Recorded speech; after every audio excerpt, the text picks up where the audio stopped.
Hey guys, what up? What's up, DF Nation? How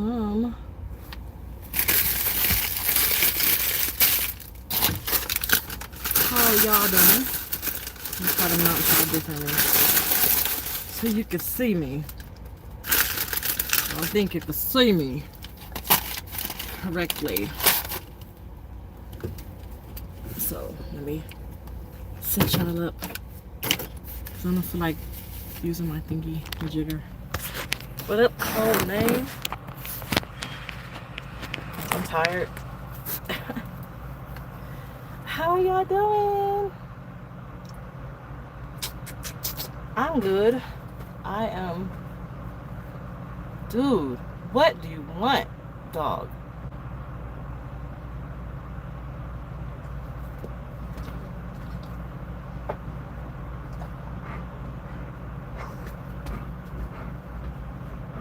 I don't know what the dog wants. You thirsty? You always do that. Move! Go lay down. Go. He always burps in my fucking face. Ugh. So disgusting. Yep. Got this crazy dog with me. Burping in people's faces and shit. Alright. Nothing is new. Just rolling. Rolling. Man, my ass is swollen. I don't remember where I heard that from. I thought that was the funniest shit ever. But, I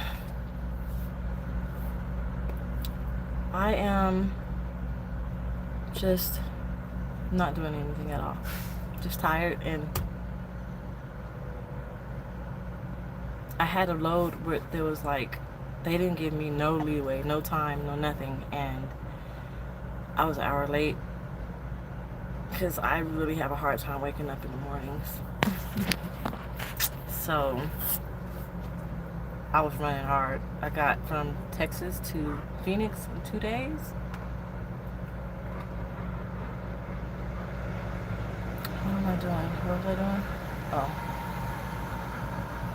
I only drove 390 miles today. Yesterday I drove 664 miles. I only drove 7 hours today? I gotta find out when that's what I meant to do. I gotta find out when this load is due. So, I'm on my way to,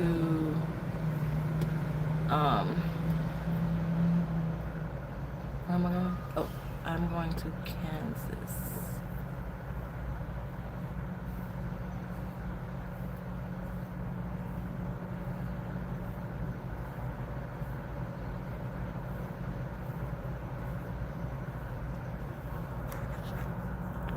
Wait a minute, that can't be right.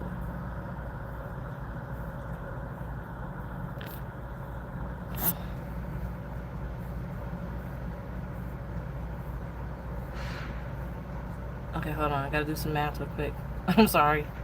So, 7.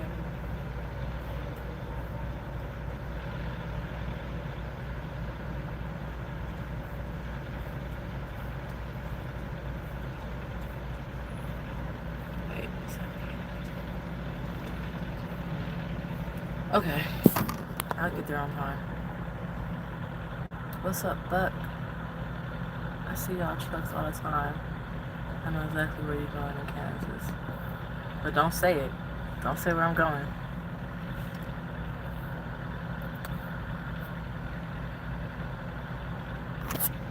So, I didn't know if I wanted to make this a video title, but I want to talk about this. I don't think I could date a trucker. And I don't even know if that's even the reason why I'm saying what I'm about to say. Nope, I can't date a trucker. I can if he lives in Houston. I cannot. He does not live in Houston.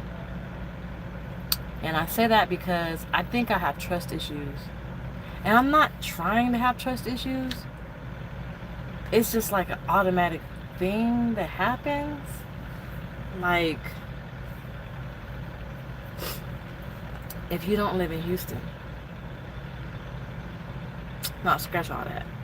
Cause I don't know how to make up examples. I just know how to go with true real life situations. So this guy caught himself pursuing me, and he doesn't live in Houston. He's a truck driver, and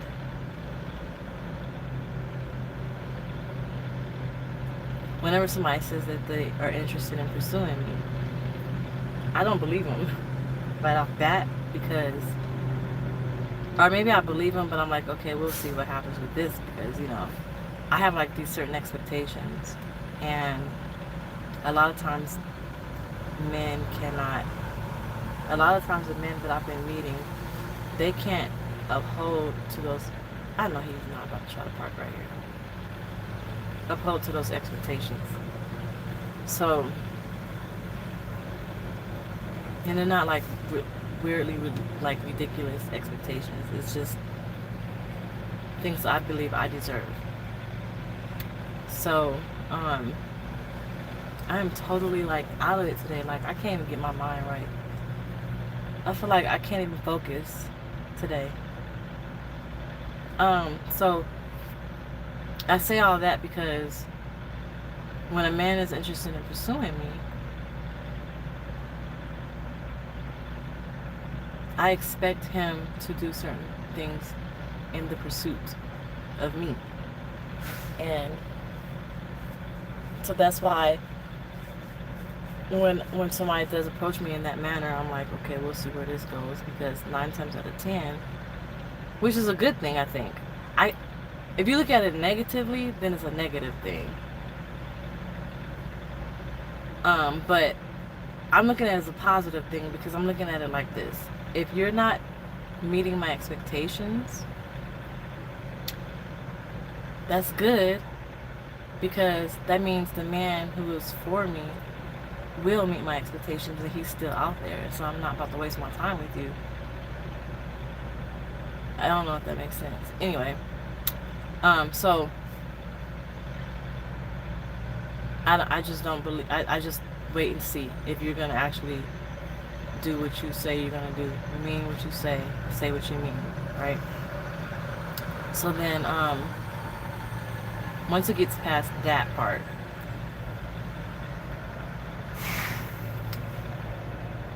the whole trucker thing comes into play, because this person who's interested in pursuing me, he had gave me his phone number, and then like 2 days later he gave me another phone number. He was like, this is my personal phone. The other phone was my work phone. I'm like, why you just didn't give me your personal phone number when you first gave me your number? He said he didn't think about it. He was on home time, blah, blah, blah. His home time is not in Houston. So, what's up, y'all? So that was a red flag to me, because automatically, I shouldn't have done this, but I did. I couldn't help it. Could not help it. But automatically, I thought, he has a whole nother side piece or something that he don't want me to cross paths with. Another woman, a baby mama, a girlfriend, a wife, whoever. He don't want me to cross paths with her. So my assumption is, I'm gonna give her this number because I'm on the road. But when I go home, I'm gonna leave this phone in the truck. I'm gonna take my personal phone. But no, I'm gonna give her this number when I'm on the road, my personal number. But when I'm on the truck, I'm gonna give her this number. So I can leave it in the truck, and if she calls or something, my girl won't find out about it because it's in the truck. It just gave me red flags because he had 2 phones, and gave me the personal phone after he gave me his business phone. And he lives in another state. And then I was like, okay, I'm gonna give him the benefit of the doubt. I'm not gonna be like that. Don't assume shit. That's how you sabotage things. Don't assume. So I didn't assume. I was like, okay, cool. But then I'm like, again, I couldn't help this that was going on in my head. Like, it's like, you know how people have a gaydar? Like, some gay people say that they have a gaydar. Well, this is my red flag radar. Like, it's flashing like bright as fuck, and I can't I can't ignore it. Like, I can't even fucking put it in the back of my mind or nothing. It just can't. I think that's a spirit of discernment, actually. I don't think it's a red flag. I think it's just a spirit of discernment, because I believe God is protecting me from certain things that I don't want in my life. So anyway, what was I gonna say? I thought someone was walking up this house. Anyway, so what happened was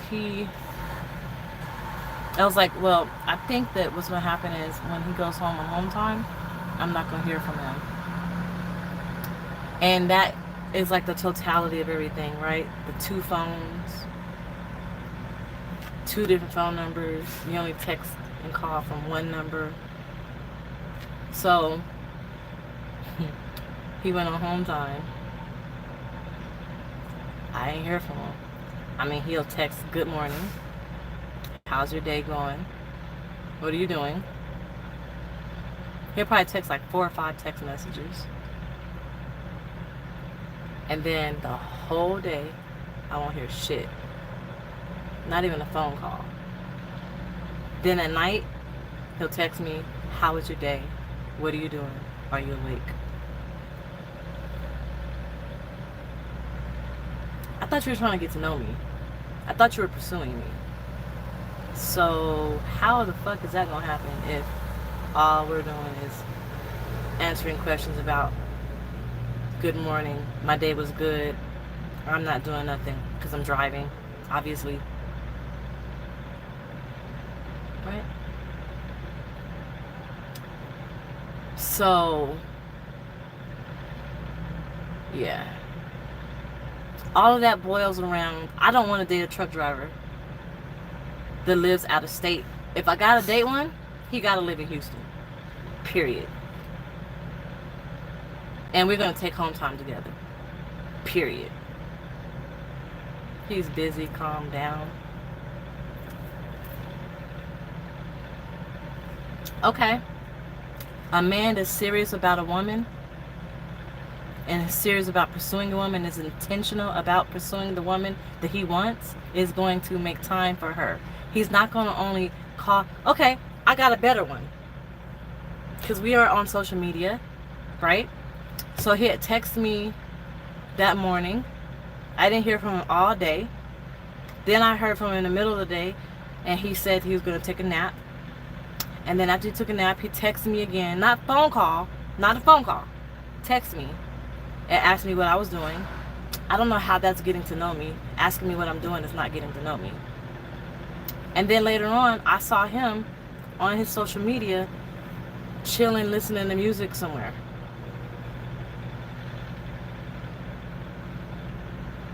So, how are you busy? Make time for me. If you claim that you want me, if you claim that you want to pursue me, if you claim that I am definitely who you want, then show it. Do you know anything about me? You don't know shit about me because we only talked like 2 times on the phone. Other than that, it's been text messages, and the only text messages were good morning, good night, how are you doing, what are you doing, how's the weather, where are you going? So, no, that's not, he's too busy. Even if it wasn't social media, Even if I didn't see him on social media. This is the thing that I always tell every man ever. How is he taking it slow? I don't get it. If you come to me and say, I want to be with you. This is what I can't say word for word verbatim what he said, but my understanding of what he said was, I like what I see. I want to get to know you. I want to pursue something with you. And you're going to be mine, basically. So with that knowledge that I just got, I'm expecting us to be on the phone talking. We're both truck drivers. We don't got shit else to do but drive. I expect us to be on the phone talking about life, philosophy, everything under the sun. I expect him to want to get to know everything about me because he likes what he sees, right? He wants to get to know me, right? So I feel like he's going to pursue me.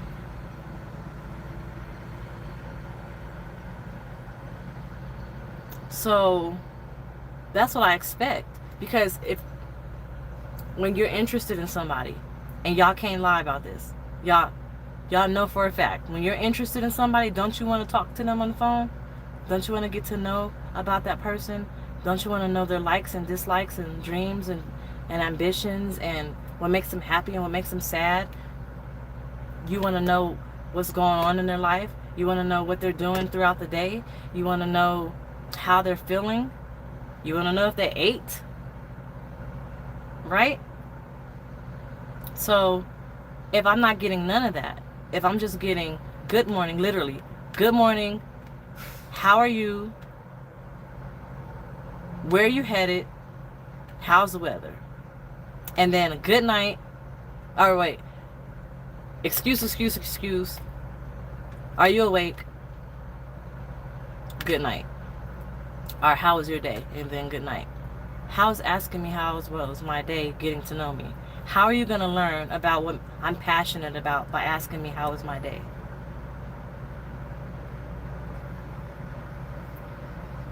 So how is that taking it slow?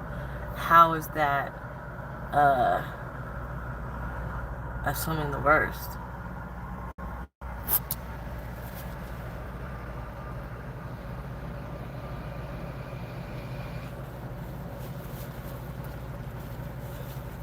We didn't talk long. It was like literally like a week. I think we first started talking over the phone a couple of days before I went on home time. I went on home time. I kept up with him. I would call him and text him and stuff. He would say he would call me back, and he would never call back. If the roles were reversed, like when I'm interested in somebody, I want to know everything about you. I want to know if we're compatible, first of all. Like, are we compatible? I need to talk to you to know that. I need to find out, why do I do what to myself? I need to find out if we're compatible. So we're going to need to have phone conversations, and we're going to need to try to meet up and hang out. I need to know what your mannerism are. How do you say that? What your mannerism is, or are. What your mannerism is? Is that even a sentence? If you're interested, we're not missing your call. I did leave him alone. I did. I left him alone. I just told him, I said, I don't think we're compatible. We shouldn't, one said are, one said is. I said we shouldn't try for a romantic relationship. Maybe we should just be friends. We're not compatible because I expect certain things. You're not meeting my expectations. I don't want to change you. You do what you need to do. Like, you do you. And you doing you is not helping me. It's not meeting my expectations. So we should just be friends. And I left it at that. And I think he's upset by that. So I haven't heard from him all day. I texted him that this morning. I think he got butthurt. He's probably upset because he got turned down. And I'm cool with that because when we did talk on the phone, it was always like, For example, I was like, how would that work if we're in a relationship? How will you live here and I live here? He was like, well, whenever you're ready to see me, whenever you miss me, then you can come visit me. Why gotta be me missing you? Why can't it be you missing me? I always ask people what they're passionate about and where they see themselves in 5 years. He has a really good plan. He wants to start a trucking company, and he plans on making good money and being really successful in the trucking industry. He's passionate about money in the trucking industry. And that's where he sees himself in 5 years. He didn't say anything about being a wife. He didn't say anything about being a husband. He didn't say anything about getting to know me more, or me included in his life. He didn't say anything about, like, when I mean, what are you passionate about? I want to know, like, what makes your soul warm? Like, what tugs at your heartstrings? What makes you, what's your purpose in life? What makes you wake up every morning? What, like, I'm passionate. He didn't ask me what I was passionate about after I asked him. But I'm passionate about children. Like, I love the law, but I'm passionate about children. Children have a soft spot in my heart always. And I want to do anything and everything that I can to help children. That's what I'm passionate about. I'm passionate about kids, like, period. He's not socially awkward. He's totally confident. He's really confident. He strikes me as someone who is arrogant. And that's not a bad thing, but it could be.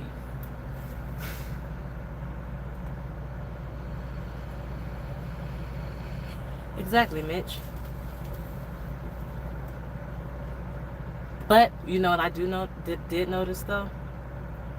I did notice after I mentioned, and I'm not tripping, like I'm not tripping that we're not talking, because I'm not pressed for a relationship.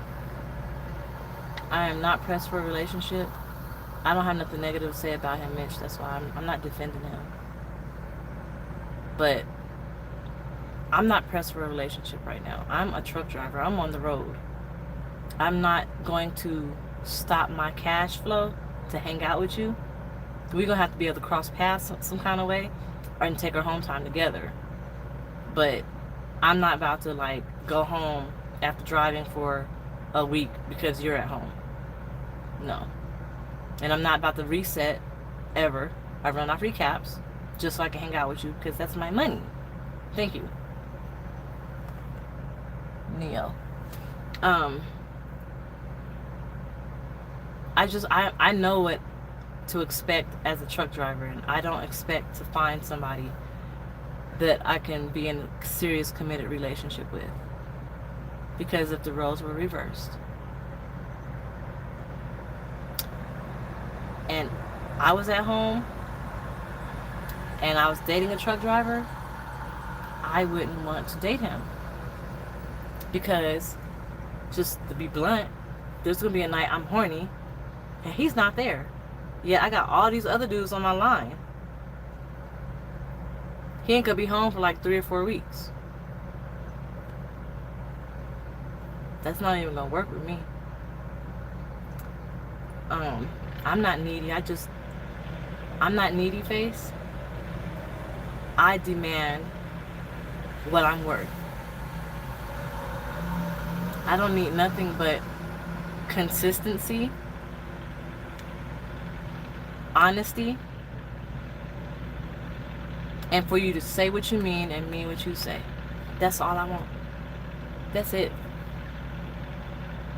So if you say you want to get to know me, then get to know me. If you say that you want me in your life, then show me that you want me in your life, because I'm going to reciprocate it.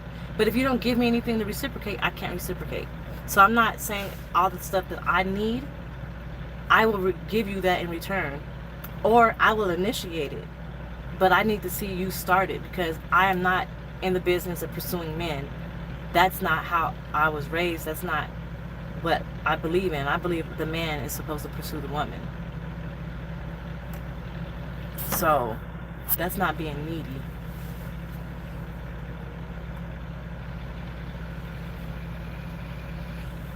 Exactly.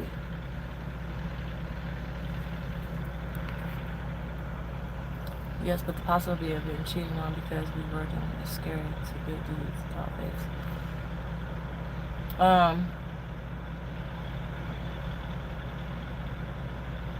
Okay. Well, codename. How do I put it? When I first meet a man and I'm really interested in him, I want to be around him all the time. I want to see him. I want to hang out with him. I want to spend time with him. I'm also abstinent. So, with that being said, it sounds like I'm contradicting myself, but just hear me out.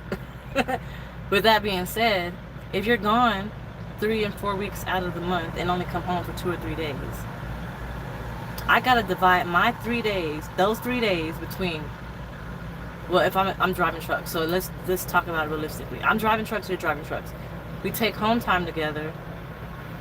No, that's not gonna work either. When I first meet a guy, I want to be around him. I want to hang out with him. I want to lay up under him. I want to cuddle with him. I want to do all of that. And if he's not around for that in the beginning, I feel like it's important in the beginning. Now, like, after we've been dating and I know you and things are like, you know, after the honeymoon phase, I wouldn't mind you being out on the road driving. Go make your money. But it's kind of like, what's the purpose of having a boyfriend or a spouse and he's not around initially? Like, I need that. I need that human interaction. I need that contact. I need to be hugged and kissed on and cuddled on. I need to be able to rub on my man's chest and on his arms. And I need that. I need that. So, yeah, sometimes men with the chill with their guy, I don't need to be with him all the time. But damn, I need human interaction. I need to feel a man's presence with mine next to me. And when I first meet someone and if I'm really attracted to him, I want that. Now, after a while, after, you know, the honeymoon phase is over, then cool. Go do you. Now, Mitch, if I am a truck driver and we take home time together, I have to split my little days between running errands, spending time with you, and spending time with my kids. And if we just met, you're not gonna come. I can't like knock 2 and 3 birds out with one stone. Ideally, it would be we can run errands together, and you can come to my house and I can cook you dinner and we could chill together, so I can spend time with my kids and spend time with you. But if we just met, you're not coming to my house and spending time with my kids. That's not gonna happen. And I'm not coming to your house. What, Mitch?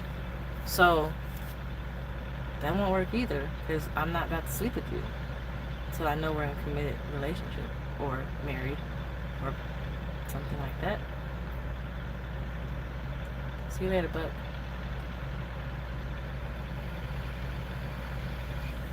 Yeah, I can run teams with my dude. I wouldn't mind that. I would love that.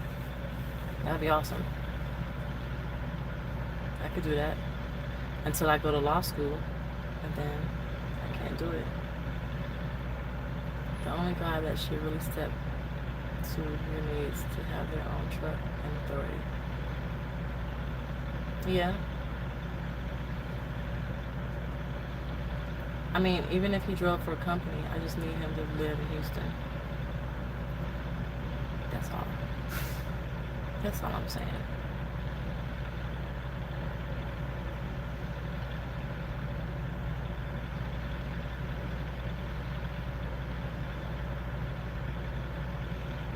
But see, then if he ran his own authority, I wouldn't even want to take up too much of his time because I know he got a business to run. So then I would feel selfish for wanting his time when I know time is money. For real, for real, for real. So then I wouldn't even want to do that to him. I'm still thinking about that whole thing. Like, it's kind of like catch-22, right? Where you want to spend time with the guy. I want to spend time with him all the time, but he got to work and be off the road.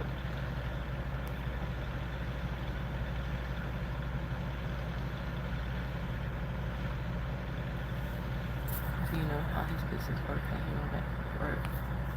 Yeah, that's true too.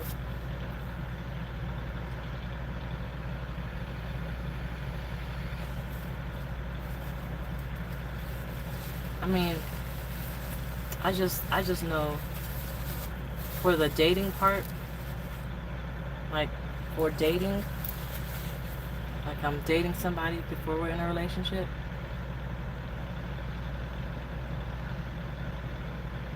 I'm not moving to Seattle. Not until after I graduate. I'm gonna stay in Texas for law school. But like if we're dating,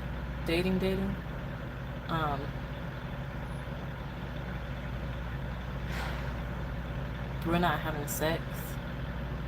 So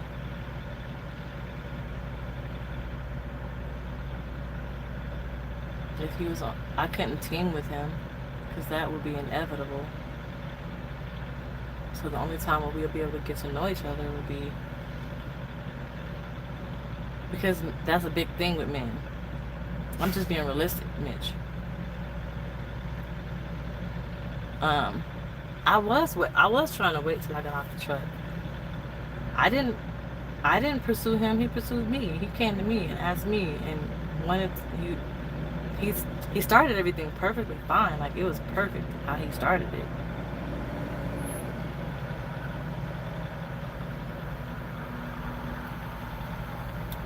I'm sorry to hear that, James. What's up, Mitch?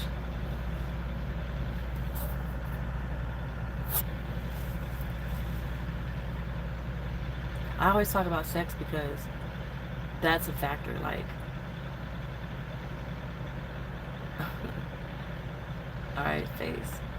That's a factor for me. Like, you have to know that.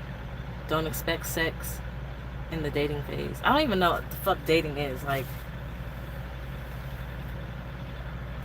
I don't know how to date anyway. I'm not used to dating. The last person I was in a relationship with was my son's father. And we worked together. And we just spend a lot of time with each other all the time, and we really came to the conclusion that we're just gonna be together. It wasn't like, let's date for a little bit to get to know each other and see if we want to be with each other. It wasn't like that. So, and then the next person I dated after that, it wasn't really like, it was a woman, and I pursued her, and then she pursued me, and then I pursued her, and then she pursued me, and I told her, I said, look, we're not going to be playing these games. If you want me, let's make it real, let's make it official, and let's do this. And she said, okay, and we did it, and we broke up. And then the next person after that has just been crazy, all the shit. We truly enjoy and find that one person who's all about sex will not be a topic, because if you're really feeling, sex will just happen. Jokes about it can happen at times. That's true. That is true. And see, that's my ideal. Like, ideally I want a guy that is so interested in me that he don't even think about sex. Like, it totally leaves his mind because he's so intrigued by me. I've had that type of connection before, where we just connected like crazy, and we didn't even want to have sex with each other. We were just enjoying each other's company. And the opportunity never presented itself for us to have sex because we were like in college and like at school and studying and stuff like that.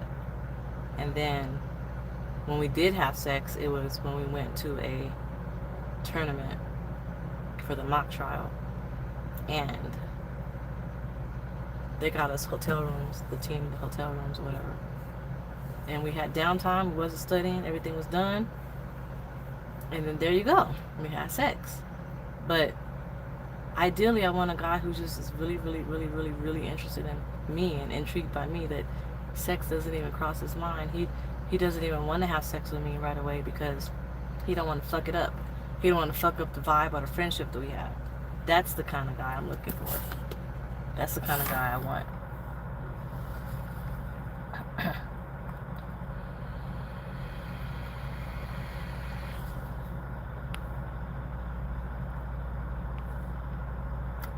I'm shut down.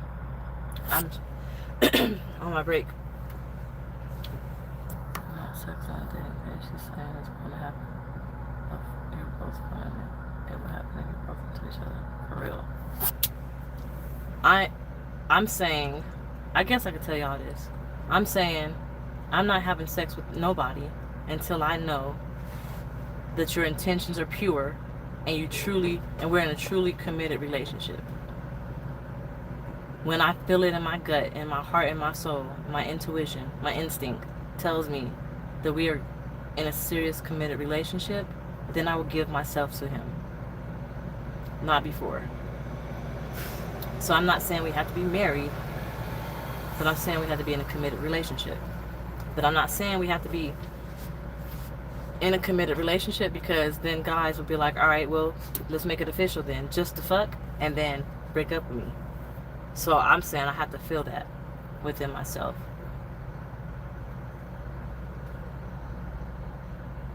Exactly. I am being patient. Okay, so this is what happens. I got on the truck and I'm like, okay, now that I'm back over the road, I'm not going to be dating. And I wasn't looking for it. I wasn't trying. Y'all haven't heard me talking about dating, right? I've been talking about truck driving. This man, y'all remember, I'm not even going to put him out on blast like that, but YouTube introduced us, and social media sealed the deal, and we ended up talking. He pursued me. I didn't pursue him. He pursued me. I'm being patient. I'm working on myself. But I'm not going to turn down a potential spouse, my potential husband, if he presents himself to me. So he presented himself to me. I gave him a shot. It didn't work. I'm back to me, my normal truck driving self, not looking for a relationship, not even thinking about dating nobody. I don't know how. Who am I going to meet? How? Who am I going to meet? Where? At the truck stop? Nope. That's not going to work. At home time, I don't even want to meet nobody, because I don't want to go through the, oh, you're a truck driver? You drive over the road? So you're never home? And that anxiety that I get when I have to answer that question, I don't expect a man, especially men, I don't expect a man to wait, if we were in a relationship, to wait for me to come home every 2 or 3 weeks and not sleep with nobody else, because temptation is everywhere, and I don't trust men like that. Honestly, I don't trust that a man is going to be faithful to me while I'm going on the road, because what I don't know won't hurt me. He could literally be fucking everybody in Houston and I won't know shit, and then he come home and make it all about me. I don't trust that. I don't trust that that will happen. I don't trust that a man will keep it in his pants for 3 weeks straight or 4 weeks straight and wait for me to come home. I don't trust it. That's just how I feel.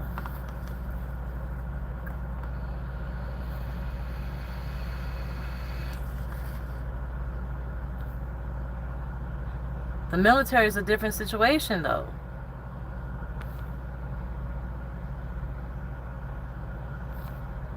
But that's a whole different story, Codename, because when you're in love, yeah, that's easy. But in the dating phase, I don't know. I don't know. the military, if I was married, my husband was over the road or in the military or gone for extended period of time, we about to make everything, we gonna do everything we can to keep it spicy while you gone. And I'm not gonna sleep around with him. When what I'm saying is important for me is just having that initial companionship in the beginning. I need that companionship in the beginning. So when we're dating, I need that companionship. When we get in a serious relationship, I'm over the whole honeymoon phase and I need to be up under you all the time. I probably still want to be up under you all the time, but I can do without you because I know you got to go to work. But in the beginning, I don't want to do that. I just don't. I want to be up under my man. And if I can't be up under him, I want to be around him all the time.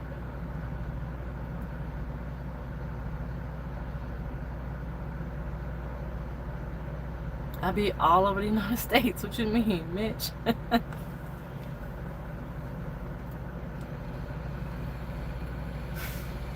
So I mean, that's not going to happen while I'm on the truck. I'm not going to find that companionship. I mean, even companionship could be as simple as just talking on the phone.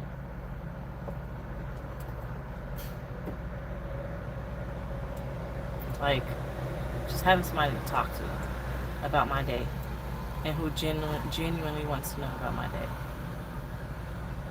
And who I'm interested in and they're interested in me and we have a common goal. Like, we want to be together, we want to be with each other, and that makes the conversation so much more special. Have I thought? Yes, I have thought about a new career. I'm pursuing law. Truck driving is just a means to an end, if I'm saying it right.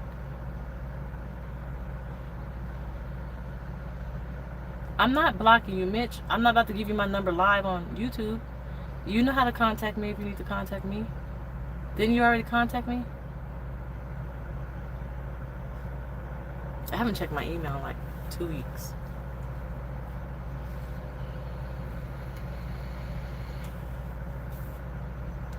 I don't really be on the phone like that though. I haven't checked my email in like 2 weeks. I didn't check it while I was on home time. I think the last time I checked it is when you sent the message. I want to talk to somebody that I'm going to date. I don't know how to explain it.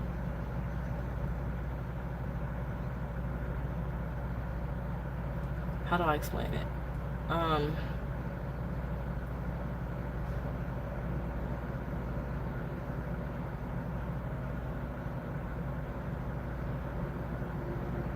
Thank you.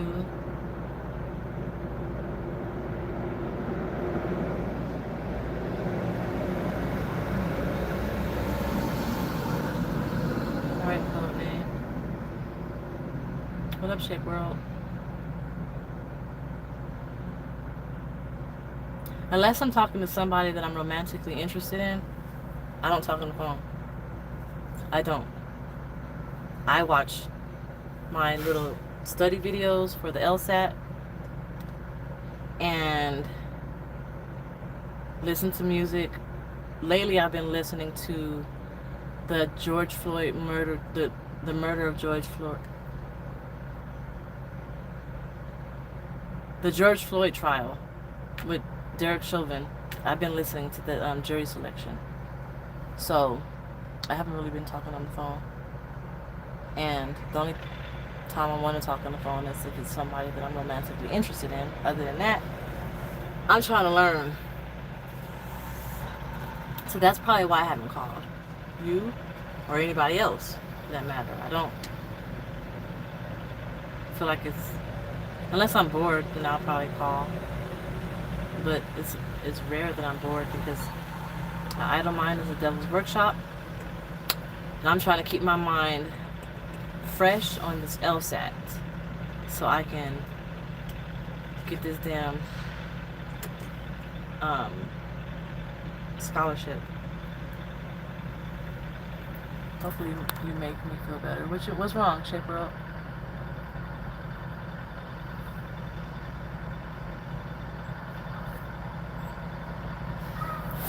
I understand, Mitch.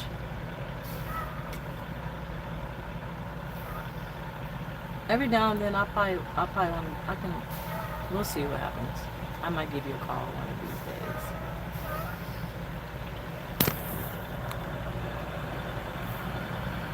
What can you school me on? Face.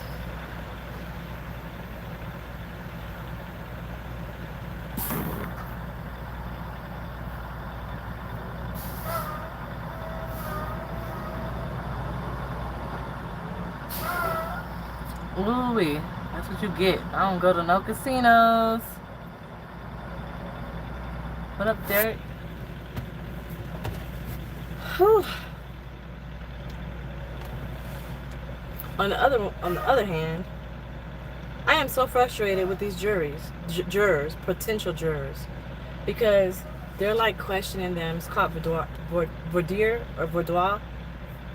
People say it differently, but it's so frustrating because they ask a question, something like this. It says something like, minorities or people of color do not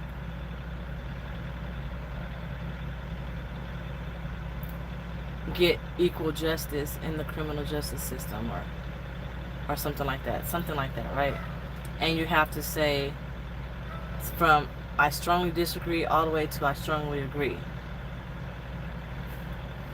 And most of those potential jurors say they strongly disagree, meaning they disagree that black folks don't get fair and equal treatment in the criminal justice system.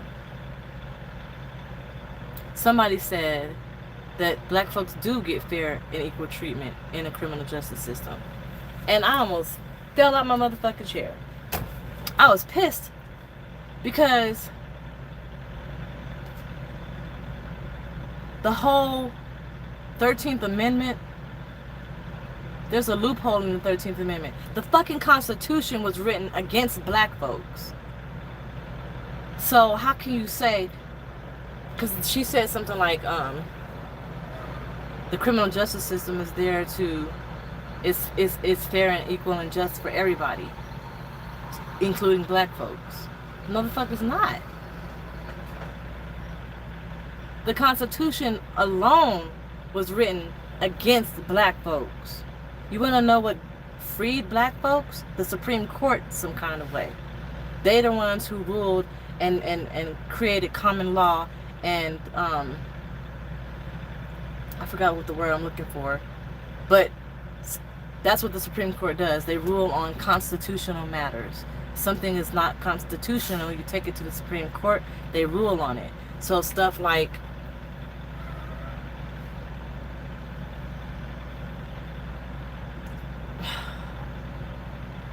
what is it called? Stuff like civil rights. Yes, slavery is legal in the Constitution. There is a loophole. So it just trips me out how, I don't know how many white folks are in this live right now, all 35 of y'all, but understand, black folks don't get equal justice and equal treatment in the criminal justice system. It's the 13th Amendment, face. We don't get equal justice. We're racially profiled more than black folks or white folks or any other color are. I'm not even gonna talk about George Floyd. That's a whole another thing. But we get pulled over. We get racially profiled. We get profiled. Like, it's just all kind of shit, man. It's the 13th Amendment. There's a documentary called The 13th. And the documentary is about the loophole in the 13th Amendment that allows slavery. And the slavery is, you can't legally hold slaves unless they're incarcerated. If they're incarcerated, now they can be a slave. Yes, it's on Netflix. So, I have not heard of that face. I wish people would just get out of their ass and open their eyes, man. I know not all of them are like that. I'm saying, like, I just wish the ones who are could just really understand. Like, the fucking war against drugs was the war against black folks. It wasn't a war against drugs. What was it, Nixon or somebody? Nixon or Reagan? I forgot which one. I think it was Nixon. It was a war against black folks. Because minorities were the ones who mostly had the fucking drugs.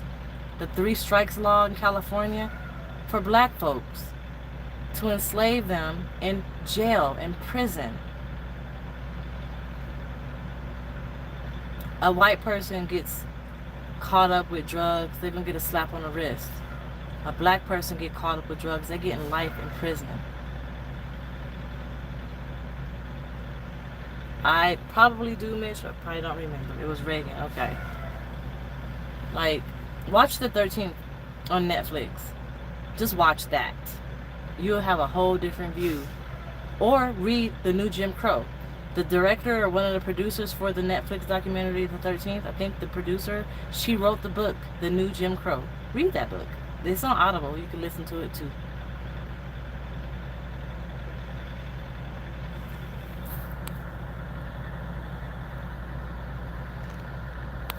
I believe that's the true face. I believe that's true. It will piss you off. But that documentary is the sole reason why I want to be a lawyer. So motherfucking bad. That's why I want to be a lawyer. It's just unfair. I can't give you specific examples of how the criminal justice system is unfair towards black folks, but black folks know. Jim Crow, that book, I took a class in college called Correctional Institutions. I thought we were going to learn about jails and prisons and shit like that. And I thought we was going to get textbooks regarding jails and prisons and shit like that. Our textbook was The New Jim Crow.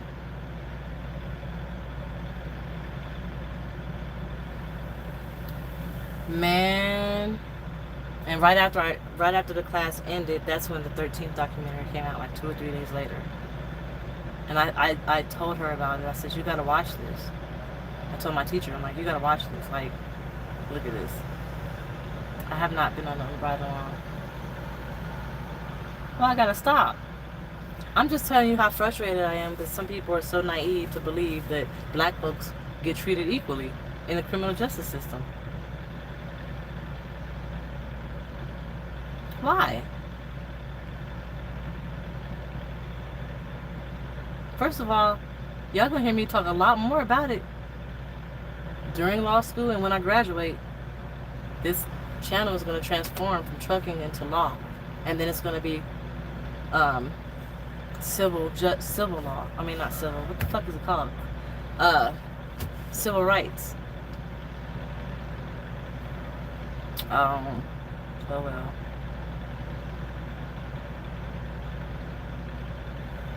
Civil rights is going to be the topic because I need to school and educate people.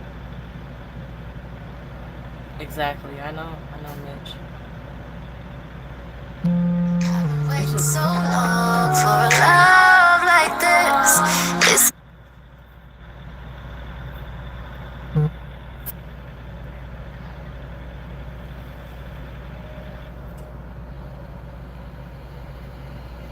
Now, as far as George Floyd is concerned,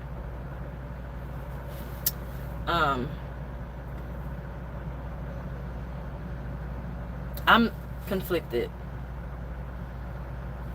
because, hear me out, Derek Chauvin, if you look at the position that Derek Chauvin was in when he had his knee on George Floyd's neck, and you look at the pamphlet that the Minneapolis Police Department has showing the training of that same technique, on the pamphlet,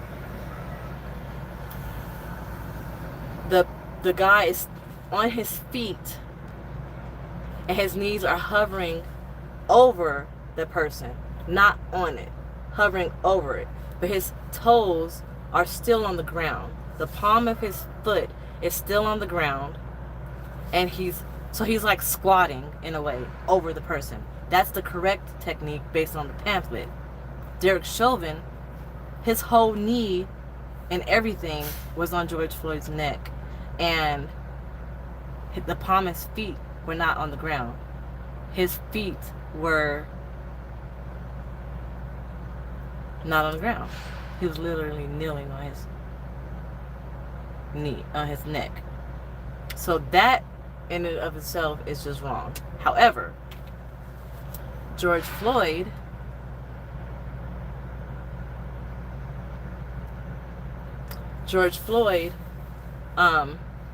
I don't believe,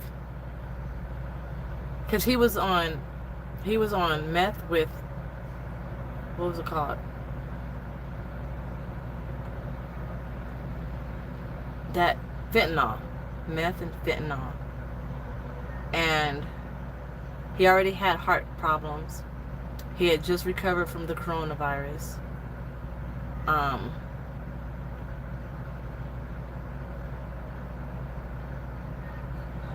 And he had hypertension or something like that. So he was ill, right?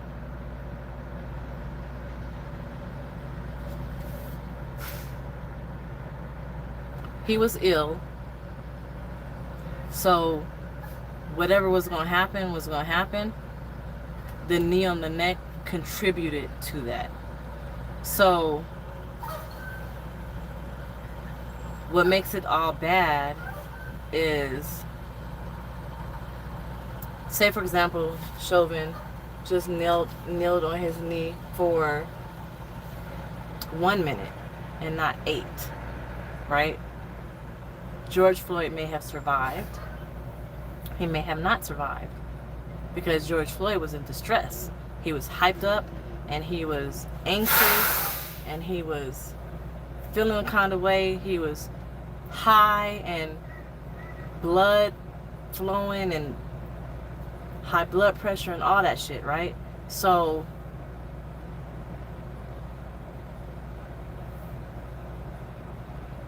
that is a contributing factor to his death.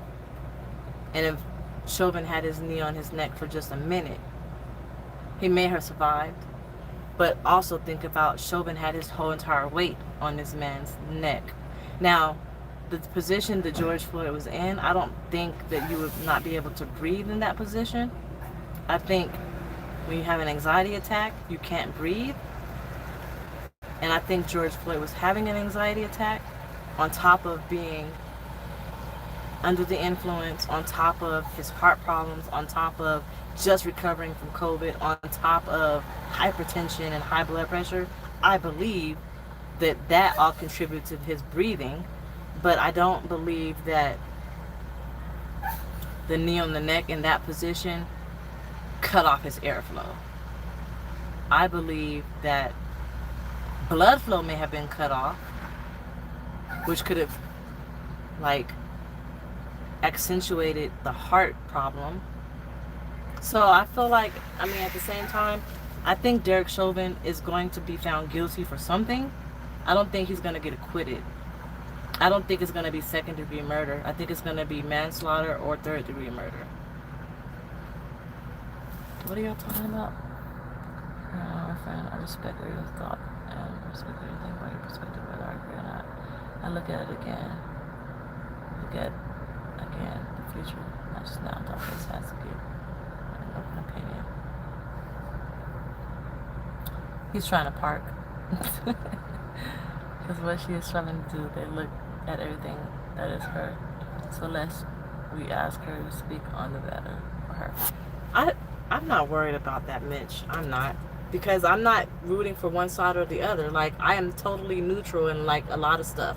I don't jump on the bandwagon. What up, R? I don't jump on the bandwagon of what society of societal norms. I'm not that type of person. I look at both sides evenly. For example, Trump. I don't like him because it's kind of like you just see somebody, you just don't like them. You don't like how they act. You don't like how they do things. But I don't have a problem with Trump. I don't know him. I just don't like him. I don't fuck with him. But that doesn't mean he's racist. I don't know nothing about that. Thank you, R. So when people say I hate Trump and fuck Trump, and I understand why Trump was the president. I understand why he was the president. Because, like, I get it. Like, I get his philosophy behind being a president and how he was going to how he ran the country. I get it. I probably wouldn't have voted for him. And I probably wouldn't have not voted for him. Like, if I had, like, I just didn't vote. Because I wasn't going to vote for him, and I just didn't want to be a part of it. I don't want to jump on that bandwagon. Trump is a businessman. He ran this country like a business. He might be a little bit, like, narcissistic, but I mean, that's how business people are. Like, businessmen, true businessmen are selfish as fuck. They're narcissistic. They're cheap as fuck. And they will do whatever they gotta do. Step on toes, necks, heads, shoulders to get to the top. If you're a true businessman, that's called a hustler. He's a fucking hustler. When a black person does it, you call a black person a hustler. When Trump does it, oh, he's racist. Oh, he's this. Oh, he's that. Trump is a fucking hustler. If I was Trump, I probably would have did the same shit. Minus, like, grabbing pussies and racial stuff. He didn't stop the racial stuff, but he didn't do anything I don't know. From what I've seen, he hasn't done anything that would strike me as him being racist. Some could argue the fact that he didn't stop, like, at his rallies, the racist people coming out and, like, supporting him and doing all this shit. Like, he didn't condone it. I mean, he didn't, like, stop it, put a stop to it. Then some people might argue he's racist because of that, like, he allowed it to happen. But I don't know enough about him to make a judgment call on if he's racist or not. All I know is he's a businessman. Businessmen are normally selfish, and they're gonna do whatever the fuck they gotta do by any means necessary to cover their ass and get what they need for them. Period. That's called a hustler. I don't think Biden is racist. I don't know. I don't know enough about people like that to make that call. But somebody said MAGA is the agenda. If you guys watch Scandal, just watch Scandal.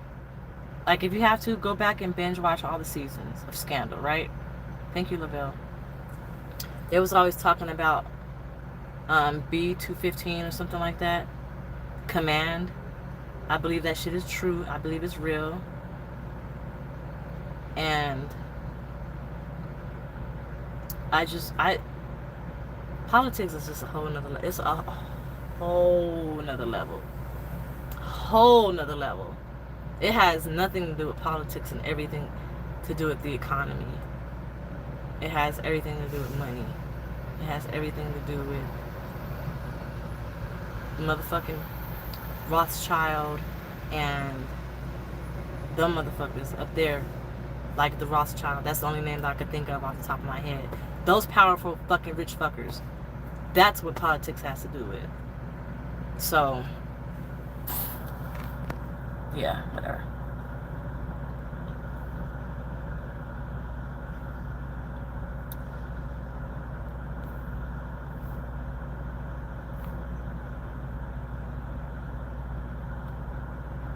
Now, as far as Biden saying using the N-word freely, he was a vice president to President Obama, right?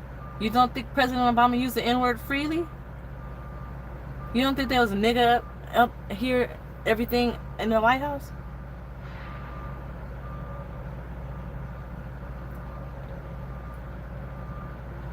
Yeah, the woman in Scandal is based on Judy Smith.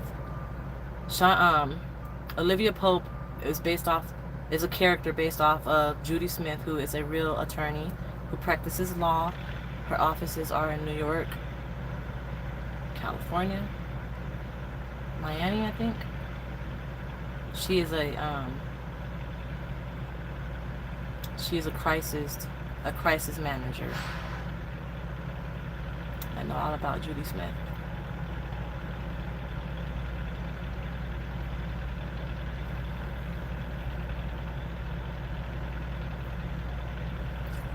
So, yeah, I never really spoke about stuff like this before on my channel or publicly because I just have different views than everybody else. I don't jump on the bandwagon. I'm not going to say Trump is racist because everybody else is saying he's racist. I'm not going to say Biden is racist because everybody else say he's racist. I'm not going to say Derek Chauvin killed George Floyd because everybody else said he killed George Floyd. There's so many different factors and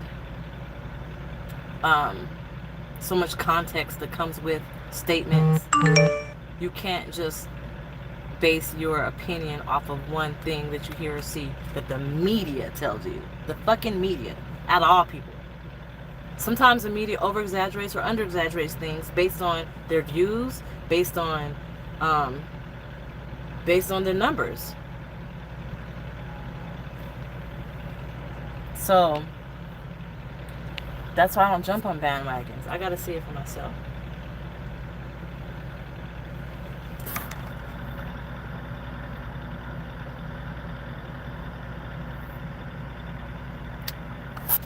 This is so good. I should have got 2 of them. I haven't had Arizona tea in forever.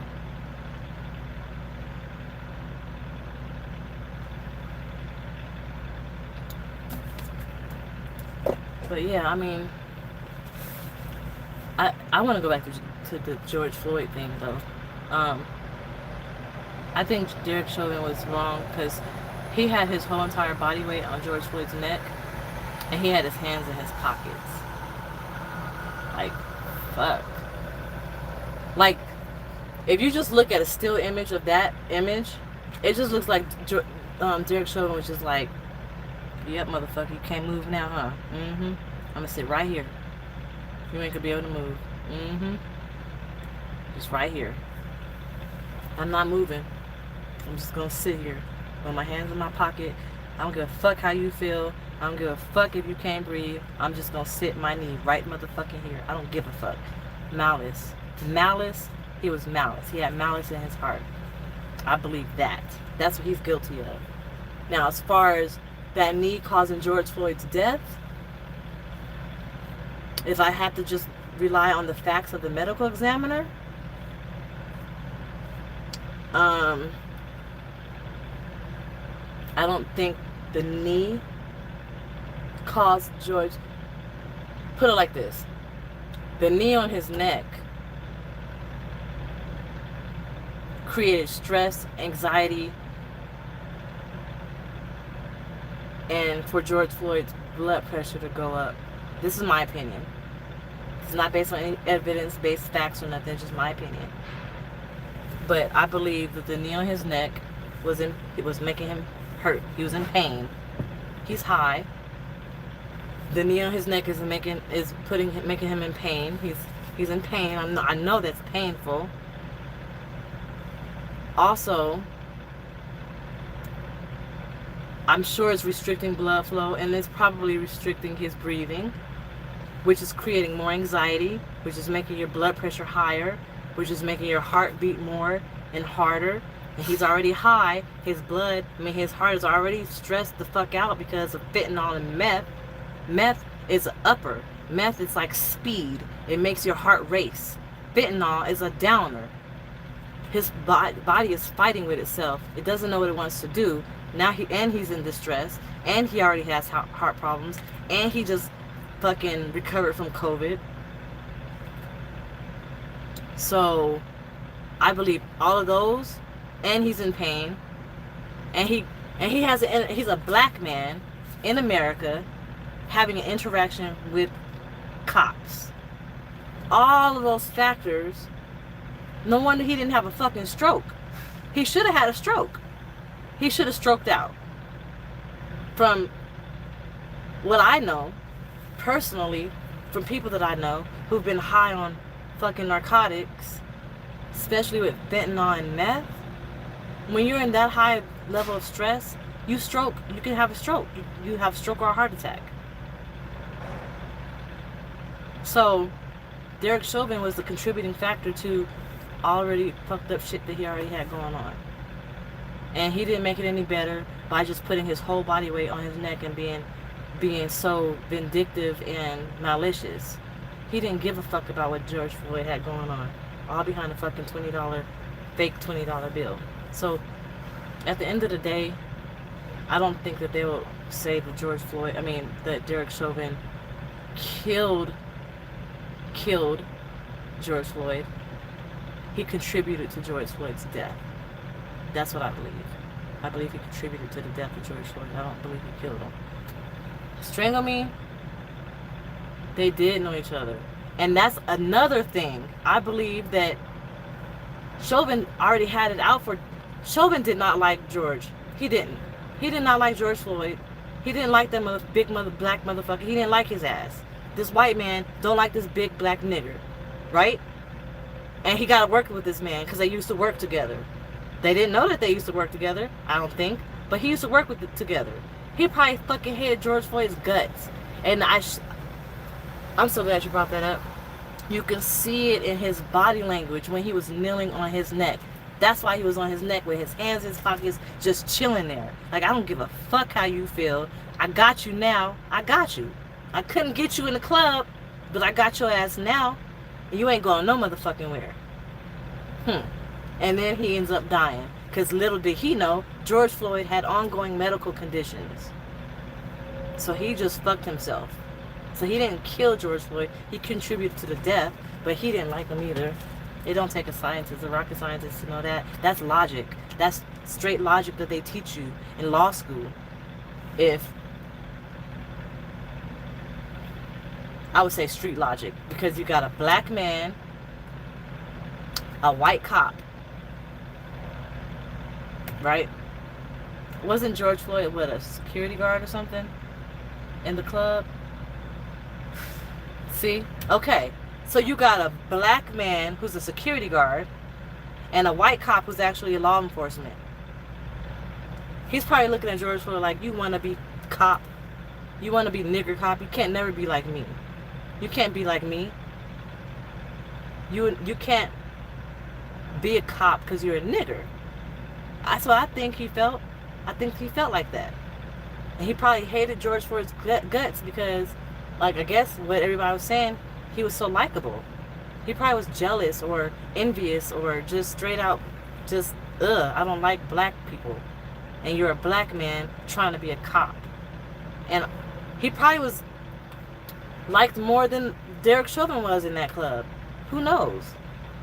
But his body language showed exactly how he felt about George Floyd on that day when he was kneeling on his neck. That's just my opinion. I don't believe Chauvin killed him. I believe he contributed to his death. That's my opinion. I'm black. I'm saying it. It is what it is. Because I'm basing it on facts. I'm basing it on evidence that I've seen so far. Let me go back. What's your opinion as to what reason could a police officer have for putting his knee on another human being's neck so long that the human being can expire? I just explained that.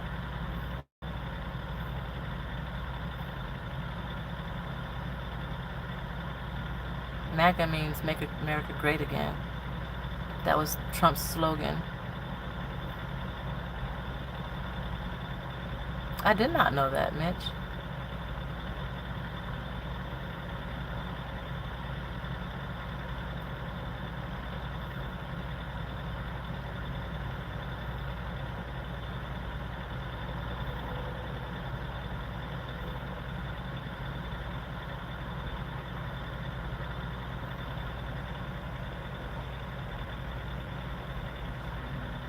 Does the other cop get a pass? The other cops?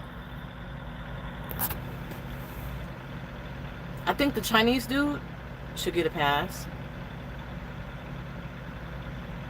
MAGA means Make America Great Again. That was Trump's slogan for his campaign, to make America great again.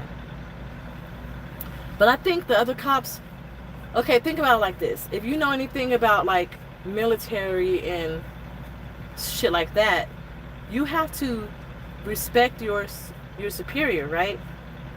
It's kind of like every fucking thing. Kings and queens, pimps and hoes, soldiers and lieutenants, deputies and lieutenants. You don't question your superior. What they say goes, right? What they say goes. So if I say he's good, we're not turning him over, he's good, we're not turning him over. You can give me your advice, you can give me your opinion, but I'm in charge here. What was that dude supposed to do? What was the other cop supposed to do? Because now in law enforcement, if you go against a bad cop, you'll get blackballed. It's this documentary on Netflix. I forgot what it's called, but it's about this guy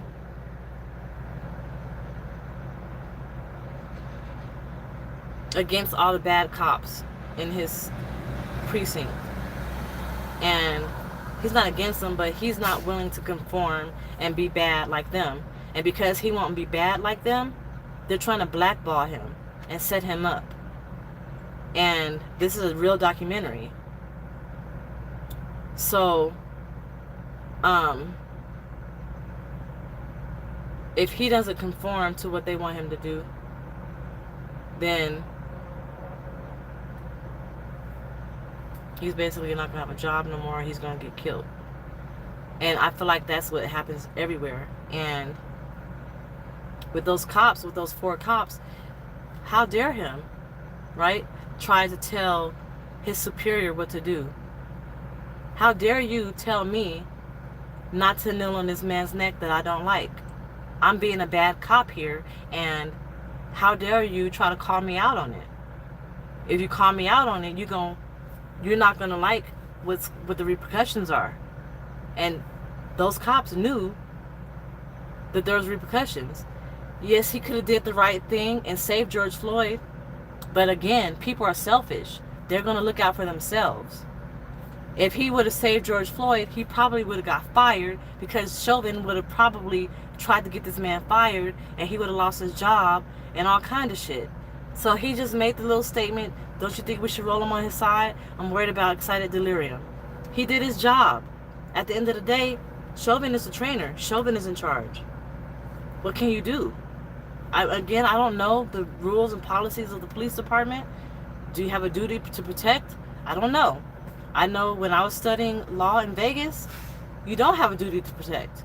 If you see somebody that's getting harmed, you don't have to help them. It's not a law. But I don't know if police have the same type of law, if they're held to the same standard. If you see somebody getting attacked, you do not have to help them. If you don't help them, they get killed. But if you help them and you kill them, then now you can defend. You can use a defense of self-defense. Self-defense is if you're defending yourself or others. So I don't know if cops are held to that same standard, but I think the Chinese dude was he the one who said, this is what drugs do to you kids? This is what drugs do to you kids. Was he the one who said that? I think the Chinese dude would probably get off, but I think the other ones, I don't know. They're accomplice, basically.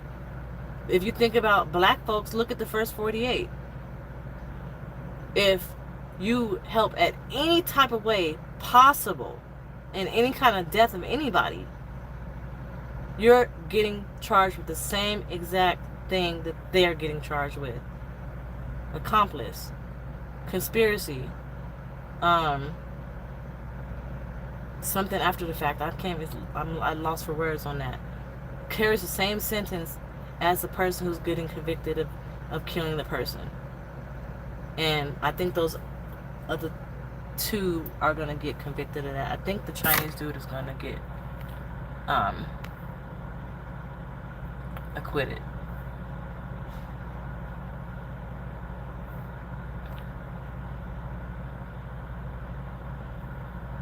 You gotta ask yourself, why was there so much hate for Trump? Why is there so much hate for anybody who is powerful and rich and is gonna step on heads and toes to get where he wanna go?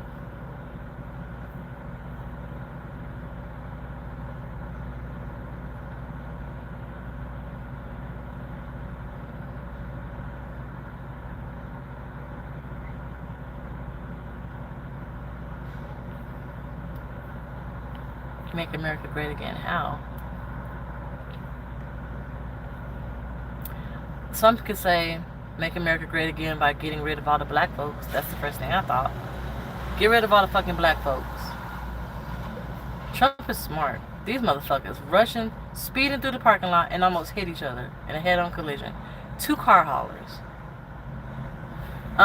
That's the first thing I thought when I hear make America great again. But that's what I'm saying.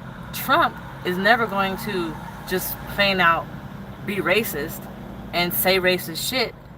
He's going to insinuate it. He's going to make it to where you got to read between the lines. It's kind of like what lawyers do, right? They put something out there, and then it's up to the jury to judge the facts. Like, if I say, I am getting in bed naked. I don't know why that's the first thing that came to my mind. If I say if I get into bed naked or with just my underwear on and a guy is there sitting on a bed, he can assume I want him to get in bed with me. I didn't have to say it, but he can assume that. It wouldn't be too far-fetched to not assume that, right? That's what I mean. Like, you can draw an assumption. You can draw a what's the word?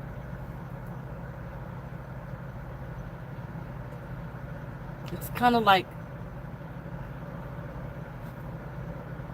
circumstantial evidence. You can draw a conclusion from the facts. You can draw a conclusion from the statement, make America great again. Begs the question, how do you make America great again? Because after Obama, the black man who was in office, Trump is saying, make America great again. So meaning, make America great again because you want to get rid of the black folks because the America wasn't great when the black man was in office. That's what I assumed. But again, I'm an evidence person. So we're thinking about evidence and facts. He didn't say I'm racist. He doesn't say I don't like black folks. He doesn't say none of that. He just gives off those vibes and those things that you have to draw the conclusion based on what he does. So if I'm thinking from a legal standpoint, there's no proof he's racist. From the things that I've heard, I haven't heard anything racist from Trump. Maybe you guys have. I haven't.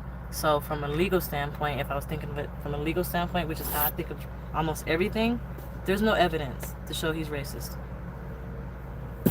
But 9 times out of 10, he's probably racist. It is what it is.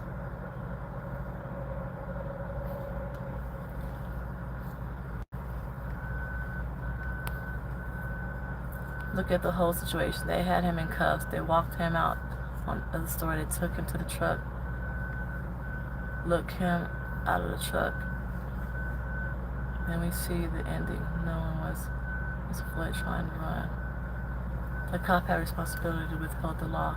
And when he sees... Whoa! Wait a minute. I'm about to read that. The cop had a responsibility to withhold the law.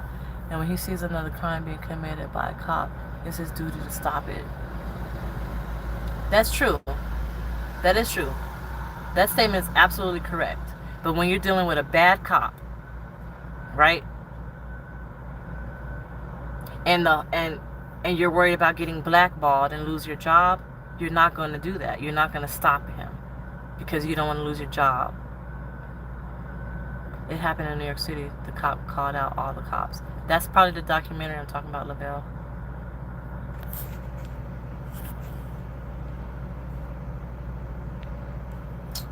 Come on.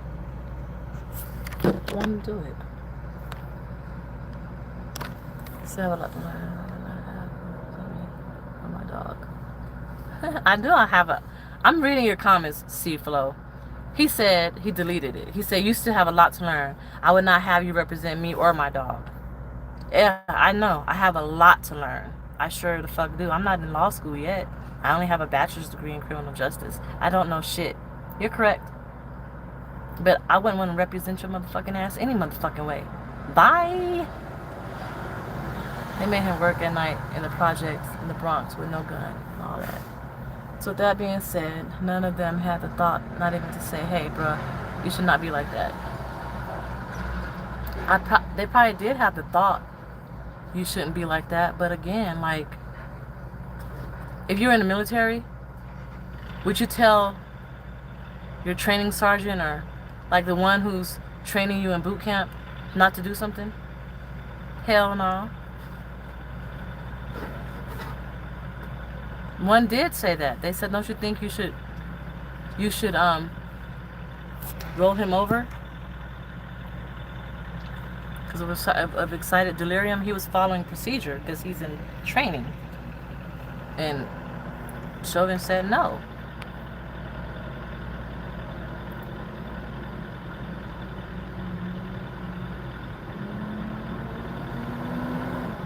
That's true, R. Uh-oh. What else this little guy said? C-Flow said, yes, they are held to a standard because that's their job, is to serve and protect. I don't know what college and school you're going to, but you got to get a real school because you have no clue. So that's why you deleted all of your comments after I said what I said, because I basically said what you just said, that you just deleted. So if I told you this was staged or built for the public to be like they are, hey, you know what? I wouldn't put it past them, because that might be part of the whole agenda, right? To make America great again. They want black folks to kill each other, right? They want us to riot. That could make a lot of sense, actually. Let's stage George Floyd. Let's sacrifice George Floyd and stage this so there can be riots and protests, so we can arrest more niggers and put them in jail and enslave them, making America great again. Sounds legit. Seems legit to me.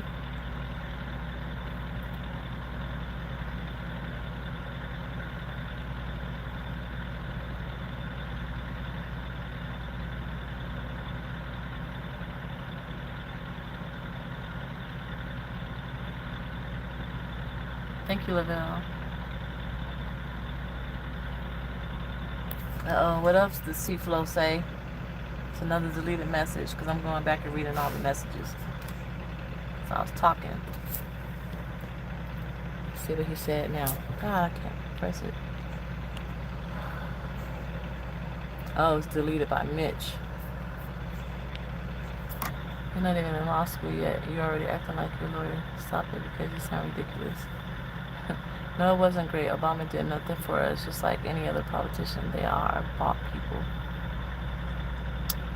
Why do y'all say Obama didn't do anything for us? What do you think he was supposed to do? But what didn't he do? Shit.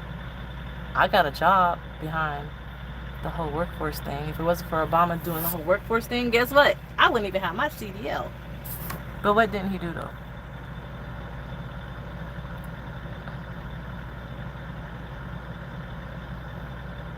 Good night, Lavelle. I graduated from John Marshall.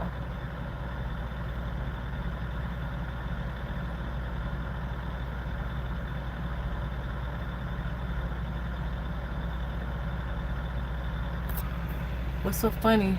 Hitchcock. Yep. Can pass more laws towards us if people are acting crazy. Down there for what, 13 minutes? What are they waiting on? I'm down there for 8 minutes and 46 seconds.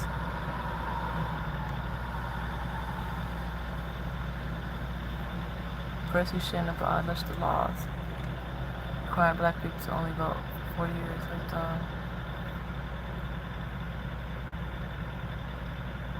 first, he should have abolished the laws requiring black folks to only vote for 40 years.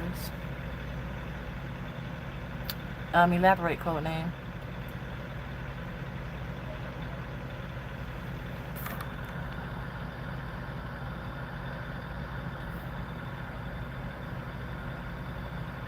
The way I describe, that's what's funny.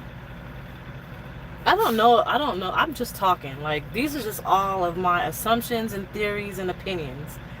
The only facts that I know are the facts of what I see on TV or what I've learned in school.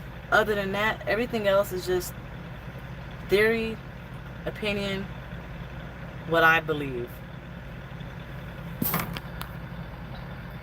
Then all his laws passed were geared to LGBT people, which are the people who bought him. Well, when he passed that law, I was literally a lesbian, and I got married on October 18th, shortly after he passed that law, to a woman.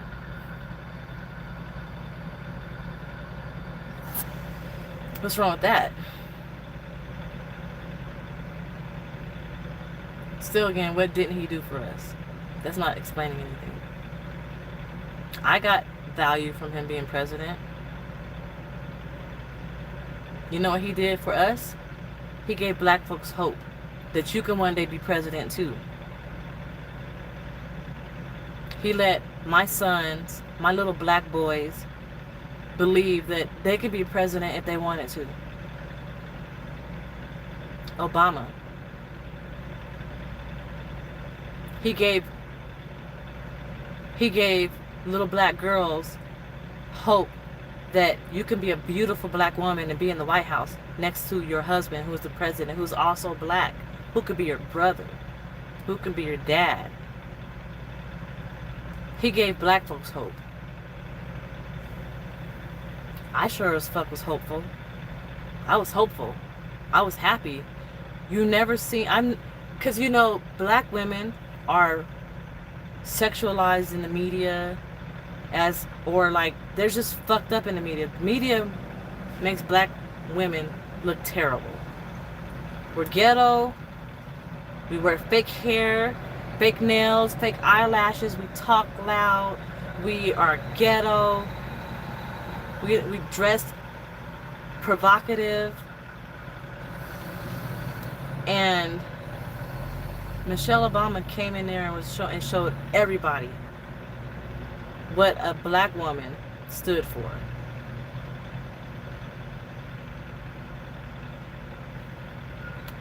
Again, Hitchcock, what evidence do y'all have that Obama wasn't good, or he didn't do anything, or he was a bad president?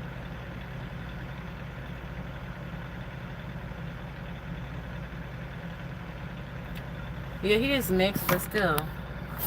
What the Constitution say? If you got more than 1/3 of black, you're black, or some shit. I think it was. If you're more than 1/3 black, you're black. That's what the Constitution says. So according to the Constitution, he's full black. Attention to. If he was paying attention, no police reform or his watch, there was more police brutality and murders. Fuck no.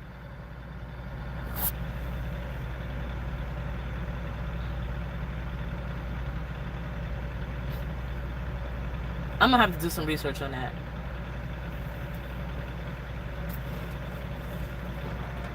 I'm gonna have to do some research on that one.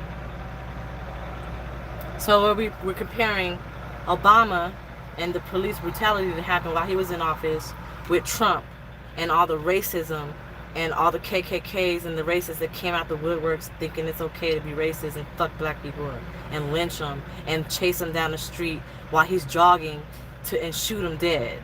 Is that what we're doing? Is that what we're doing? Because police brutality is always going to be. Rodney King showed you that shit, right? But racism was kind of like dormant. It still was there. It trickled here and there, here and there. It wasn't a main thing that you see in the fucking media all the fucking time. It wasn't the reason why people created Black Lives Matter. And that's a whole nother story in and of itself. That's like,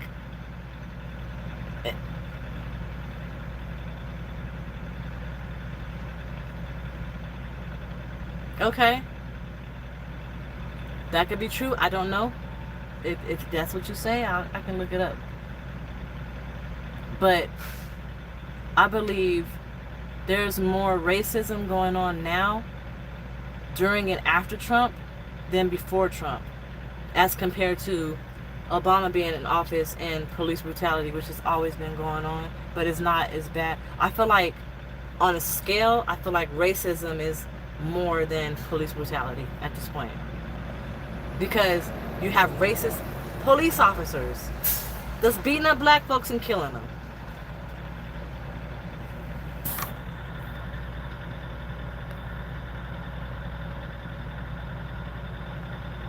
Hope you're freaking serious. All the presidents gave us false hope.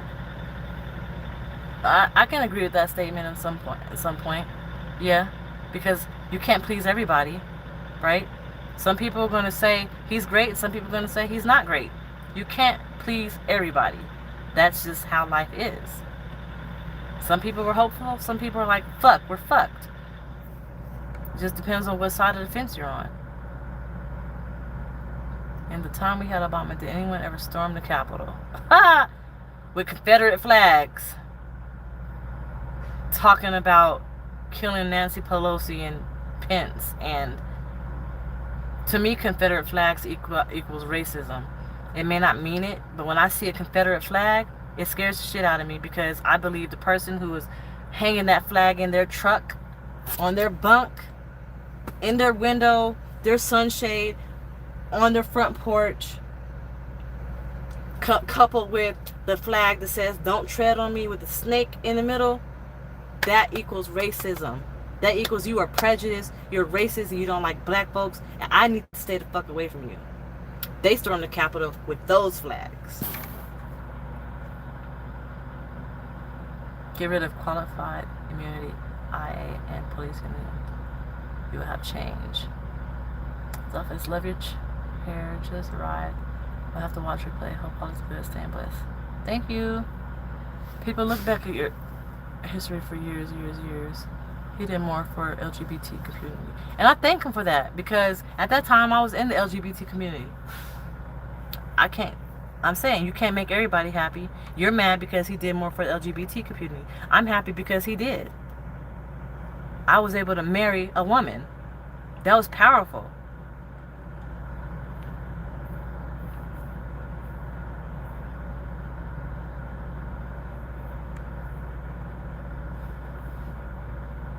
Dog, can I ask you a question without you getting offended? Sure.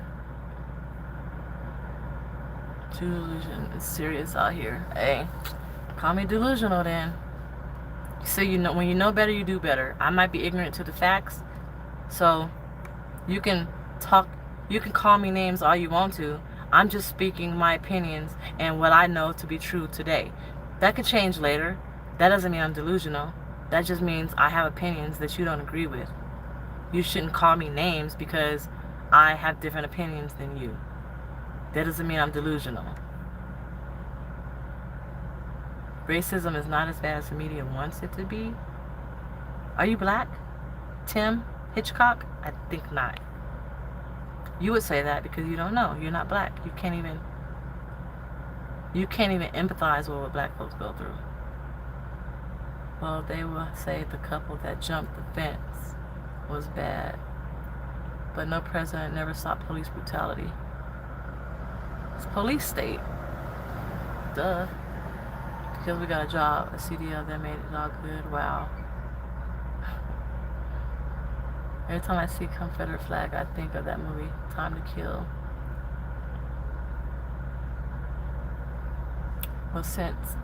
Well, in a sense, DollFace, I agree with you, but not all that bad with the Confederate flag. There was some good on that side. I heard the Confederate flag was a good thing, but like, okay, so I went to UNLV, and our mascot was the rebel, right? The rebels, weren't they the ones? I don't know. I don't know. I'm not like too privy on history. I didn't listen when I was in high school. I didn't give a fuck. But weren't the rebels the ones that carried the Confederate flag? The rebel is still our mascot at UNLV. And they're taking down Confederate flags in the South. I think, what was it, Alabama or Mississippi or something, took down their flag because they had the Confederate flag or something. I don't know. I don't remember. But that just said, I'm saying all that to say, and I was told that it was a good thing. Like, it wasn't a racist thing, but people turned it into that. I don't know how it happened. I haven't read up on it or studied it, but I heard that before. We black folks are a target to the police because they are scared of us black people. We still love you, DollFace. It's good to have difference of opinion. Don't you realize that Obama and the Bushes are close friends? Yeah, I wouldn't put that past them. I wouldn't put it past them at all. Just like prosecutors and defense attorneys are like buddy, but when they're in court, they're battling it out against each other. It's, you're doing your job. Bush is a Republican, Obama is a Democrat. In the face of the public, you gotta be a Democrat or a Republican, but behind closed doors, you can just be whatever the fuck you want to be and do what you want to do and be in cahoots with whoever you want to be in cahoots with by fooling everybody else.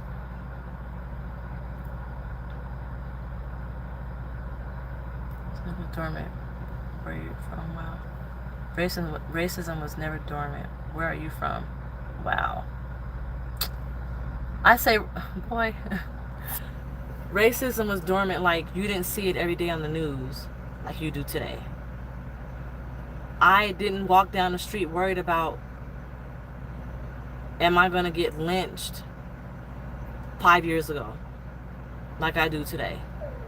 I didn't have to worry about my son going to the mall or walking to the store with a hoodie on like I have to today. My son went to the mall the other day, and I had to have a talk with him about what to do when the police, if you get approached by the police. He is a dark-skinned boy. I didn't have to do that 5-10 years ago. Racism was dormant to me in my eyes. I didn't experience racism. I didn't see it. It wasn't talked about in the media. You hardly even heard about it until recently. That's what I meant by it was dormant. Dormant meaning it's not, you don't see it. It's not there. Like it's still there, but you're not. It's not as prevalent as it is now.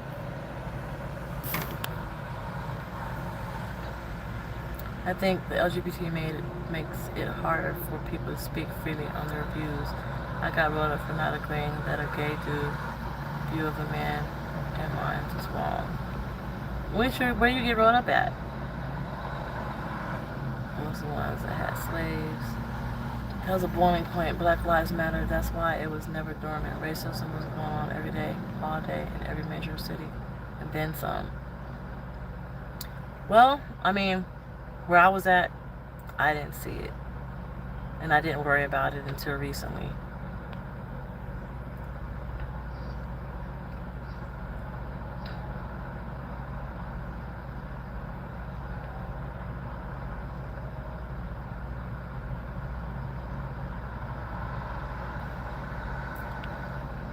Lizzo, I can't really speak on Lizzo. I get she's trying to make a point.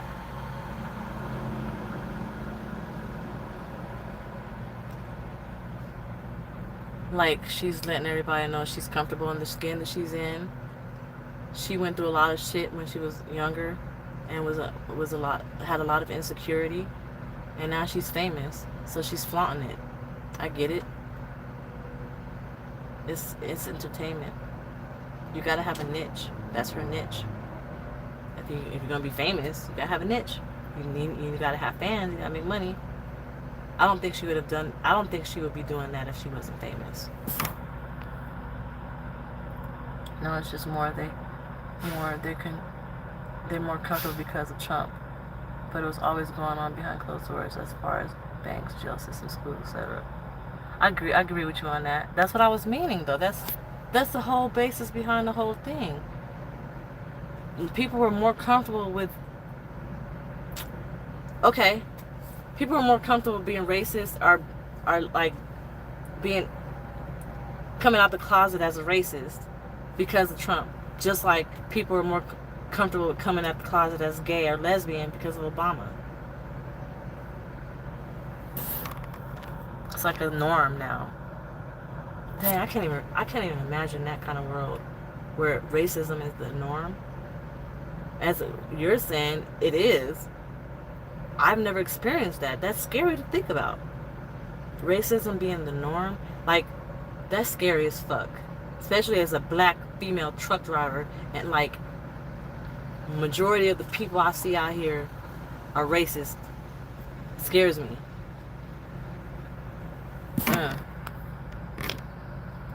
There's so much to tell you about face. The rabbit hole goes way far. Too far. I know it do. I mean, black people on the other side were slaves and made to fight. I'm on the black fence. Black people be getting a bad end of it for a long time and still lives today. But the LGBT community was pushed on the military. Like, what about people that are uncomfortable with it? Shouldn't we have a voice, advice, and order?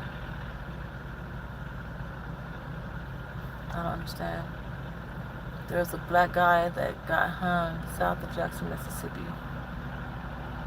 Well, that should have been taught to him from a male figure in his life. It's always been here. People just don't hide it as much anymore since our last president.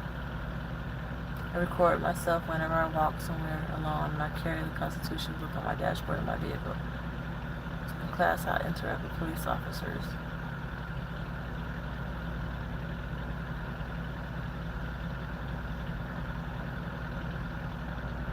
Delusion meaning you don't know the facts. Are you basing it on what you think?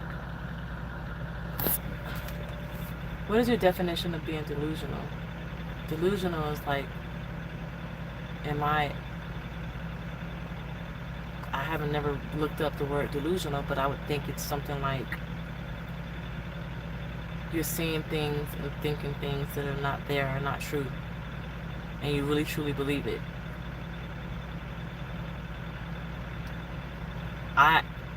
If that's what it is, I don't agree with that, because I'm telling you, these are my opinions, but I'm open-minded to learn more. Like, I'm not saying my opinion can't change.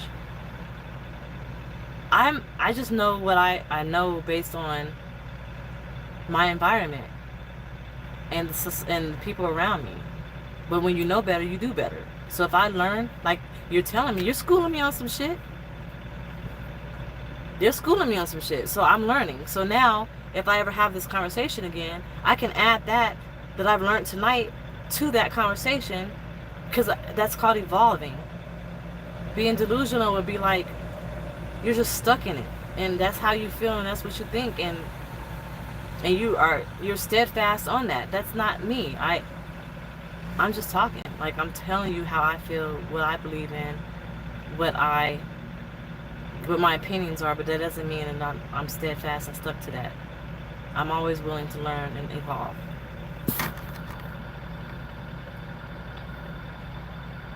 I live down south, and I'm always down south. No, I don't, Mitch. Only time I get treated differently, the only time I've ever been treated differently because of my skin color was since I've been driving trucks. Rebels, meaning Southern soldiers. This is why you need to stop this conversation, because you have no clue of history and what you're talking about. I remember that. I just couldn't think of it, but you're right, I don't have a clue about history. I sure the fuck don't. I said that earlier. Check your history about racism and ask your parents. My dad won't talk about it.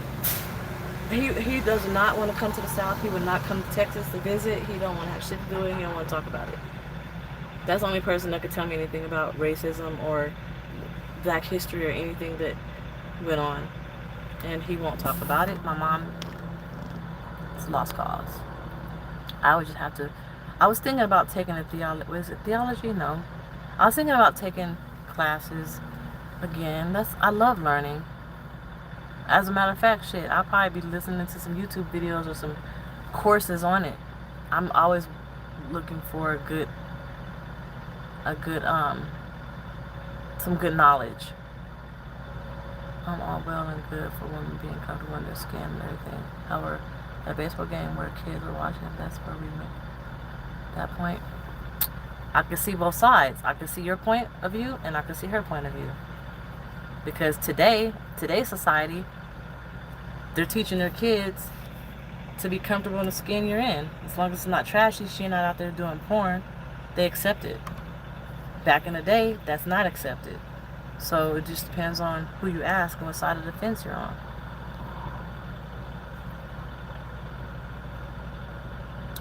See, Floyd, you don't have to call people names, fam. Help educate instead of tear down. That's what's wrong with people. Racism is not the norm. It's like saying the military is the majority. Well, take this note, DollFace. All politicians cater to who bought them and watch for earmarks in all the bills they pass. I believe that.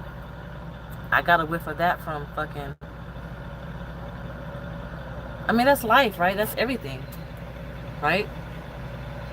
But I started paying attention to politics a little bit more this election season. I just don't give a fuck. Like, really? I should, but I don't, because I feel like this. As long as I could work, take care of my kids, take them to the doctor when they get sick, and pay my bills and rent, I don't give a fuck who's in office. I really don't. As long as I can still live my life happily and enjoy the freedoms that we are enjoying right now, I don't fucking care who's in office. I don't. Because I'm going to always work hard for my money, so you can't take that from me. Like, what are the consequences of somebody that's bad in office? You raise taxes, okay, so I'm just gonna have to work harder. I don't know what the consequences will be. I don't know. All I know is if you have money, a lot of times you can get around a lot of things. You take away Medicaid or Medicare or whatever the case, then you just gotta work harder and pay for health insurance. As far as laws are concerned, stay out of fucking trouble. Like, just live your life and mind your fucking business. Keep your head down and do what you're supposed to do. I don't give a fuck who's in office. As long as I can still take care of my family and that's not being interrupted, I don't give a fuck. Now, when you start being like a dictator and shit like that, that's where we're gonna have a problem.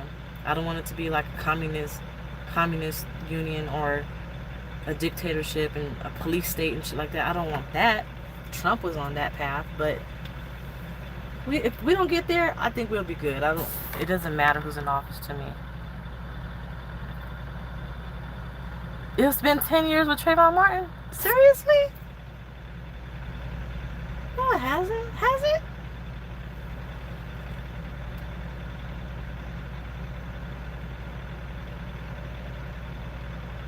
No, it hasn't. I could have swore I saw that trial 10 years ago. Would have been in 2011. It could have been. Funny people who never ever been through the mud always have something to say. What does T. Martin have to do with anything? Because I brought Trayvon Martin up. I lived in many places. Florida is one. New York is where I'm from. Carolinas, I've been to the Midwest and the West. Racism is real, trust me. I know racism is real. I grew up in California and Las Vegas. I moved to North Carolina for a little bit. I've experienced it a little bit there. But I was in Durham, so it wasn't that prevalent there. And then I live in Texas now. After moving to Vegas. In Vegas, you don't see that shit. You don't see it in California. I got a whiff of it in North Carolina, but the type of shit that I was into in North Carolina, I didn't have a chance to see it. In Texas, I don't see it, like, I don't experience it myself, but I see it, like, in people's statements that they, put on their on their lawns and shit like that. I never experienced like racism really like myself until I started driving trucks. Ain't it crazy? I met an Aryan nation that loves rap. They just think that they're the superior race. 2012. Wow. Damn, that's sad. It seemed like it was just yesterday. Be thankful you are alive. Be thankful for your kids. Be thankful for you working, and be thankful God. Be blessing to all black people. Good night, Codename. Read Lies, My Teacher Told Me by James Lovin. And as far as the Black Lives Matter thing is concerned, I don't have nothing to really say about like that. I can say this. When black folks say Black Lives Matter, in my opinion, this is how I interpret that. Black Lives Matter too. Not Black Lives Matter and nobody else's lives matter, because then you get other people that say all lives matter, not just black folks. No, that's not what we're saying. We're not saying all lives. We're not saying only Black Lives Matter and not everybody else. We're saying Black Lives Matter too. Our lives matter too. All lives matter, but you guys act like our lives don't matter. All lives matter. But certain people in society are acting like black lives don't matter. So we created a movement. They created a movement saying Black Lives Matter. It should have been Black Lives Matter too. Black Lives Matter as well. Black Lives Matter also. You just say Black Lives Matter. But you know, some people take shit literally. And they're like, no, black lives don't just matter. All lives matter. We're not saying only Black Lives Matter. We're saying our lives matter too. Our lives matter just like your life matters. So why do you treat us differently? Why do you abuse us and hate us? Our lives matter too. You can't just kill us like that. Like, it's not fair that you just kill us. Our lives matter too. We're humans too. We have more melanin in our skin than you do. But our lives matter too. That's what I believe Black Lives Matter originated from. Like, and then it's a whole bunch of different shit now.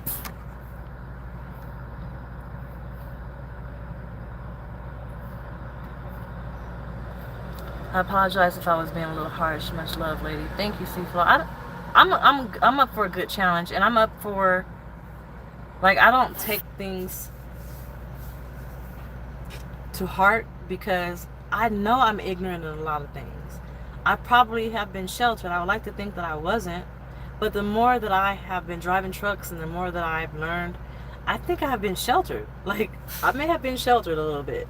So I'm not opposed to learning and listening to other people's viewpoints and actually considering it. But what I'm not going to tolerate is somebody calling me names because of my ignorance. That's not fair. That's not fair. That's like calling a baby delusional because they don't know how to read. Like, that's not fair. Like, you have to learn and you have to evolve. There's levels. If I'm not there yet, you can't call me names because I'm not there yet. I'm still learning. I'm just telling you what my views and opinions are. Correct me if I'm wrong. And I'm okay with that if you correct me if I'm wrong. Because if you correct me if I'm wrong, I'm going to go do my research, and then I'm going to educate myself, and then I'm going to be better. That's the purpose. But I don't think you're being harsh. I just think you're being rude as far as the delusional part. All lives matter. Mitch, are you black or white? Moderator. Can I ask you a question? What made you decide to drive a truck as a career? I get that a lot. My wife that I got married to was a truck driver. I went on the road with her and I loved it and I decided to do it. It's not a career though. When I graduated college, I was supposed to go straight to law school, but it took me 7 years to graduate because I had children and I kept stopping and starting. And I wasn't ready to go back to school just yet. I wanted to take a break. I decided to drive trucks because she did it and I liked when we were on the road, so I decided to do it too. And then I'm stuck in it. So I gotta stay in here until I go to law school. It was years ago to other people, but to his family and George Floyd's family, it seems like it's just yesterday. His poor daughter has to relive that day every day. It's an ironic book title, given that our society spends so much time lying to children. Look, we have to get better as black people as well to make our lives matter as well. Exactly. I agree with that, Mitch. We sure the fuck do. Because people be black on black crime and like, I don't understand. This is what I don't understand. How come y'all not gonna like this what I'm about to say. Why are black folks so different than white folks as far as their personality? Like, how come black folks are so aggressive and white folks are not? I mean, majority. I'm speaking majority. I'm not saying all one side or all the other. I'm just saying, like, how come black women have the neck roll and a lot of them, not all of them, that attitude? It don't even have to be a bad attitude. You just, that urban attitude. What makes us urban? Why are we different than white folks? How come we would choose to pick a fight versus call the police? Like, most white folks will call the police versus pick a fight. What makes us different? Like, how come some black men don't even want to date black women? They'd rather date a white woman. And how come some white men only want to date black women? What is that divide that makes us so different? I don't understand. The only thing I can understand, which is stupid, but the only thing that I can understand as far as a difference in, like, of a skin color or something, all I know, it's gonna sound stupid, but the darker your skin is, the coarser your hair and your skin is. The lighter your skin is, the finer your hair and your skin is. From my personal experience, my son's father is damn near albino almost. He has dark hair though, but his skin is super soft. He's yellow as fuck. My son is yellow as fuck. He got like sandy, blondish, brownish hair. My daughter is dark. She has the same kind of hair I have, but hers is a little coarse. It's thin, just thin hair. And then Jaden has coarse fucking hair. He's like full-blooded, like we're mixed. All of my kids are mixed. But Jaden don't look mixed. He looks full black. His hair is coarse, and both of their skins are thick, like it's hard for them to bruise or get cuts. But it's easy for us light folks to bruise and get cuts. That's the only difference I know. So like white folks, their hair is more fine and it's not coarse. Their skin is more, what's the word I'm looking for? It's not thick, I guess. I don't know. But why are black folks, as far as like, why are some black folks more urban, I guess, than white folks? And how come white folks can't be urban like black folks? I mean, you can if you literally grew up around black folks all the time. But like Eminem, I don't even know if he grew up around black folks. Eminem was white as fuck, but like, what makes us different? I'm not being funny or nothing. I'm just saying, like, what is that thing that makes us different? His family has to watch the trial and relive what happened to him every day until the trial is over. Then on his B-Day and on his angel's anniversary. What's up, Tremaine? What's up, Mitch? You running a night shift tonight? Nope. I'm black, just keeping me in my small exam. Black Lives Matter too is what should have been said. It's not only about taxes, my lady. It can be a lot of things that can pass under a certain regimen that will hinder you. What is it though? School me. What is it? What else, C-Flow? Because I don't know. I don't follow politics. I never wanted to. I don't care. Maybe I should. Why should I care? What are the different aspects that can hinder me? Tell me. Do you want to know the truth or the political response? Both. Okay, let's get this over with. Respect. No one knows everything. Understandable.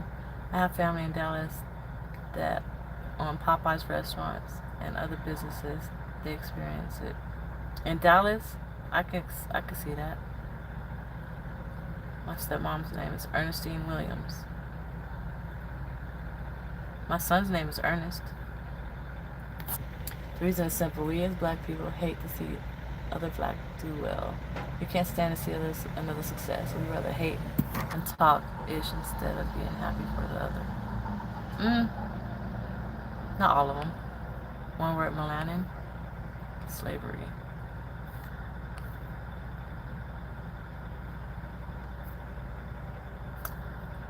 Ernestine Williams. You wanna know what my mom told me before? She said that her family, like my mom's side of the family, like her great-grandma and their great-grandma were house niggers. And that's why we're light-skinned. Because some white man slept with one of the slaves, got her pregnant.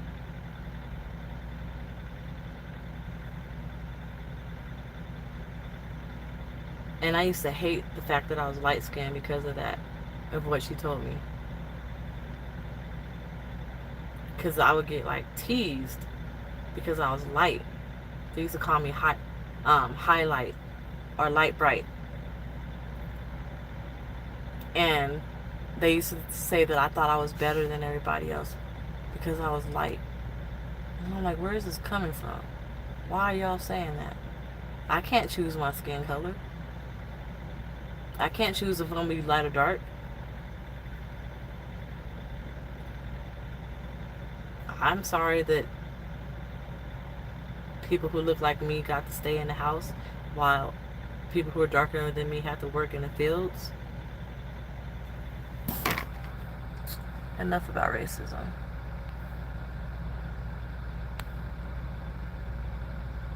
Don't like to sit down and build with others. You look on social media, how many of your friends, when they're doing something positive, how many people have something negative to say? Yeah, she's African American. She's African American. She's my mom. I don't call her my stepmom if I give her a hard time. Trying to keep your thoughts, but instead of a person helping you understand, they're quick to tear down. Can I just say I'm loving the glow you were having tonight? Thank you. Good night, Matthew. A house ninja. I apologize again. I'm a little sensitive when it comes to my people and how we refer to each other, as well as minimize the damage that has been done to us and being done to us. Are you black, C-Flow? I thought you was white this whole time. The hell you was giving me? Okay.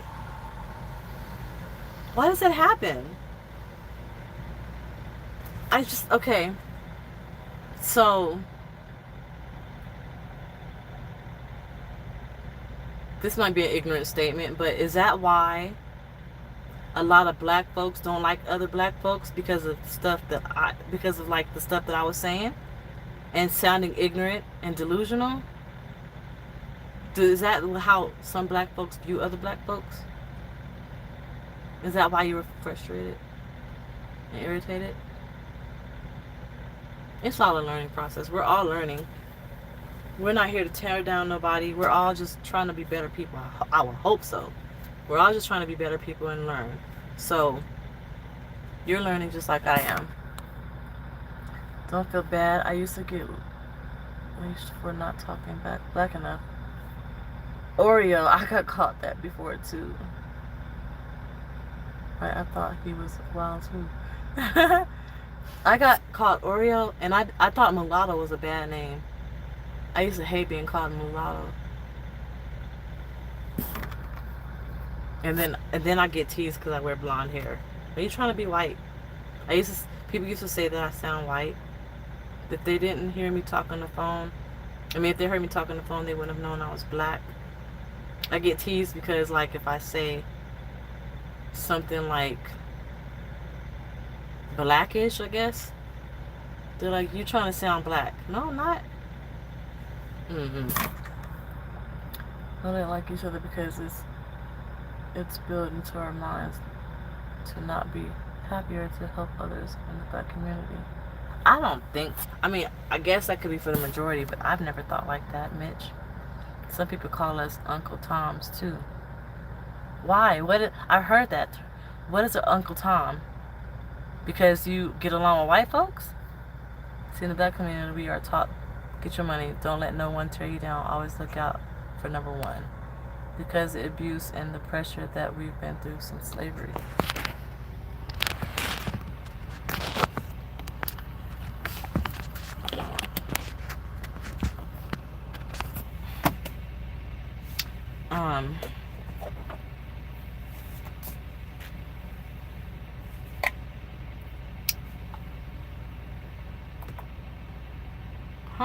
I have a beautiful what?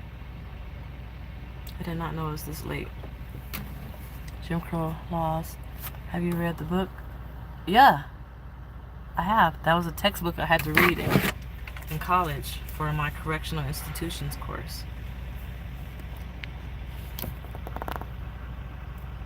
But what our black people have not understood yet is once a black person gets a certain success, we need to reach one, teach one.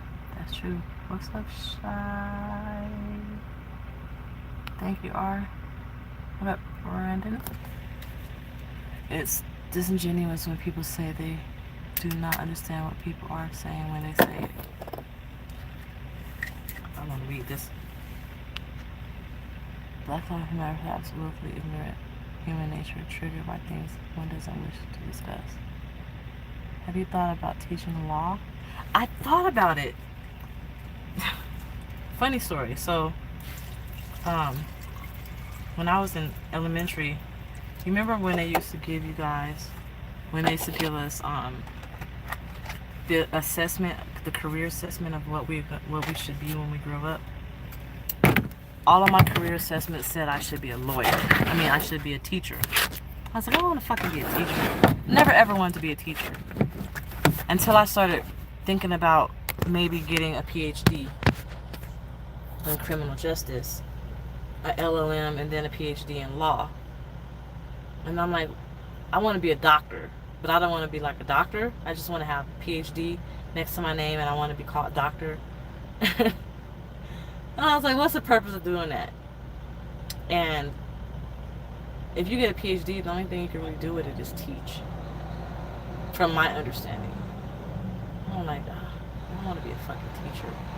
But then I thought about it, it might be fun. But I think what I've always said I wanted to do was, I want to open up clinics in minority neighborhoods, legal clinics, like what to do when you get stopped by the police.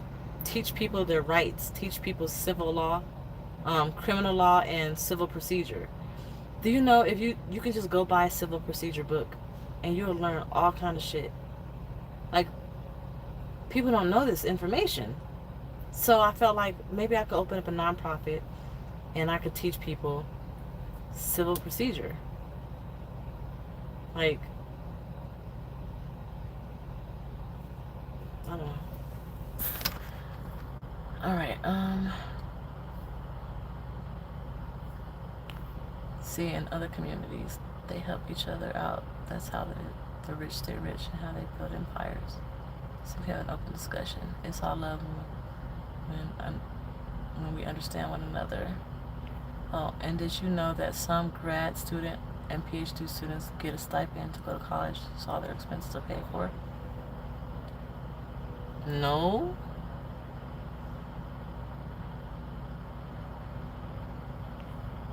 Maybe? I think I heard it, but I never wanted to get a PhD or go to grad school. But I need to know. You need to tell me some more information about that, because law school is essentially grad school. So where my stipend at? Stipend.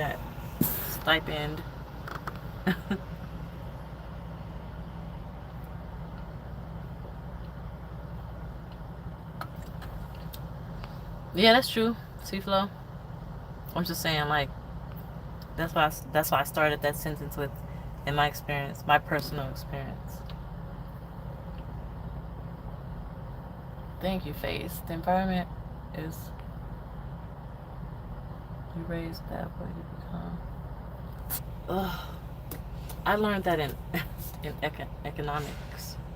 Economics was so depressing to me, taking that class, because I didn't get nothing really out of that class other than people, minorities. I don't know how that came about, but minorities.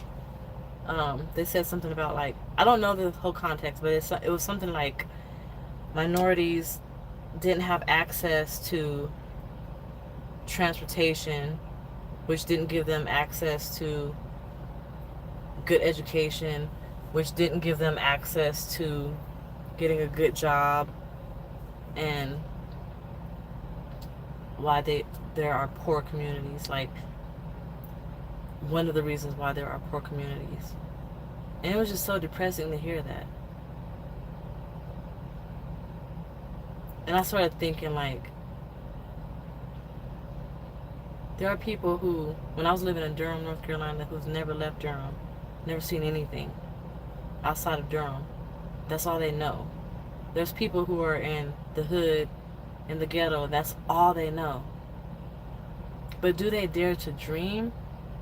And I asked my teacher that, and he was like, my professor, he was like, if you don't have access to transportation, which will give you access to education, how will you learn? How will you dream? Because that's where you would read a book. But if you don't even have access to a library or good books to read, you won't be able to dream. Or something like that, to that extent. And I was just like, man. You know, in the Woodlands, one of the, like, communities or cities that I live near, people's front yards are, like, on their block, like, every so many 100 feet, they have these book stands where people in the neighborhood, it's like free books. Like, you put a book in there, if you're not reading it no more, you put it in there so somebody else could read it. And then you could take one out if you haven't read a book that's in there. Like, you look in there. Like, it's like a book exchange. I'd never ever seen nothing like that in my life. And I was thinking, like, if they had that in the ghetto, where kids can just go to the corner and get a book instead of a crack rock and read, you know how powerful that would be? You don't have to have transportation, access to transportation to teach yourself if you have access to books. If they can do it, maybe that could be a thing. Don't take my idea. It's live on YouTube, so can't take it. I want to do that. I want to open up book exchanges in urban communities. Just like they got in the rich communities, because Woodlands is a rich community. Book exchanges. It looks like a little, what is it called? Birdhouse, but it has books in it.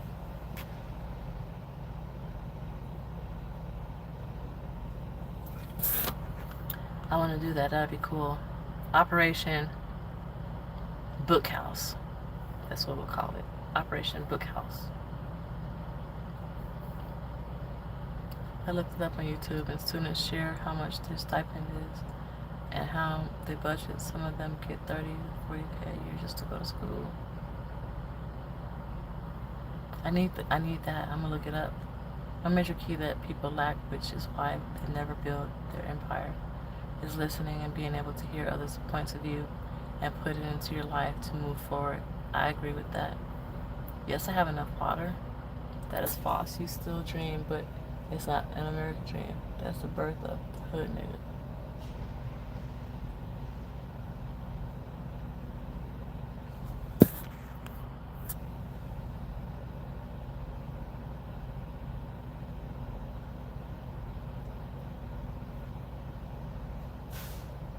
I don't even know what to make of that statement.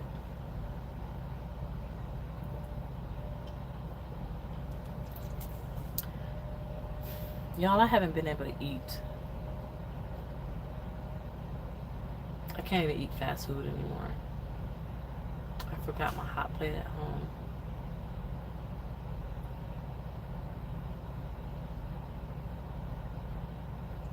I have chicken in my refrigerator. I don't want nothing to eat other than grilled chicken. I just want grilled chicken, and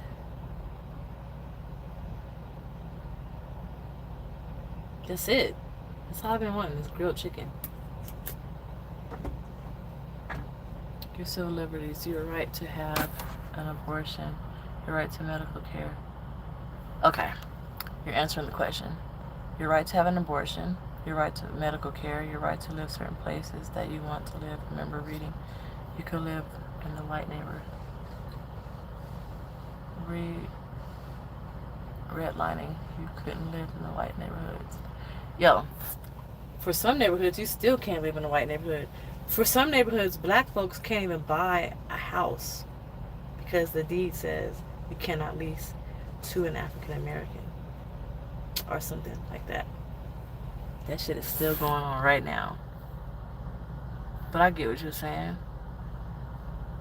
So let's see, if I couldn't have an abortion, if I didn't have the right to have an abortion, okay, medical care, that would suck. But then that means I would just have to buy it, right? Living in where I want to live, that would suck. That would suck. So then that's when all the black folks will get together and buy a fucking island or some shit and create our own economy. That dude has you losing your appetite. Who? I went to cold turkey on fast food after home time. Started to miss burgers. I can't do it. Everything that I've eaten the past 3 days, I just, I don't think productive on the side of flop. We break that behind the house straight up. Right. Well, no. The deed says you cannot sell to niggers. Some deeds are like that. I think I heard about it when I was in Texas. I just don't remember if it's in Texas. Where did I hear that at? I don't remember where I heard it. I don't remember where I heard it. I think I heard it in Texas. By the way, I wasn't calling you high yellow, just yet more colorism is an intensive way to name call. Oh, I'm not tripping. I believe you dream more about success when you're from the ghetto. That's subjective. Because I know a lot of people in the ghetto who say that they can't leave because it's all they know and that's all they got. And they don't believe that they can achieve anything. They believe that they're only going to be able to stay there for the rest of their life. They can't go nowhere and do nothing. They're not dreaming. That's what the other people do. You said it, and you said something we as blacks will not ever do. Morning. Hey, don't say that. You make me feel like I need to go to bed. I want something to eat though. I'm hungry. When I came off of home time, my first load was from Texas to Arizona. I don't remember what I ate. At Taco Bell, I didn't like that. I had Burger King, didn't like that. I didn't even eat all of my Taco Bell. I ate like 3 bites. I didn't eat all my Burger King. I ate like 3 bites. I had Chester's chicken. I ate like a piece of a chicken finger. Like, I don't want no food. Everything is nasty to me. I I think the N-word needs to be abolished from dictionaries and stuff. If we stop using that word and stop teaching it, it can change a lot. So you said they won't sell to ninjas, so you become smarter than you look. You get your lawyer to draw up favors, and then buy the house for you. Fried fish or tuna, salmon, crab, vegetables. I got some tuna. I could do that. I think that's what it is. I think I just want clean food. Like I just want clean food. I don't even like broccoli no more. Remember how I used to love broccoli? That's right, Mitch. I don't even want broccoli no more. And cabbage, I still love cabbage. But like I don't know.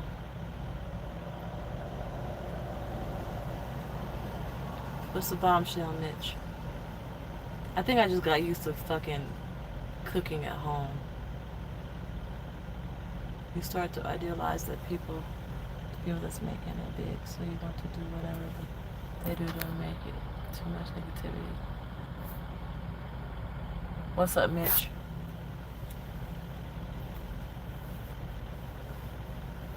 And I haven't been sleeping well. I don't know what the fuck's going on with me.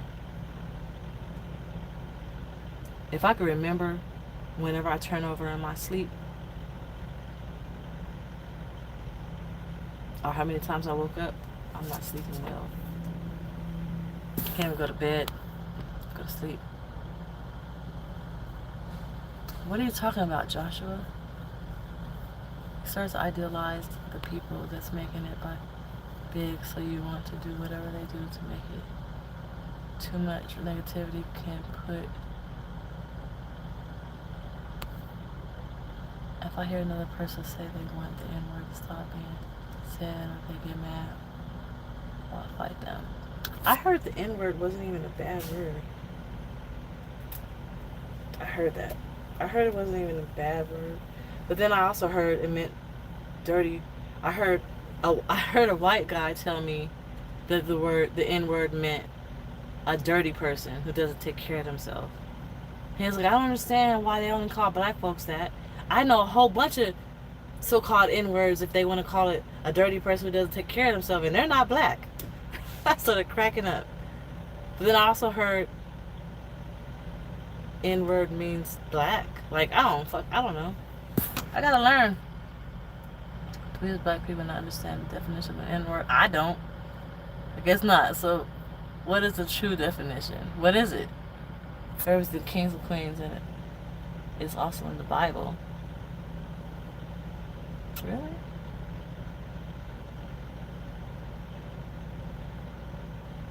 See, let me tell y'all something. This is totally off subject. But you see how our conversation keeps evolving? You see how every time I come on YouTube, I could be on here for 2 and 3 hours just talking about all kind of different shit? That's the type of conversations I be wanting to have with somebody who claims that they're interested in me. Like, we could just talk about every fucking thing and just shoot the shit.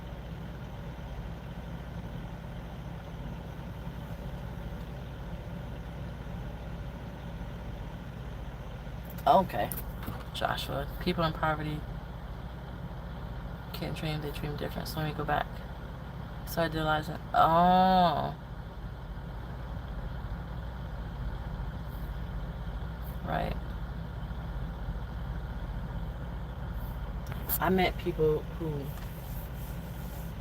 was like, all I know is drug dealing. Like, I gotta stay here to help my mom. She needs help with money, and I can't just leave her.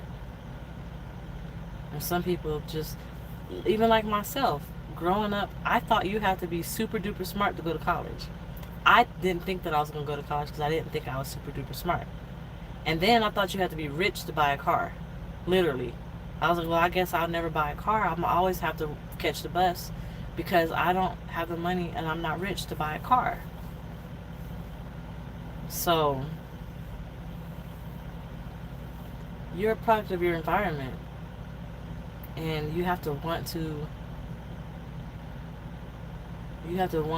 evolve and learn and grow. The person who helped me evolve and grow, two people responsible for that. One was my son's father, and the other one was the guy who initially called me to proposition me to pay me for sex, and instead he propositioned me and paid me to study. He was like, I'll pay you $200 an hour to finish high school and get your diploma. He paid me $200 an hour. He bought my textbooks, and he sat down with me at the desk, and he helped me study so I can get my high school diploma. He sent me to Vegas because I was in North Carolina at the time, so I can graduate and walk across the stage. And then we had conversations about how and what it means, what I want to do as far as college. And if it wasn't for him, I probably would have never went to college. I probably would have never thought or believed that I could go. So, I mean, when I say people, they can't get past, they don't dream because they really don't know. They don't know what's out there or what's available to them.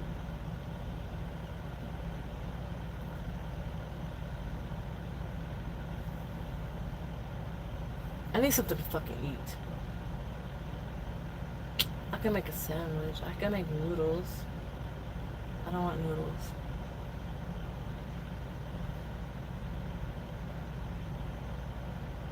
I don't want a sandwich.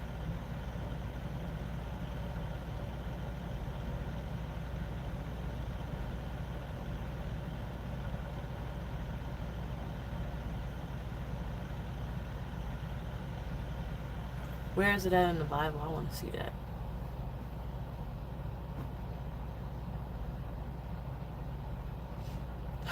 I need to eat something. I'm trying to think of what I have to eat. I have cookies.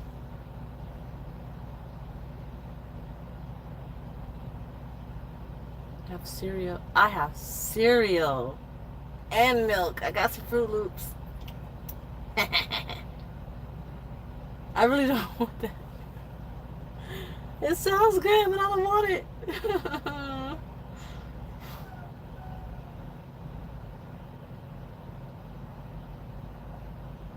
Normally it's macaroni and cheese. I don't want that either.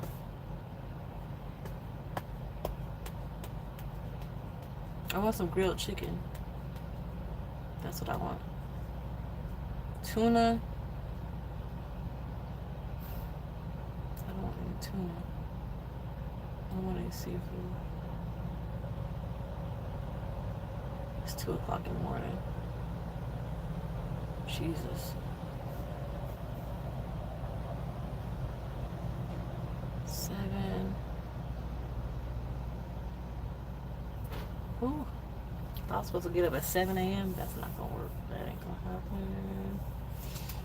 Let me see. Well, let's talk. What you mean? Let's talk. Talk about what? Certify my logs. Find out how long I've been off duty.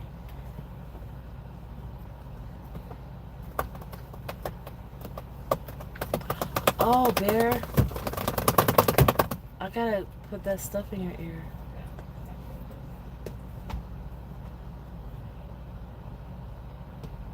I forgot all about that.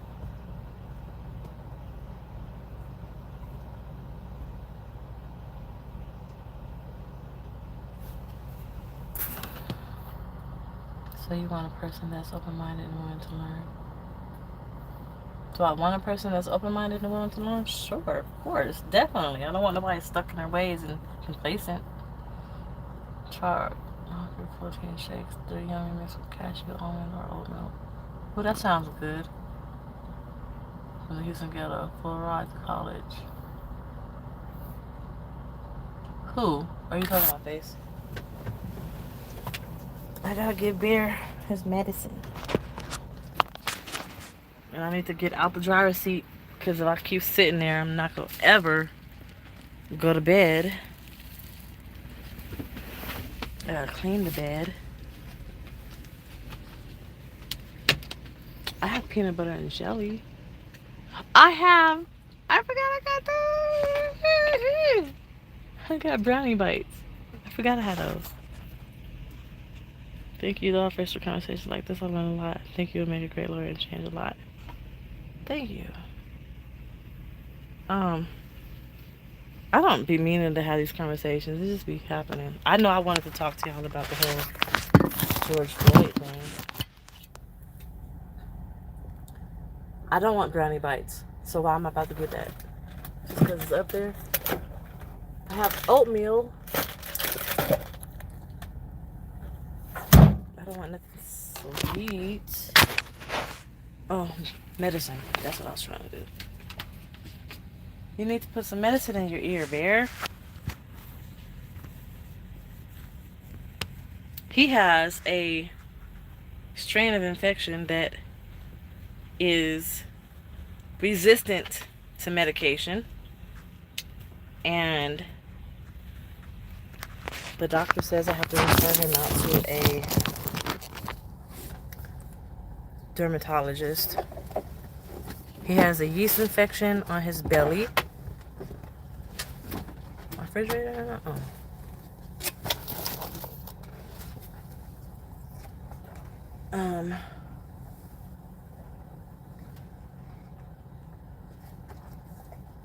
And he has allergies. He's allergic to Houston.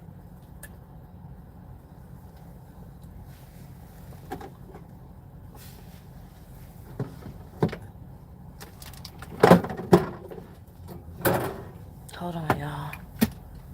I had this butter out and it is getting everywhere. So I gotta put it in the refrigerator. I hope it freezes or gets hard.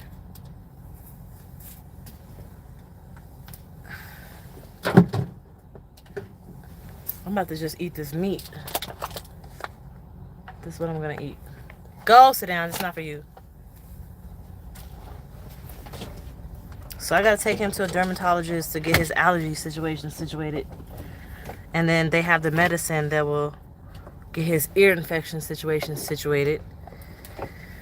And the yeast infection situation situated. They want me to do an allergy test to find out what he's allergic to so we can get that situation. I'm like, listen, I love Bear and all, but that sounds like a lot of money.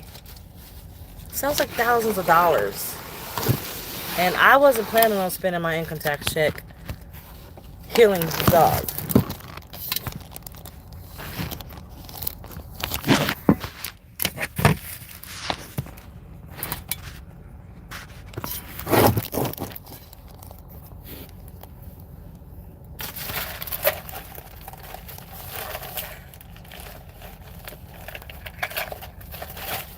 I gotta squeeze the stuff in his ear. She said maybe this mixed with his antibiotics might work. And then I gotta clean his ear. I don't want to do that. I'm not looking forward to that.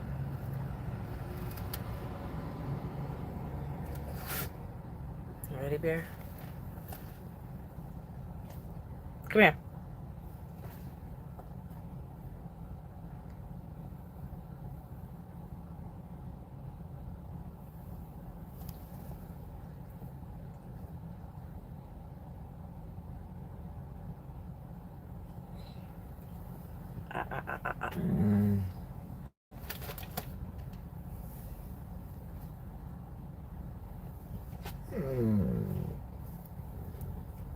He sounds like an old man.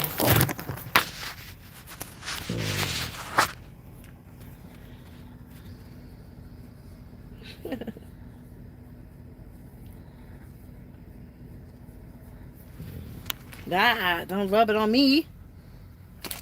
Bear. Move! Move! Bear! Fucking shit. How are you gonna get this on me? He likes when I do this, so it feels good to him. It used to hurt to touch his ear. So it's getting a little bit better. I'm tired of spending money on his ear infection. Okay, go. Go. Go, go, go. Go. Go over there. Don't shake over here. Go.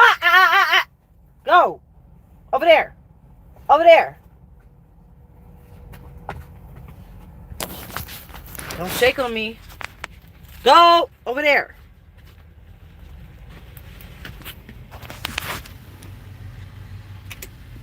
Okay. Stop doing this to yourself unless you buy a restaurant. Wait a minute. Gotta go back. Noodles and high sodium. I know they are. Crackers and tuna. I have crackers, I have tuna. That sounds good. I don't have any mixed nuts in here. Stop doing it to yourself. What made you convert to lesbianism?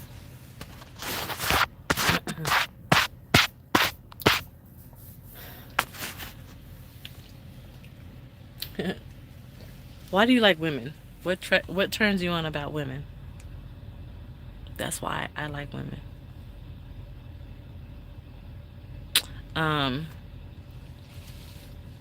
Initially. Then I realized I really just like sex with women and not necessarily like being in relationships with women. And if you ask me why do you like sex with women? That's the same reason why I like sex with women. You can have home cooked meals on the truck. You gotta buy a little eye. I had an eye. I used to cook all kind of stuff on the truck. He's the DollFace Nation Dog of the Year. Aw. Look it up. See what they say about the N-word. I will. Oh my God. Ah! Princess.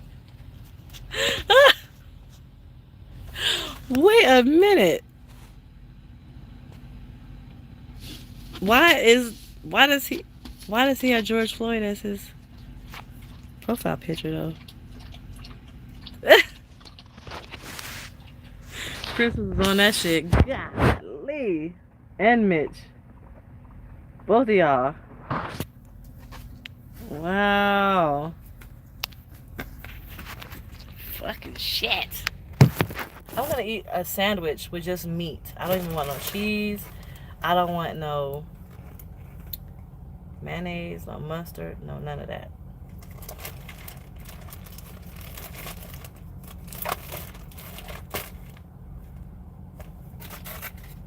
I don't even want the meat. I don't even want the bread. Hey, what did I say? Go over there. Over there. Over there. You're not getting none. Go eat your own food.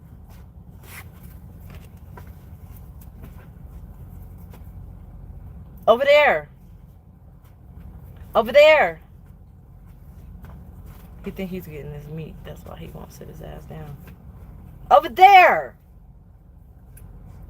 You're not getting it. No. Over there. Boy, he's arguing the shit out of me. He's testing my nerves. Wait a minute. You answered the question. Intimacy. Women have love that hits that spot. And they try to be decent.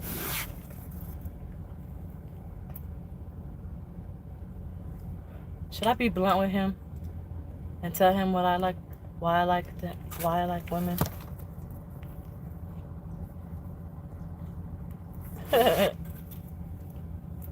Go! Sit down.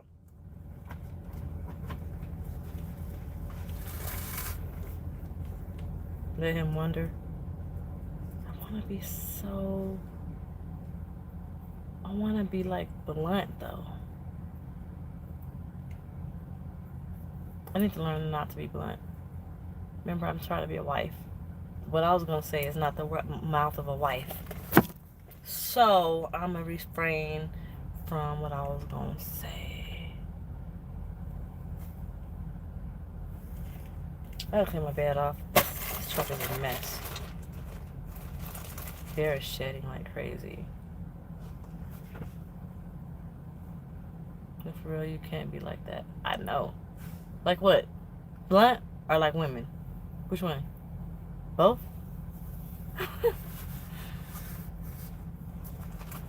I ain't trying to come at you like that. I know you're not. I'm not tripping. You asked an honest question. What made me convert to lesbianism? Because I feel like the next question was going to be something about religion.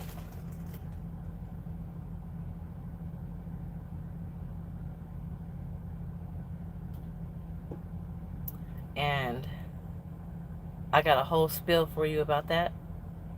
Anybody that wants to come at me about religion and lesbianism. But other than that, yeah. People, be real. Don't do that. Don't do that.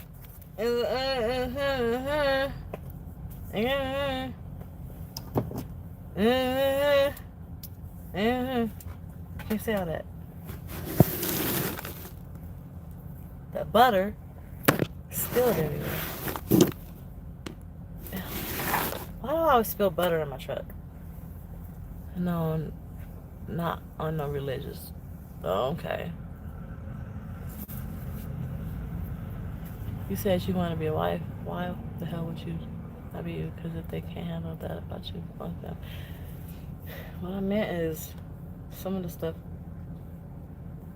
that I say is, stop it. Don't look at me like that. You know better. I'm not mad at you. You just can't do that. Some of the stuff that I would say is kind of like,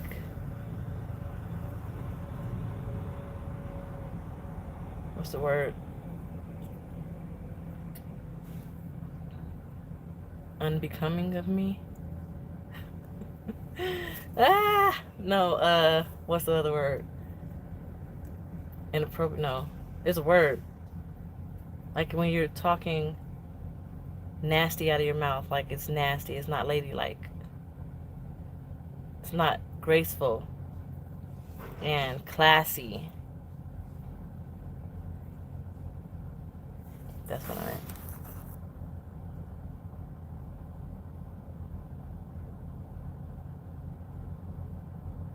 I'm supposed to get myself together right now. But today is not the day for that, so I'll do that tomorrow. What I like about women is wet wop. Wop. That's what I like. Sex with women because of the wop. Hey, I found a way to say it because I was sure about to say it.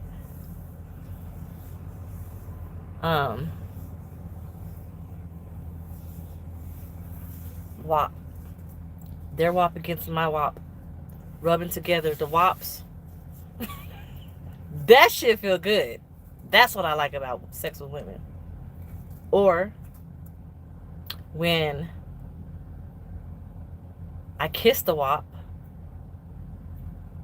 you can feel the contractions, and it feels like when she's having an orgasm, it feels like her wop is sucking my face. And then when she moves her hips and stuff, when a woman moves her hips, it's like fucking kryptonite. Makes my knees weak.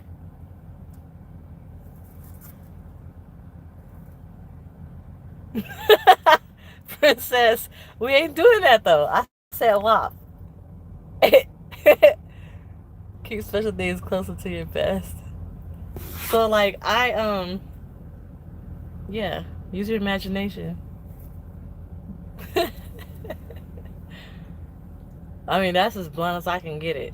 Because I never really explained it to you guys like that. Because it just sounds so harsh. That hair is irking the fuck out of me. Look at this. He's shedding like shit.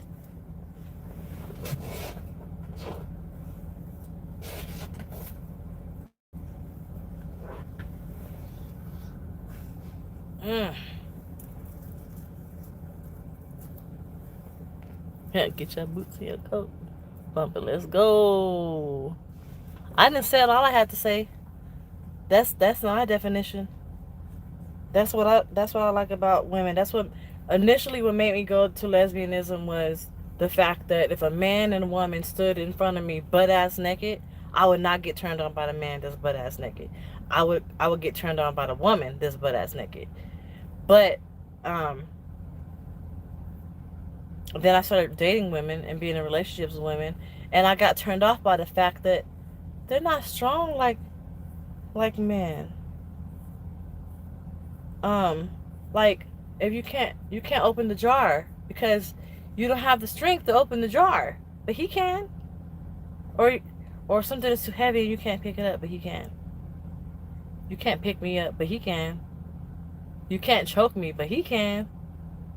Things that I enjoy that a man can do, a woman sometimes can't do. And if she can do, she's too fucking masculine for me. So,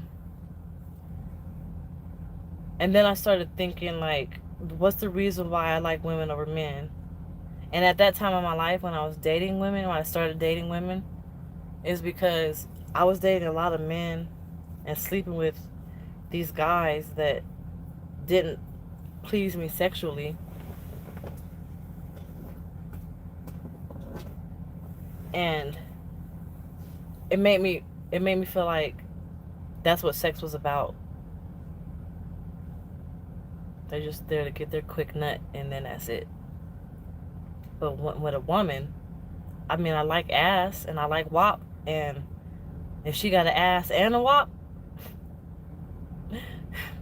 but it's sex still. It's not.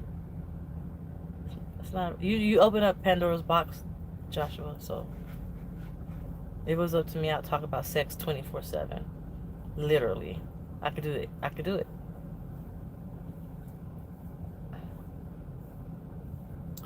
I thought about transgender before I actually literally entertained the thought of having sex with a transgender. But stop. I was dating the wrong dudes. It just wasn't good for me, like, at all. I didn't like cunnilingus. I didn't like it because the guys didn't do it right. The girls did, though. And I didn't like intercourse because the guys just got their nut and I didn't feel wanted and appreciated and all of that. But then I realized that comes with the territory if you're not in a relationship with that person. Cunnilingus. What I was looking for, I wasn't going to get from a guy that I'm simply just fucking. I was going to get from a guy that I actually am in a relationship with. And at that time, there was no guy that was ready to be in a relationship. And it's still happening today. That's why I'm abstinent now, because I need more than just intercourse and cunnilingus for me to feel good and stimulated sexually. So I just quickly realized I don't need to be having sex with men that I'm not in a relationship with or connected to. I don't need to be in a relationship with a woman to get sexually satisfied. I don't need to be in a relationship with a woman just because I like having sex with a woman. And then after I had sex with a woman and realized what that was like, I found out how I could still pleasure myself and still get the same effect with a guy that I do with a woman. And once I found that out, it was back to men. I was like, I figured it out. I figured out how I don't have to fantasize about women while having sex with men. Because I figured out how I can actually get the same pleasure from the man that I would get from a woman. With the occasional, maybe I want cunnilingus, maybe I want to kiss the wop. Then I can't get that from a man. I'll have to go to the woman. But other than that,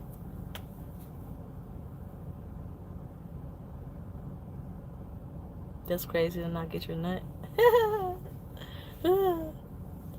Some men think because we are moaning a lot and ooh ah, ooh ah, they think we're coming. It's just natural. It's just what you do when you have sex. You moan. Like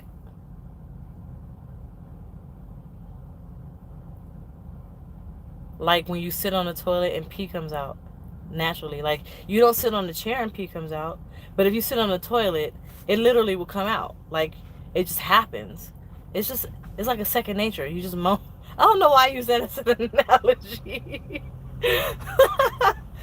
But it's like second nature. You just moan. They think we're having an orgasm.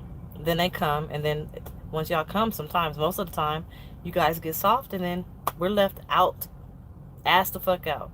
But that happens more often than not.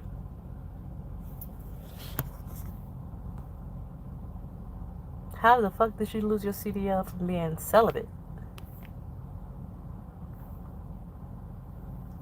I bought some French toast earlier this morning, and I could smell it because I didn't eat it all, and it smells good. I think I might eat it. I keep smelling it. I know I might bite into it, and I'm not gonna want it after I bite into it. You did not like the what? Okay, forget the relationships. Concentrate on making money. Right. That was a harsh, beautiful, but leave them guessing. That's crazy. You want to kiss the WAP? Yes. WAP. W-A-P.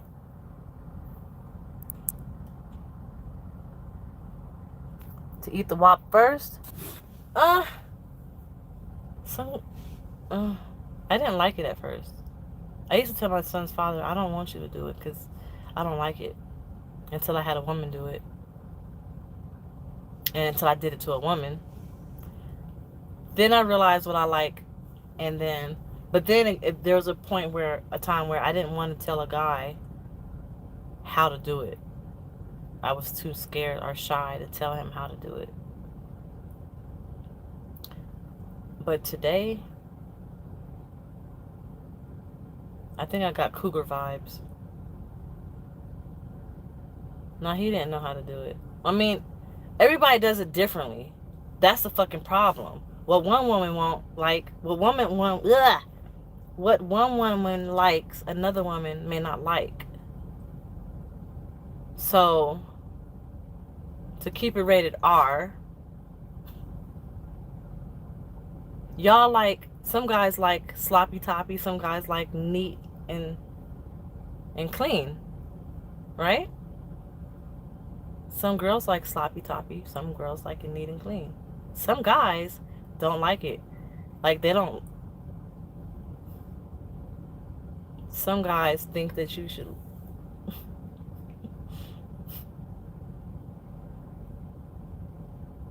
Yeah, I don't know if I want to say all of that. Well, these are some lame dudes you were entertaining. Sorry, one of the ladies. It's out, so that's fine for me.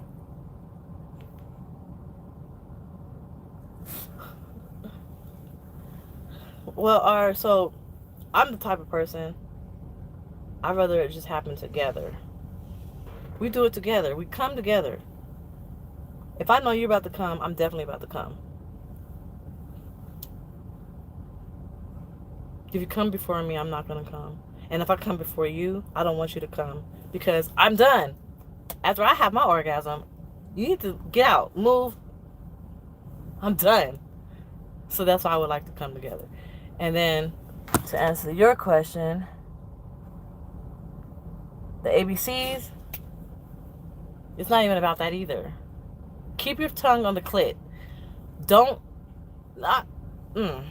You know how you got the clit and you got the skin over the clit?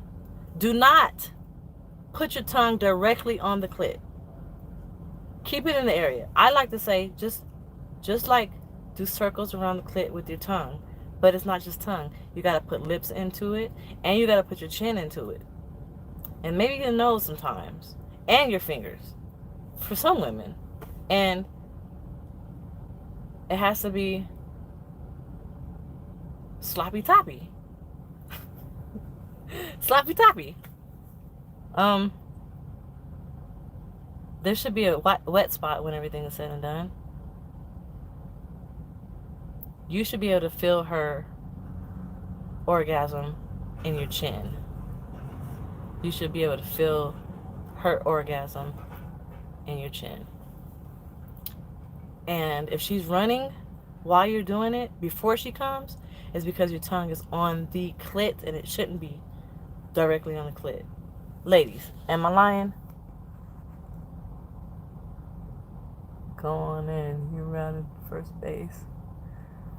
So she told the police that I was trying to kill her every night, but at the same time told them I'm a truck driver, only home on weekends. I got a fine girl after she left me that was trying to help me get my seat. That's fucked up. Damn. But is sex also a mindset? Yes. That's not a dumb question. It definitely is a mindset.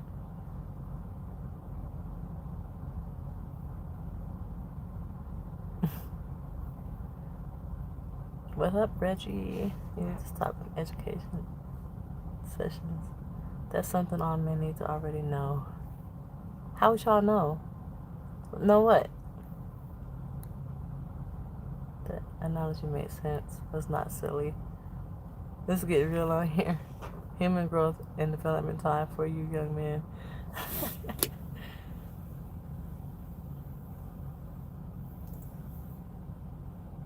I can say this. My time that I spent dating women. Oh, okay. No, they shouldn't already know. Because men are weird, are different. Like, some men are literal. Y'all don't have...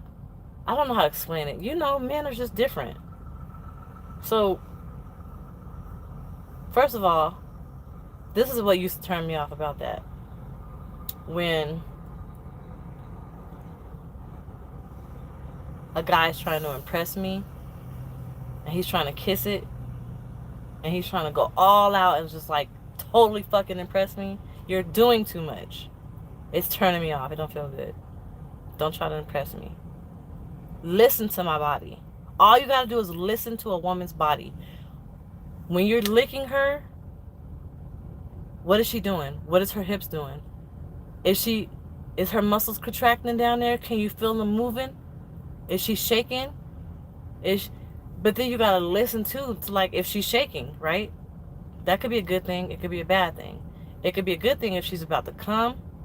It could be a good thing if you're doing it just right. But it could be a bad thing if you're overstimulating her. But you wouldn't know that. You're not expected to know that.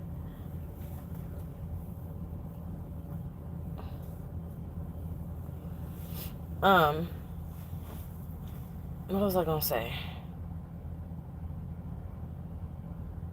After dating women, I've learned that I have a technique that all of the women I've dated, which wasn't a lot, they like.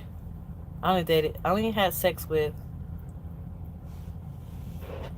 3 women. 4 women? 5. My wife was one of them.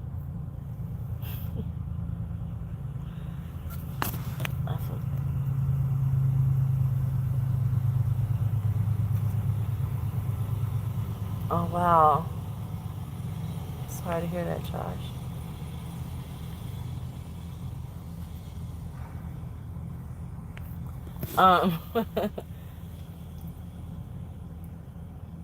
I noticed that they all like my technique, and I feel like this is a proven technique, and it works. I even like it. That's a whole nother video. I'm not gonna tell y'all that tonight. Not tonight.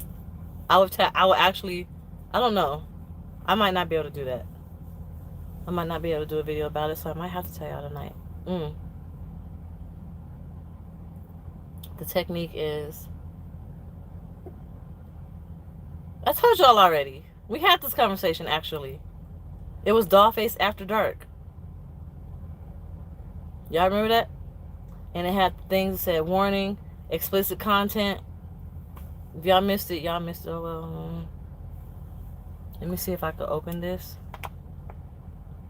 without him getting up.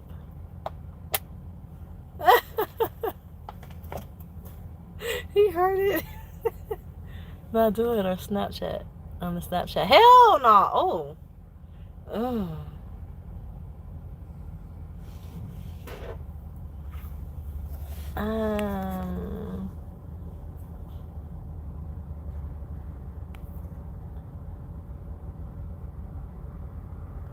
I think what kind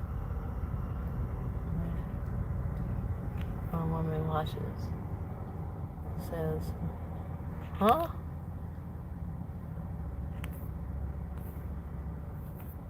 Princess, you gotta help me out. Back me up. Am I talking facts or am I like, this is just me? Am I the only person who likes this stuff?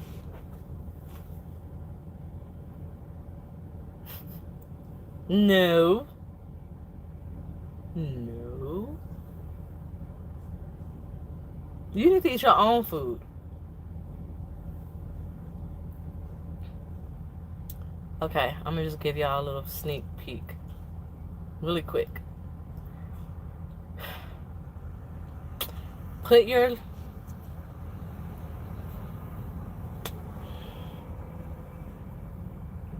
I get a lot more subscribers. If I do it on... I'm not gonna talk about sex like that to get subscribers.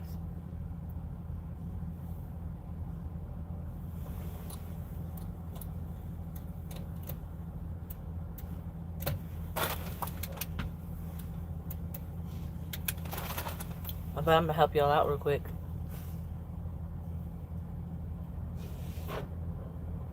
So this is what you're gonna do. This is the WAP. Okay?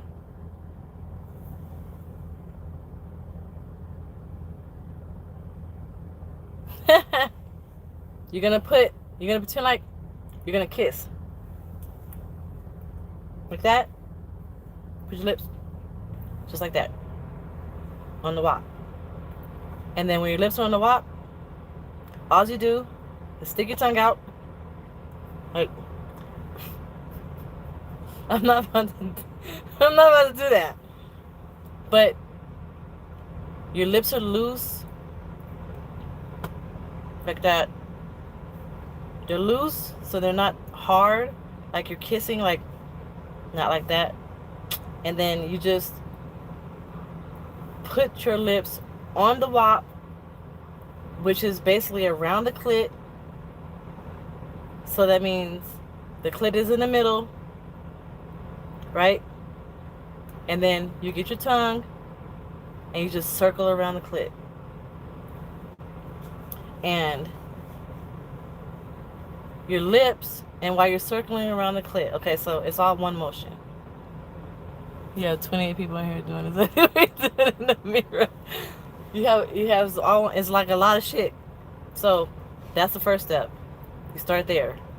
Then you want to put your chin in the opening of her vagina, like right there at the edge, because your lips are on the clit, your chin is on the opening, and your tongue is like like that, right?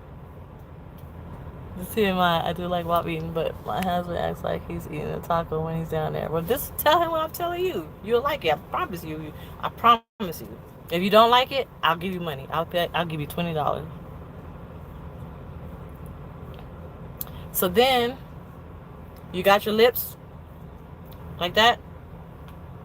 And you got your tongue just there, loose, not like that, but like kind of like flat, like that.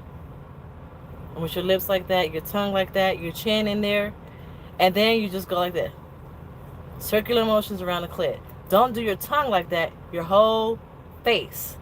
So that means your lips, your chin, and your tongue are all moving in a circle at the same time around the clit. Your chin is moving in a circle in her vaginal opening. Your lips are moving in a circle on her lips. And your tongue is moving in a circle around her clit. I promise you. And then the saliva just has to fall out. Don't suck it up. Don't swallow it. Just let it go where it goes. I promise you. I promise you. I swear to God. I promise you. That's when you'll feel. When she comes, you'll feel it in your chin. Watch. Watch what I tell you. I promise you that. It does feel like a massage. And I noticed that this worked because it's just, you know how to read the body language. Her hips start moving up closer, like she's trying to put your face in it, like she's trying to get more of it, and her hips start moving and gyrating, and it's a rhythm. Now you're in a whole entire rhythm. You're moving your face. You just move your face, not just your tongue, your whole face. That's why you can't be scared. You can't be scared of it. And that's why some men go wrong. Because you are stupid. You can't go wrong because, I mean, that's why men go wrong, because some men only like to just, that shit is fucking annoying. That's annoying. Don't fucking do that shit. They don't even put the lips on it. They swallow the saliva. It's dry down there. Just tip of the tongue. Who does that? Ugh. Don't do that shit. Or they just focus on the clit and they just keep licking the clit fast like that. And lick it. Or they want to get up under the skin and just lick on the clit only. Or they want to suck the clit. Sometimes it's alright, but no. You don't have to do all of that. You don't have to suck shit. Just one motion. And then some guys, they just keep switching it up. We about to come. And then you switch it up and did a whole nother thing. And now our cum went away. So now we gotta focus on getting the fucking cum back. And then you switch it up again. And it's like, fuck. There's an actual meme on Instagram that says, fuck a heartbreak. Have you ever lost your nut because the man switched up, because he switched up his position or something like that? Man.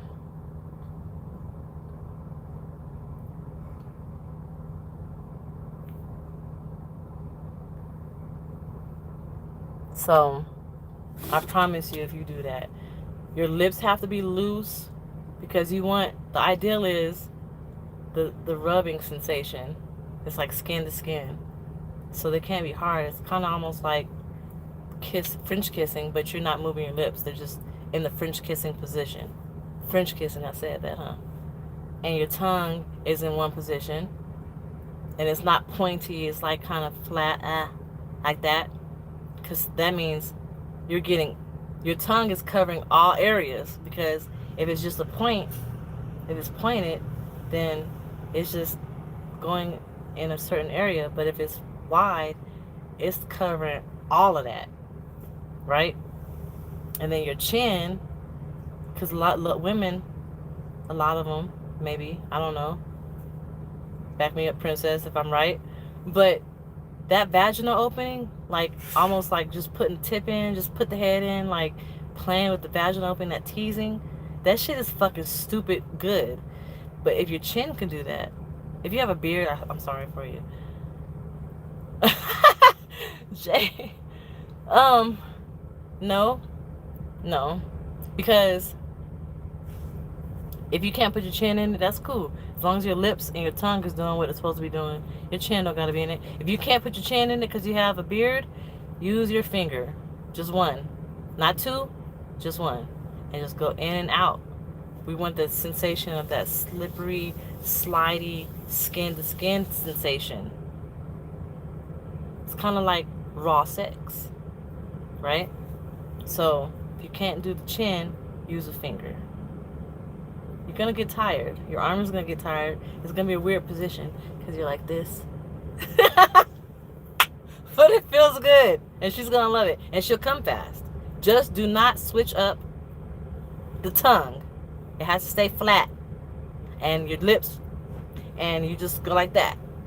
Around and circle around the clit. Never directly on the clit.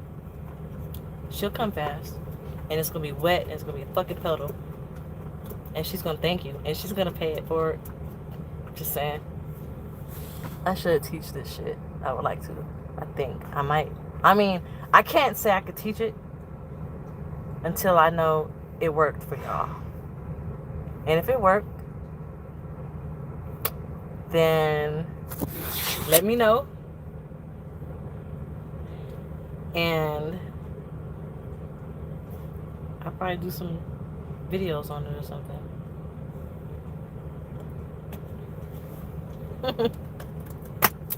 My pleasure to help y'all out.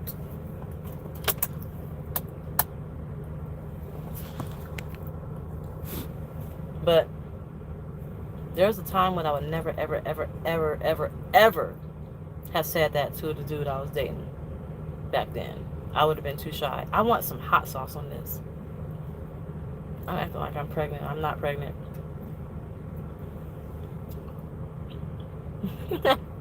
I've always been one of the homies. What you mean?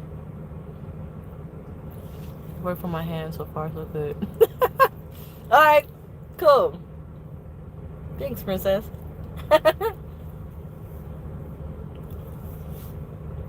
Do y'all know I'm obsessed with hot sauce? Hold on. I'm about to make a sandwich. But I gotta get my hot sauce first. So I think I'm the only one that puts Cholula on the hot sauce.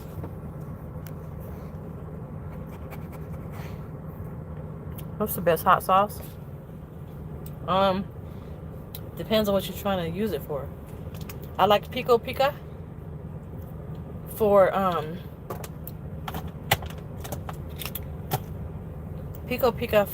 Mexican hot sauce, tacos and stuff. I like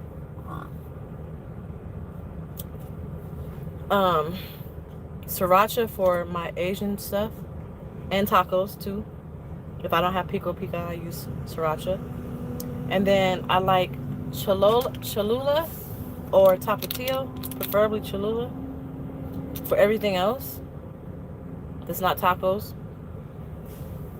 And Louisiana hot sauce or Texas Pete on greens and soul food stuff. That's only for soul food though. This is all-purpose hot sauce, Cholula. And Tapatio is tacos and Asian food. And pico pica is only Mexican food. I got a whole science to it. I'm about to make a sandwich.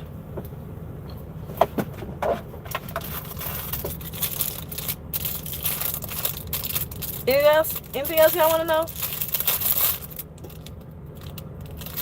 Go sit down! You got your own food.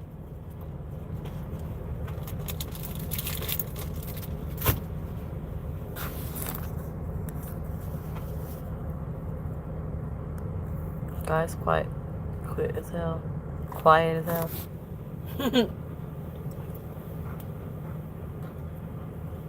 Honestly speaking, how many of y'all are driving right now? If y'all are driving, just make any kind of mark. You don't have to even type anything specific. Just put a mark. Let me know you're driving. And if you're not driving, what are y'all doing? And why do y'all watch me?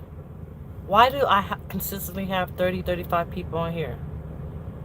Alright, Virgil is driving, Ed is driving. Because I'm not asking because I'm complaining. I'm asking because y'all, I'm crazy as fuck. And y'all just be watching me for 3 hours. I'm doing what you're doing. I'm about to catch a nap. Hi. You're high? Are you driving? Black Nation TV. Hi. How are you? I never seen you before, I don't think. Because of a fee accident. Glenna is driving. Hi. Never seen you before either. Move!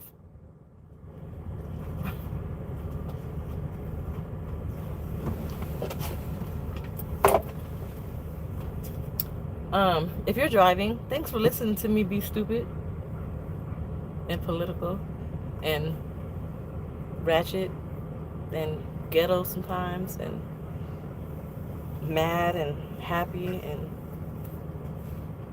it's appalling to me. It's not appalling, but it's just crazy how I don't have nothing. Like, I'm boring. I think I am. I don't be doing nothing. I have nothing going on in my life. Like, if this was a reality show, I would only have 30 viewers, right? But y'all really be consistently in here just watching me talk about nothing and doing nothing. And it's so awesome. Like, I thank you guys. I want to bring you guys better content, but I have no creative, I don't know what to do. I don't know. Because I don't want to do what everybody else is doing. Trucking videos. And I haven't been able to go shopping yet, so I can't get cute and dress up for y'all yet. That's coming, though. And other than that, I wouldn't even know what the fuck to do. I'm in a sleeper and I'll watch you because you're real, and unlike other YouTubers, you actually read the comments and respond and makes us feel like we're part of the conversation. Thank you, because you guys are a part of the conversation. I don't want to be over here talking to myself. I couldn't do it. I couldn't do it if there's no comments. If people are not commenting, I'd be wanting to leave. Like, sometimes I'll get on live and it'll take a minute for people to come in here, and I'd be wanting to turn the shit off. Like, if y'all not in here, I can't talk to y'all. I don't want to do it. That's the whole purpose. Stop it, Bear. Not driving in the bed watching you. Okay. You have nothing going on. You stay busy. You popped up on my feet, and the combo is interested. Oh, thank you. H-Town representa. What up, Brandon? You live in H-Town, huh? Us grown people are very busy. Let me get my bread so I can make my sandwiches real quick. Oh, I gotta charge my phone. I went to sleep early now. This reefer truck next to me is the loudest one. Never made it struggle to get back to sleep. Aw.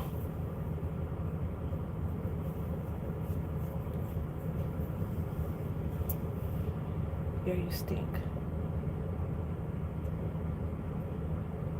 Why do you stink? Bear. You just got groomed. Because he has yeast on his stomach. She said, do you know the smell? It smells like corn chips. I'm like, yeah. She's like, that's yeast. I'm like, oh, really? When your dog smells like corn chips or stinky feet, that's yeast. Who would have thought? Dogs get yeast on their skin. Fuck. I don't. I'm going to need to get some though. But I just... My poor dog. I really contemplated putting him to sleep. But he doesn't seem like he's suffering. That's the only reason why I haven't. He seems happy. He be wagging his tail and wanting to play and stuff. So that's why I haven't. But he's just got so much going on with him. I don't see a good prognosis. I don't see that he's going to like get better. As long as I'm living in Houston, he's not going to get better. He's just going to get worse. Hey, dog. Just woke up on my way to ATL. I've been rocking with you for a long time with you, with your ups and downs. Prayers up. Good luck on getting your law degree. How's Bear doing? He's doing good.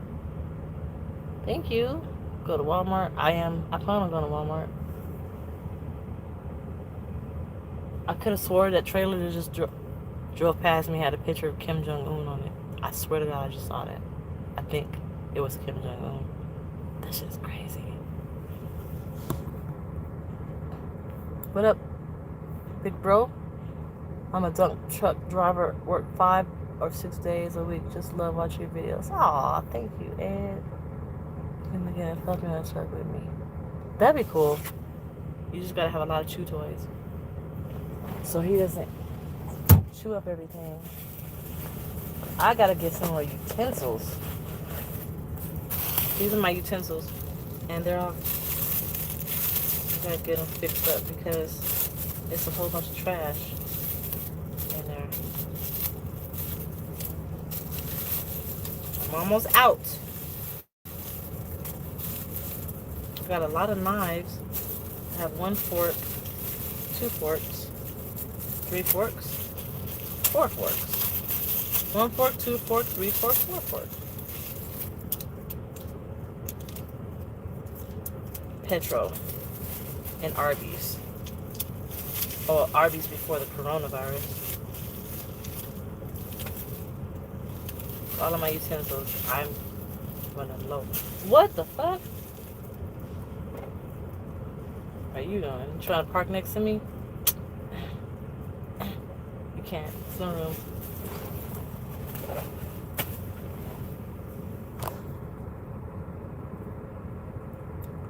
Hey, how are the kids on? The grandbaby.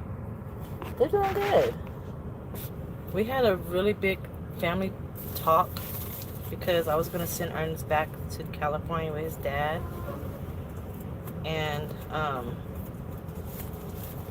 they told me some stuff that I didn't like to hear. Is that Kim Jong-un? No. And it made me feel like I was a bad mom. But I needed to hear it. And I think ever since that conversation was had, I think overall everybody's doing a lot better. Oh, they're gonna try to park next to me, nigga. Oh shit.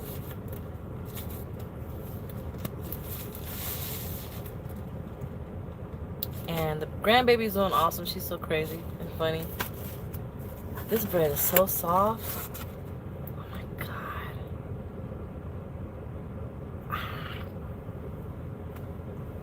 I forget that this bread is big and I have to like have 2 pieces of cheese on it. But I'm not about to do just 2 pieces of cheese. Just one. Look, it's so late. I'm eating food.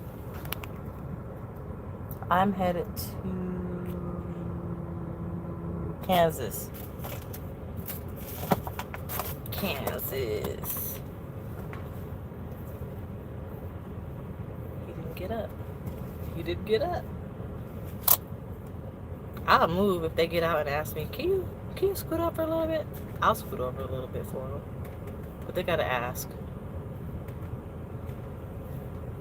He gonna get up when he smells this.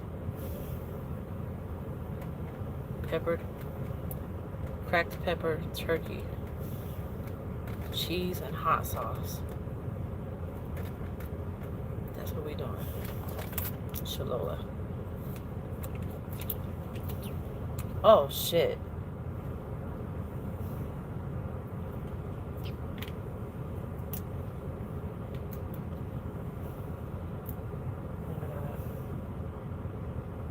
You gotta hit me.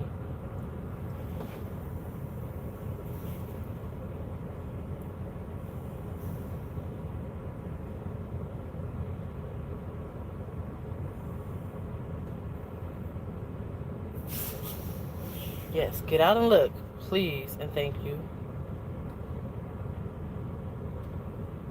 I gotta go to the front. Keep my eye on this person.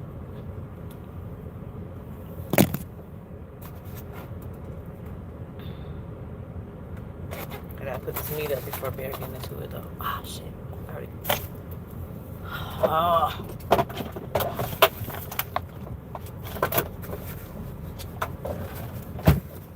Oh my god.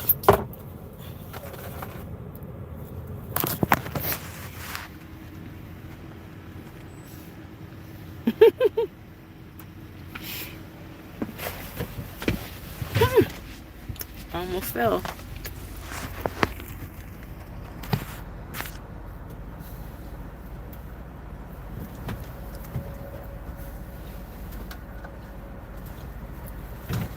Alright.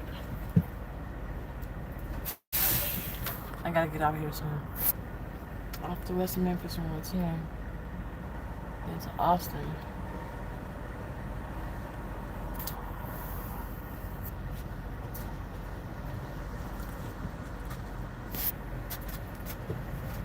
Is he telling me to warn him?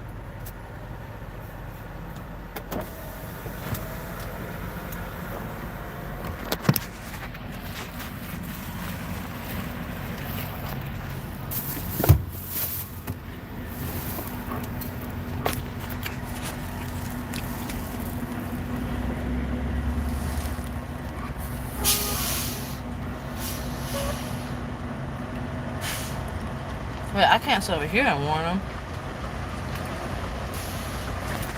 I have to blow the horn.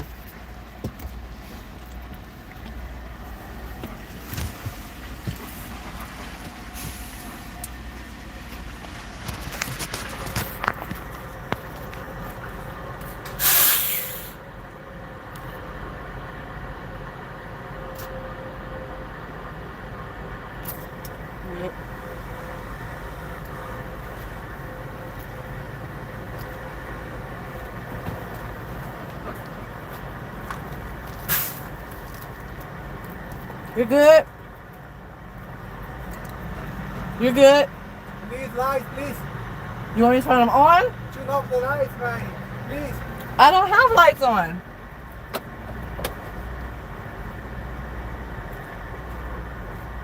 Please turn off, please. Okay. Okay.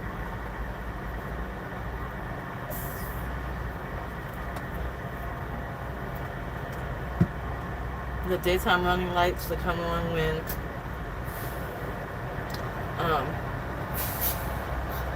truck is off. They're not headlights.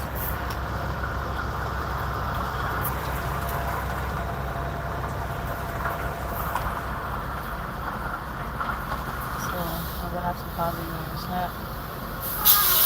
That would be easier. Yeah, you could do that. Respond to snap.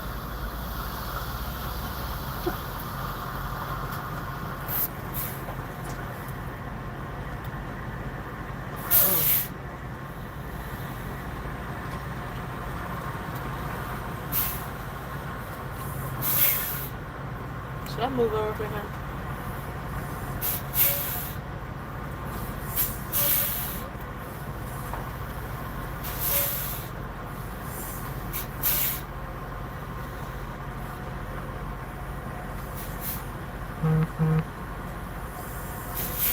Oh, I gotta put my phone on charger.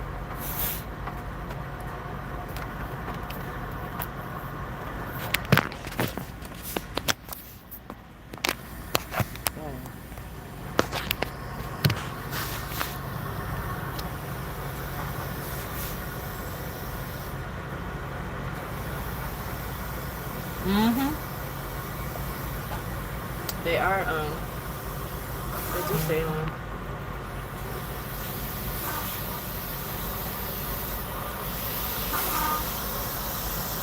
That's secure. I'm hearing what you say. He is super close to me, but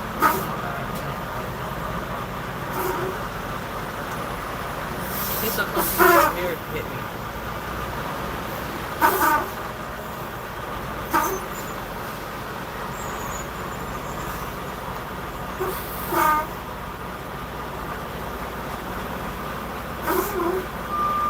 I can't get out of his truck.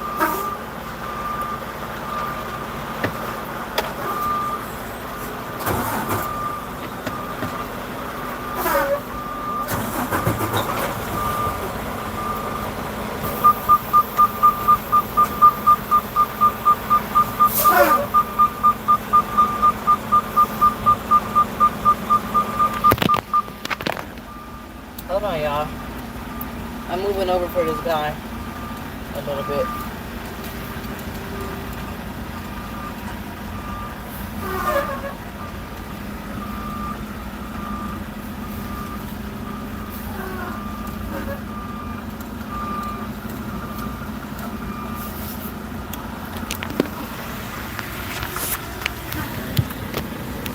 I can't even see.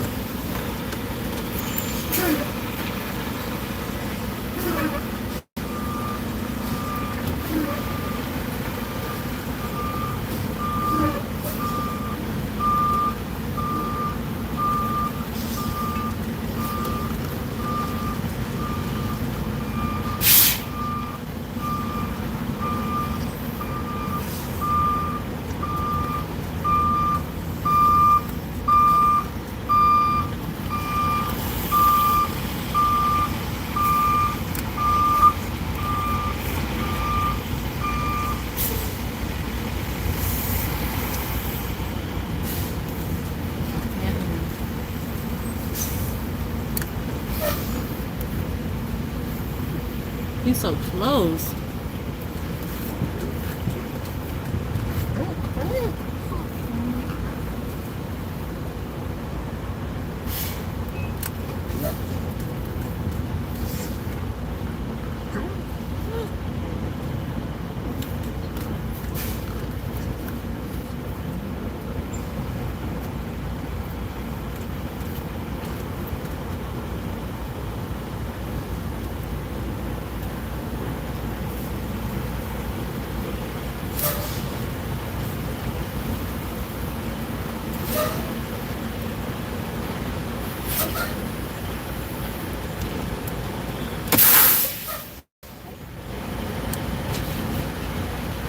This sandwich is so fucking good right now. Oh my god. Mmm.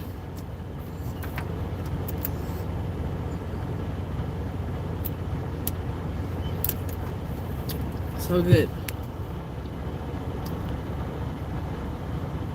Feels me going through your phone. I don't know if I believe in it. I believe it when it's convenient, I guess. My daughter's a Cancer. I'm a Taurus. Supposedly a Taurus Gemini.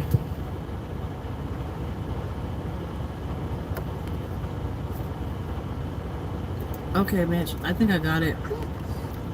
That's crazy. You had to move over for driver. He can't drive. No, he can drive. It's just I had a lot of space over here. These are not like parking spaces, it's like a lot. And the way the trucks, these two trucks, their trailers are like this. So when he's back then, he's close to the trailer, but he has room on the sides. Go sit down somewhere. Stop begging. Go sit down.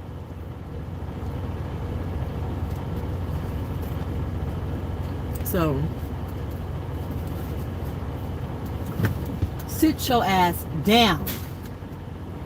You have food.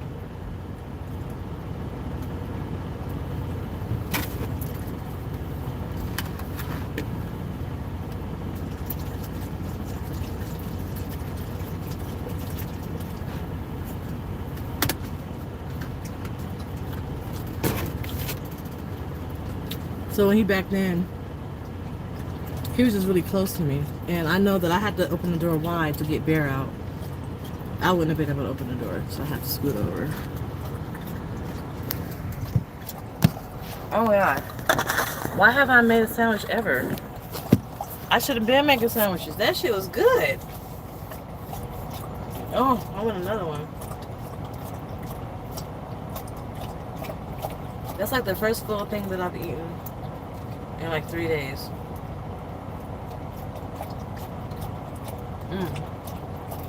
Oh, that's so good.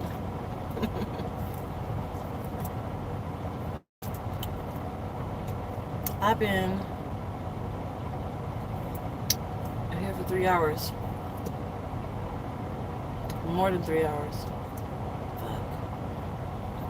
Y'all. I act like I don't gotta drive in the morning.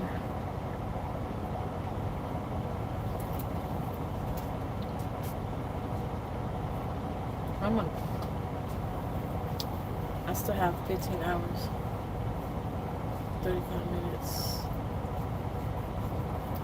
I'm in Arizona, on my way to Kansas. Braids, man, be itching.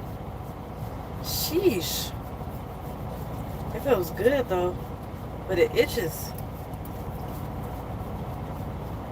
Do black folks get dandruff? Is that why it's itchy? I'm not used to wearing braids.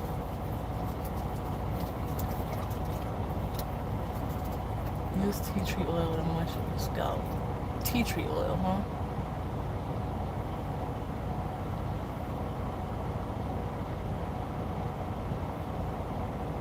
I feel like Bear doesn't eat his food when I'm in the truck because I feel like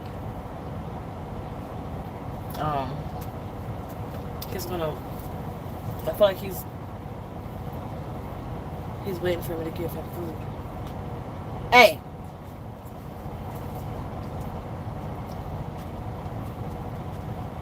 Why is my battery at 5%? Mama.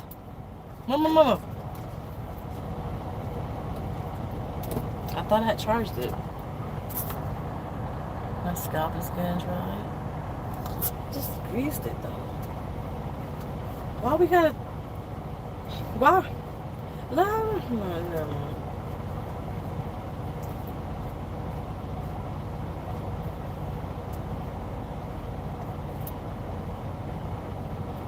Why he got 2 Qualcomms? Oh shit! I forgot all about that. I gotta do my paperwork. I didn't even scan my paperwork in for earlier. I don't feel like doing that shit right now. I come until Tuesday.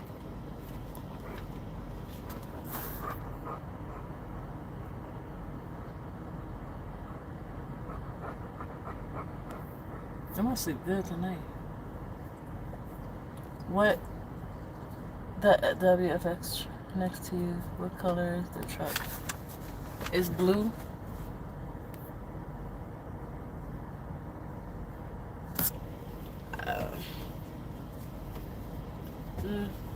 Well, if I can't spray it on my scalp, I can't do it because if I get grease on my nails, then it'll go under my nails. And then he has a co-driver. He got somebody to truck with him. Why the motherfucker couldn't get out and spot him? Talking about turn your lights off. Nigga, get your motherfucker guy out and have him spot you. Anyway, the grease gets into the nails and make my nails lift. Because it deteriorates the acrylic. What's up, GA? Peach? Man, you missed it. You missed it. You missed it. This is a Pete. Nope, it's a Freightliner. He has stuff on his steer tires. Hubcaps stuff. I'm good. You missed, we talked about a guy I was dating that I'm no longer dating. Well, we never even dated. We just got, tried to. And then we talked about dating while being a truck driver and expectations. And then we talked about somebody said that I was needy. And then we talked about George Floyd and Donald Trump and Derek Chauvin, racism, New Jim Crow, the 13th Amendment, politics. Somebody said I was delusional. Then they got on him about that because he was calling me names when I was just ignorant to stuff and I didn't know no better. And then wait, there's more. And then we talked about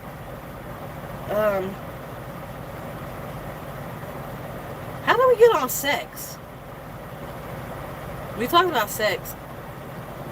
I don't remember what we talked about from the time we stopped talking about religion and racism to sex. I don't know how the fuck that switched to that. But I taught them how to. Somebody asked me, oh yeah, that's how it happened. Somebody asked me, because they was talking about Obama and lesbians and LGBT, and I told them that I got married to a woman because they said Obama didn't do nothing for us. So I challenged that, and then they asked me, why did I turn to lesbianism? That opened Pandora's box, basically.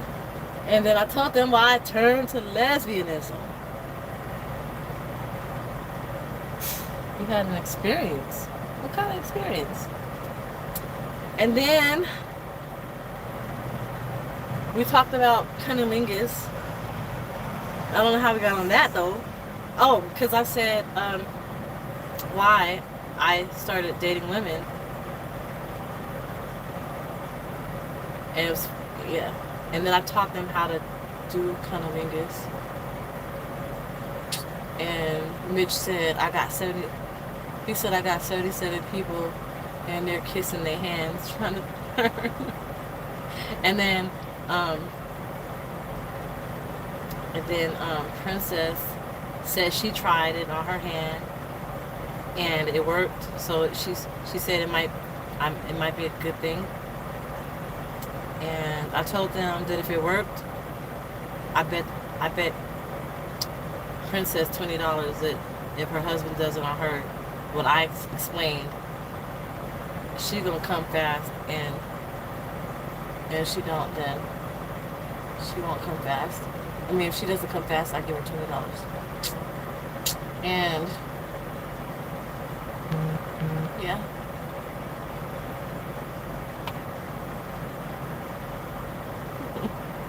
You're not doing what? What are you doing? I got you, Art.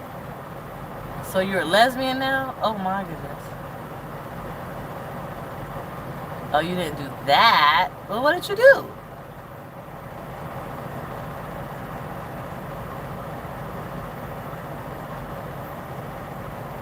So, I'm not a lesbian now. Godly. What would y'all consider me? You're not gonna do it on your hand.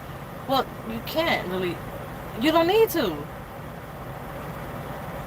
Princess only did it because I was explaining how it should feel. So she knows how it should feel. So she did it on her hand to see if there's nothing to do on your hand, really.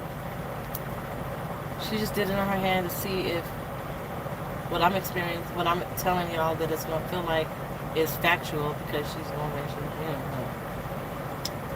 it's nothing though. I'm not gonna do it again, but it's towards. I did it like 30 minutes ago.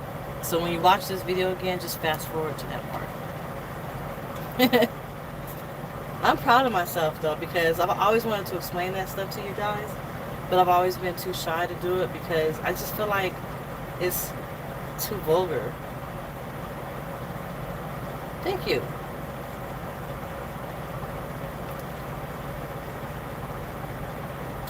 So I found a way to explain it to you guys without being vulgar or being sexualized, because I had to like demonstrate a little bit, and you know, I ain't want to demonstrate cunnilingus on YouTube with horny truckers.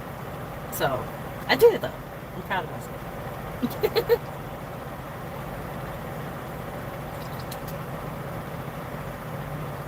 Not sure about you, but it's getting late. I know. I'm not sleepy. I only got 5 hours of sleep last night. Yeah.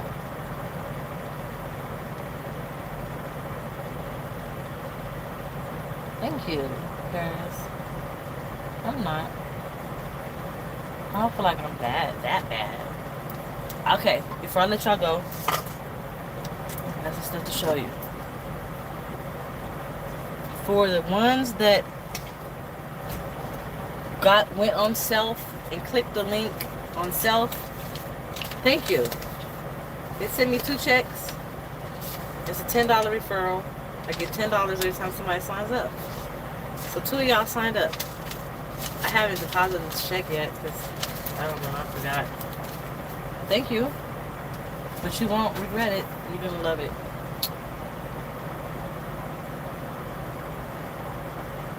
Wait a minute.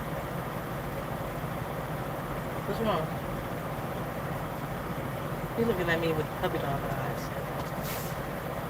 Thank you, princess. I had to edit the intro, so it's more rated R, rated PG, and rated R. It's a little bit much. There! This is not food! Fuck! So, I got a new mask. 2 of them. 3 of them. This is the first one. Look at that. Pretty, huh? Oops. It's cute. It's just like the black one, it's just white. Oh, this is fucking pretty shit.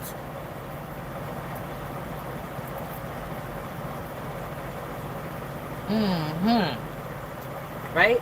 Cute? Cute. Then I found this one.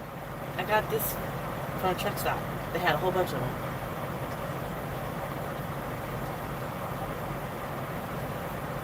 Nike Bling. Yeah? And then the third one is up here. And I got a whole bunch of... Oh, I got some chocolate. I forgot I had this. Somebody was giving out these for free. Remember these chocolates? Yes. I'm about to eat some now. It melted up there. And then I got this one.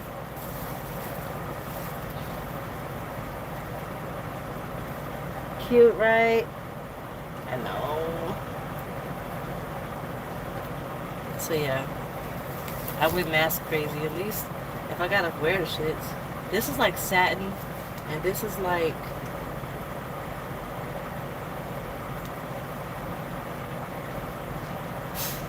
khaki material, I think. It's soft though, and the inside feels like basketball shorts material, and it's padded. That's all I can say. I'm gonna wear this tomorrow. And I have a protective cover over it. Ooh, look at that. Look at that. Oh my gosh, it's so, y'all don't understand how much I love bling.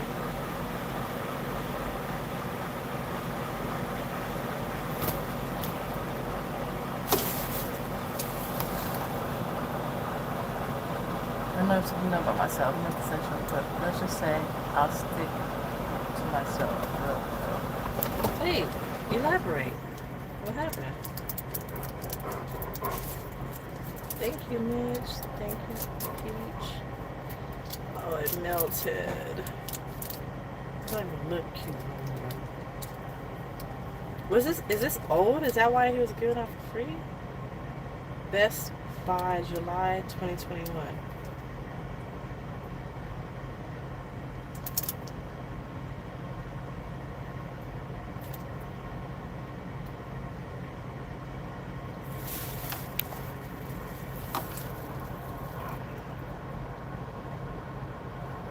His ear is trying to get better, but it's just the same. Oh, you lucky, Harris. Love me some chocolate.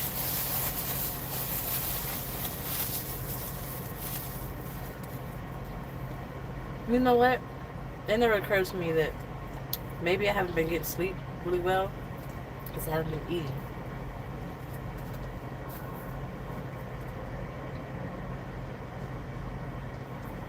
What? If you think Texas is dry, then you better not ever go to fucking Phoenix or Vegas. Go! You pissing me off.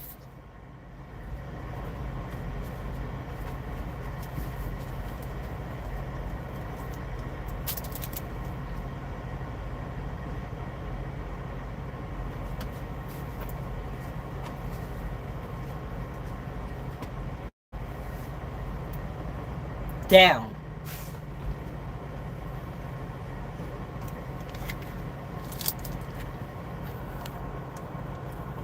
Texas is humid as fuck to me. Oh my god. I can't stand the humidity of Texas.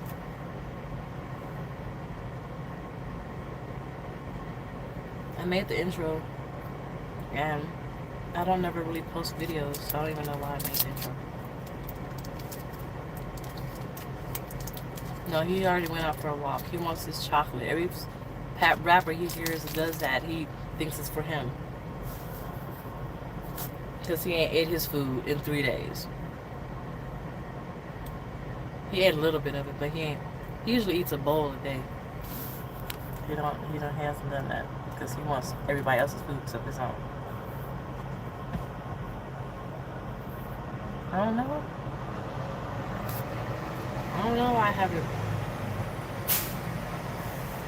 I just haven't been sleeping.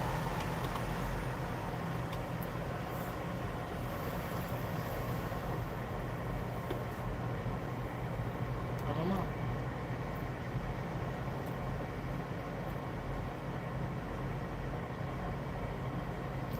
know. Cause you know, like a lot of times with me when I'm hungry, like if I I'm wide awake until I eat food, and then I'll like fall dead to sleep. Like I'll be fucking sleepy. As soon as I eat, I can be wide awake. But lately I haven't been eating. Don't fucking know why. And I guess that goes along with the sleep.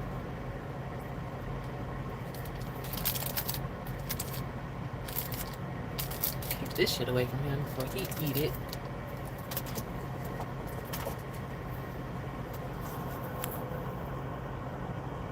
The oil fill is dry.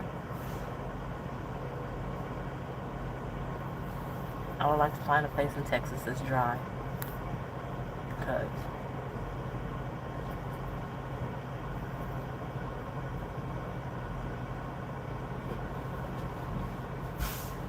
what's going on with your man or boo, or whatever you want to call it? What you mean? Who? I don't have a boo. I don't got a man. Who are you talking about? I'm single.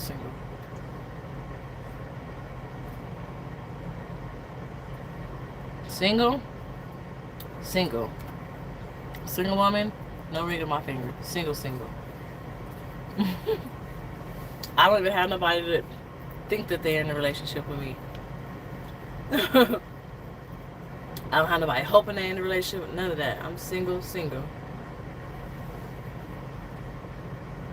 Oh, you just tried to go to the oil field and do that whole oil field thing? You didn't like it? I would have thought to go. I thought about going. Wow. His hair is already in. I need to find my lip gloss. Okay, I am kind of sleepy now though. To search for any new prospects? Nope, no searching. I'm not searching for no new prospects.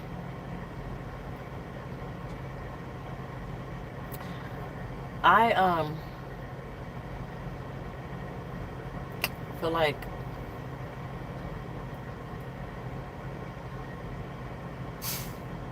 if they say you're supposed to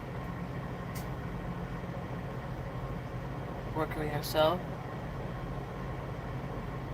before you bring somebody in your life,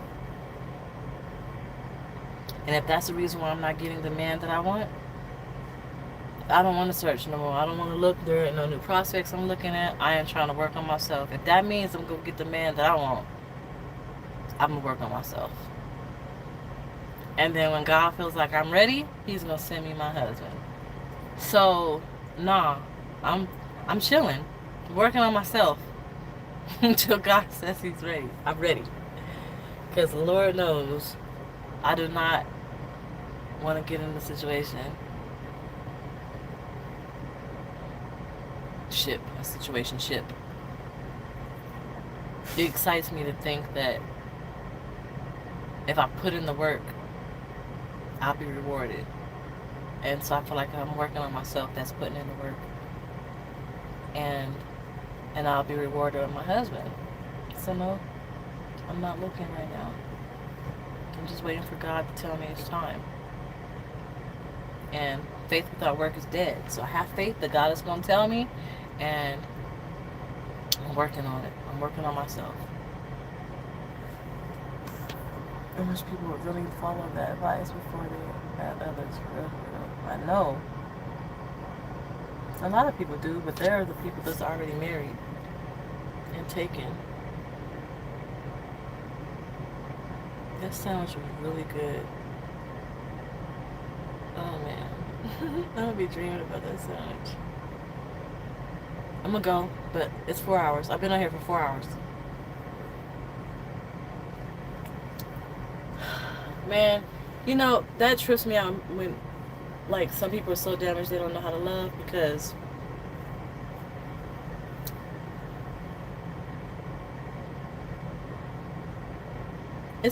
that's a jam-packed statement right there.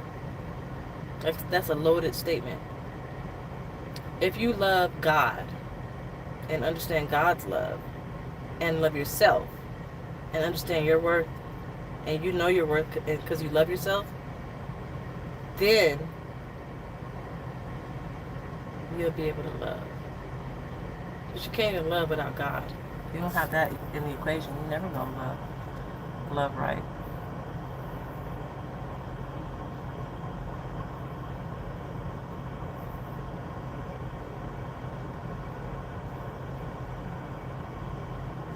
I'm not in law school yet. I paused that for a minute, just to get the roll on this whole over the road thing. Once I learn my lane and like see what type of schedule they be having me on, I'm gonna get back to studying. So right now I've just been listening to LSAT videos. Some people can't even realize or admit that they're going through something. They think that they're good. And I believe that, Harris. I believe God is going to send somebody to me. But, you know, like, honestly speaking, I don't think I'm ready for him. I'm not ready. I'm not.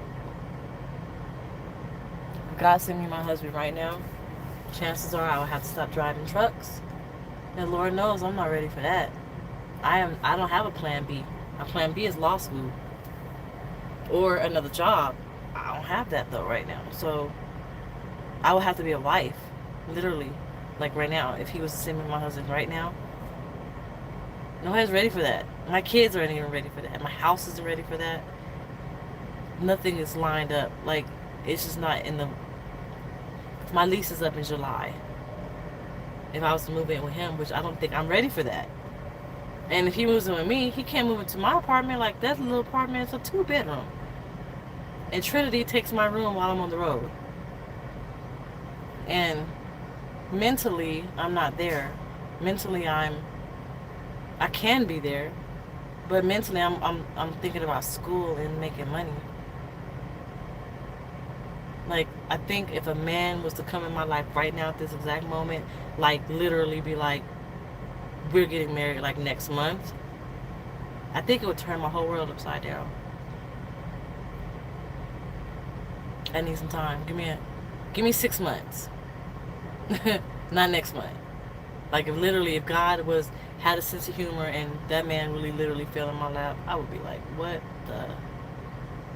I can't right now. Like, I can't. Give me some time.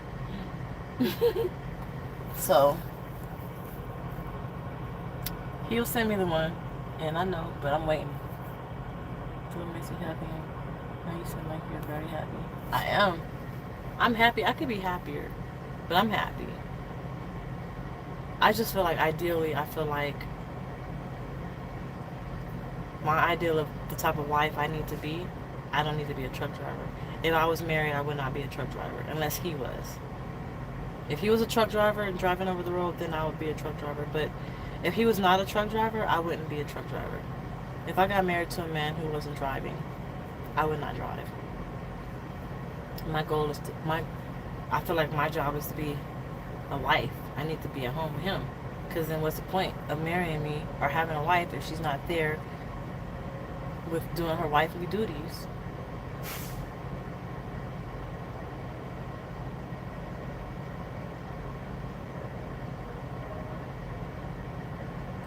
I know God has his funny sense of humor. So remember that guy I was telling y'all that I prayed? Remember I said I prayed for what I wanted in a husband, and I prayed for my husband, right? And remember I told you, like, 3 days later, this dude showed up in my inbox with the same last name that I have? And we talk every day, and he's like my best fucking friend. Like, oh my goodness. We talk all the fucking time. I mean, text. But it's not but we have conversations through text. He does not go more than 2 days without checking on me, seeing how I'm doing, asking me how my kids are doing. What up, straight hood? Who are you? I'm convinced that's my husband. We have so much in common. He checks off all the boxes. He doesn't want a relationship. He says that he's working on himself, getting himself steady and stable before he brings a woman into his life, which I totally respect. But I believe, because I asked one day, I said, do you really care about what's going on in me? Like, when you're saying good morning and wondering about what's going on with my day and, like, literally asking me about my day.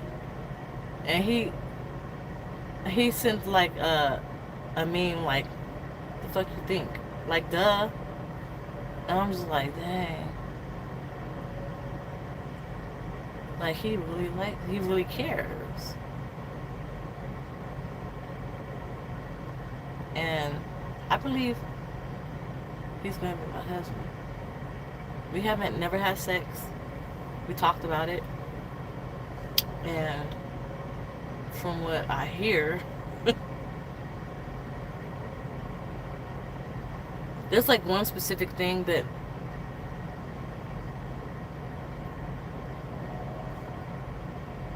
I'm in Arizona. There's one specific thing that I need from a man sexually.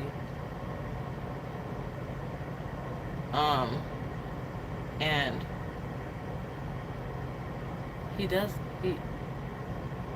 has it. Can't tell y'all that. I will not tell y'all that. You've never heard me say it ever. It's never come out of my mouth. So you don't know what I'm talking about. And I'm not gonna tell you if you're right. If you guess, it's never gonna come out. Ever. That's behind closed doors shit. But he has it. It's very rare. Very, very, very rare. I really believe that's gonna be my husband. Like, everything points to him.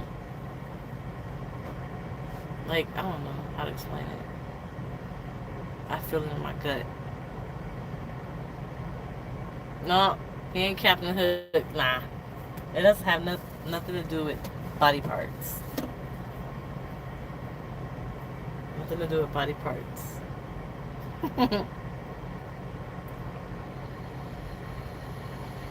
It's just like every time I talk to him. Like, for example, I have my messenger set to turn off, like it's off, so you can't tell when I'm online. You never know when I'm on Facebook, right? Every time I get on Facebook, though, he messages me through Messenger. We text or do Messenger, and every time I'm like, do you know when I'm on Facebook, or do you just conveniently show up whenever I'm on? He's like, no, I just send a message. And then he always, what was I gonna say? Like, we always finish each other's sentences. Like, I'll text something and he'll text the same exact thing, and it'll come in at the same exact time. And then we'll laugh at it like, how was you thinking what I was just thinking? And you was gonna ask me the same question that I asked you, and we asked it at the same exact time. I was like, wow. Anyone under 40 is a no-no. Why? He's 39. 38? 37? Ooh. I don't know, like, every time I talk to him, I leave that conversation with a feeling, like, deep inside of me that I'm gonna marry him. I will wait for him, which is weird because I never ever said that before. I'm not gonna wait for nobody, but I'm content where I'm at right now. Like, I don't want to date nobody, which is weird. 30 is a no-no. 30 is a no-no. But it's weird to, I don't have the desire to date. And I don't have the desire to force or rush anything with him either. Like, I'm comfortable where we're at with our friendship, and I'm comfortable where I'm at in my social life.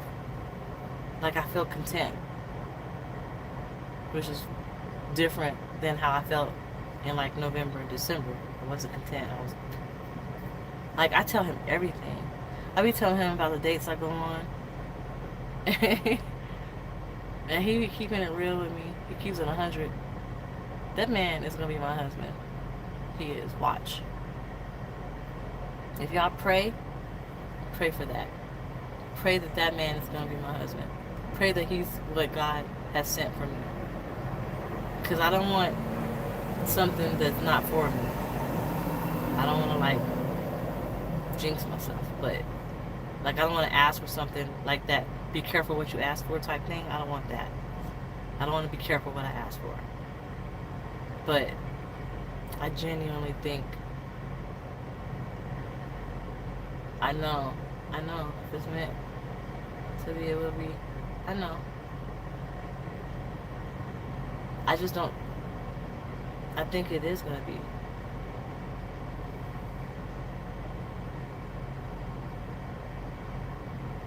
Don't be like that, Peach, because, you know, everybody's different. You're supposed to learn something from every situation. Don't generalize all 30-year-olds or people under 40. Because if you keep getting the same thing over and over again, that thing is trying to teach you a lesson, and you're going to keep encountering it until you learn your lesson. You got to do some soul searching. What I had to learn was what my best friend always kept saying to me: stop making yourself available. I never understood that. I'm like, I'm not giving out my phone number. I'm not like, what do you mean, make yourself available? I'm making myself available to everybody. What does that mean? I get it now. I totally get it. And that's like a multifaceted statement. Like, it's so many levels and layers to making yourself available.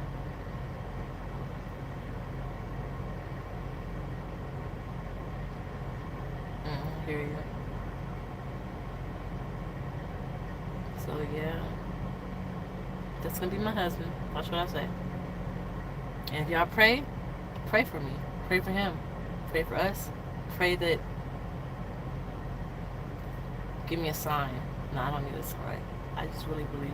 Usually I'll be that one. Like, give me a sign that it's real. Give me a sign that he's gonna be the one. And honestly, I get a sign every single day. For example, this is weird. It may be nothing, but it was something to me because it happened twice. I posted something on Instagram that said, "My soulmate probably lost somewhere, Marco," and then he commented and said, "Polo." I thought that was the cutest thing. And then I posted a thing on there that said, if my Instagram crush likes this post, I'll comment game over. And he liked the post. The first one to like the post, the only one to like the post in that hour. And I'm like, dang, he caught on to that. He knows. He definitely knows. And he's respectful. That's gonna be the one. That's him. I'm him. He's me. That's me. Anyway, I gotta go. 15 minutes later, I said I was gonna get off here 15 minutes ago. I'm about to go, and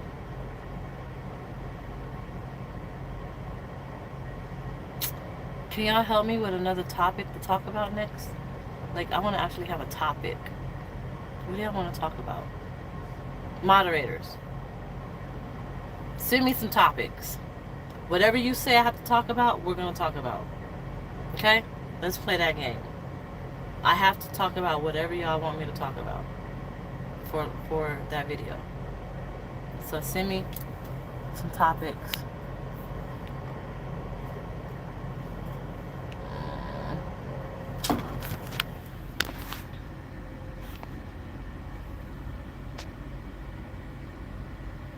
I'm not about to let y'all go.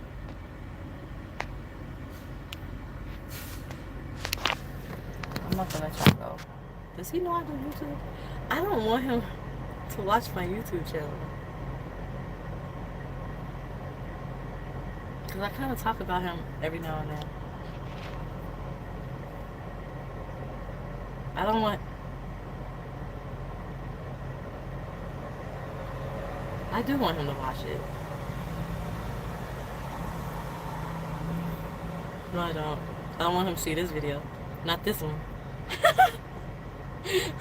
Oh, man. I tried to walk on faith. I enjoyed my vacation from stressing over things, but I won't allow myself to get into a toxic relationship. Trying to do something unfamiliar. I think you were blinded by being unfamiliar. I think you were trying to step outside your comfort zone, and that blinded you. I think you probably could have saw the red flags, but you didn't because you were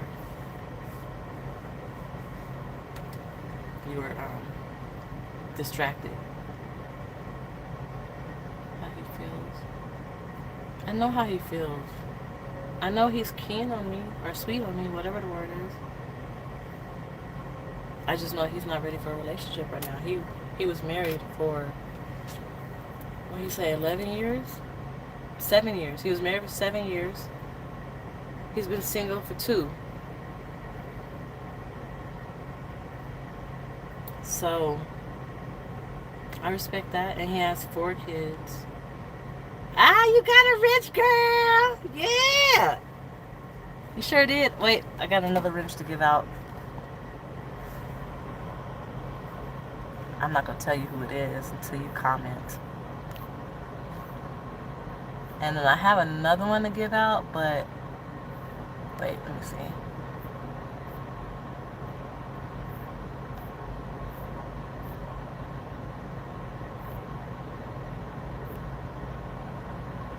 I don't know why I haven't given this person a wrench. But you got one now. So next time you comment, you will see it.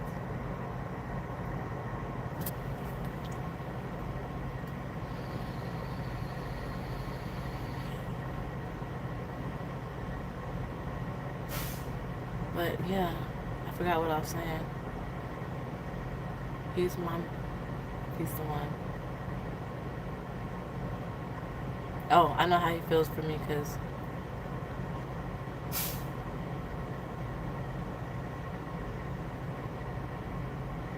he's just getting himself together. He's preparing himself to receive his wife, which is me.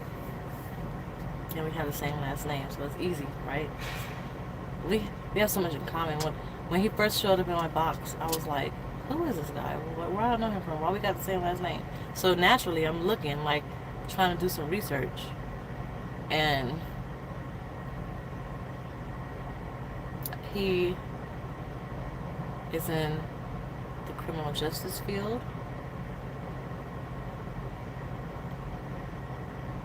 Oh, he is the one. He's in the criminal justice field. We like the same type of TV shows and movies. We have the same philosophy and views on life. We love our children to death. We both have 4 kids. He has 4 girls, though. You're welcome. And I remember I always said, I might give it away, but I always said my husband was going to be probably a police officer or a lawyer. Just saying. I hope my husband is going to be a police officer or a lawyer, because I feel like, what if I'm a lawyer and I'm married, or I'm in a relationship, like a deep relationship, and then I meet a guy who has everything that I ever wanted, and he's a lawyer or a police officer, but I can't have him because I'm already in a relationship. I'm scared that's going to happen, because that's what I want. I want that more than anything. I want my man to be in the criminal justice field. Really, really, that's what I want more than anything. And I'm afraid that I'm going to have somebody that's a nice guy, he's not in the criminal justice field, and then I'm going to meet somebody who is, and I'm going to be missing out, and I'm going to feel like I'm missing out, and it's not going to be a good thing. I don't want that to happen. So I'm not going to settle. Good morning. Damn it, I got to go. Y'all motherfuckers are saying good morning and shit. It's 4 o'clock. 4 o'clock in the morning. It's not 4 o'clock.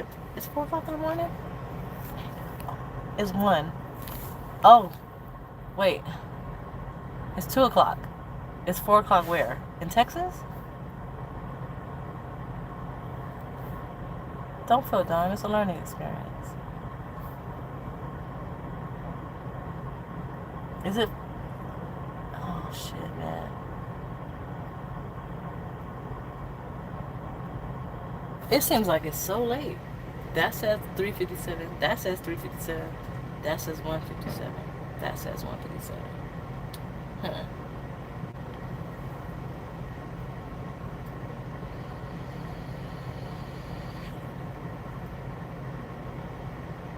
Well, I'm really gonna go now. I really gotta go now. Okay. One thing I need you to do, always keep your heart strong to really know He is the one. Yeah, of course. I'm always gonna keep my heart strong. I don't know how to, I just know, like, I just feel it. Every time I talk to Him, and every time we're done talking for the day or for that moment, I just feel it. I've never felt this, like I feel it, like, I feel it. I don't know how to explain it. I could be totally fucking wrong. Really, I could be wrong. But something makes me feel like slow down, be still, and just do that. Slow down and be still. Don't try to get into no relationships with nobody. Work on yourself. Like when I talk to Him, and that's a vibe, that's a feeling that I get when I'm talking to Him. Like, I feel like just work on me, just work on myself, get stable, and get to the place that I need to be. And then I'll get what I desire. And I don't know how I get this vibe just from talking to Him, because He's not telling me these things. It's just how I feel when I talk to Him. I feel like content and happy that I'm on the path that I'm on, and I need to just stay on this path. And I feel like if I stay on this path, it's gonna lead me to Him. That's the feeling that I get. I never felt that before, and it's not confirmed. Nothing is promised to me. He never said that. He never confirmed anything like that. Nothing like that. I haven't gotten any signs or anything, but I just feel it. I wish Buck was in here. He could tell me. Mitch, are you still in here? You can tell me. Peach, you could tell me what's going on. What am I feeling? What's up, Byman? Folks know on what happened in their past with someone totally different and acted the person to them the same way. So I'm sure. I feel you on that.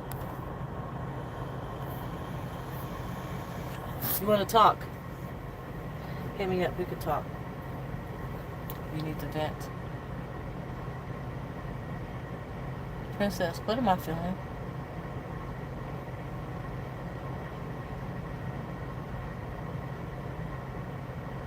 Maybe I'm just hyping myself up. Because I saw a meme from like somebody who's like a relationship coach / spiritual leader. And she was like, she posted a status that said, stop marrying him in your mind. And that hit me hard.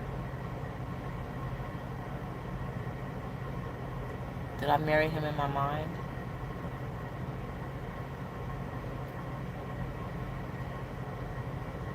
Or do I just want him that bad that I just decided that he's mine already?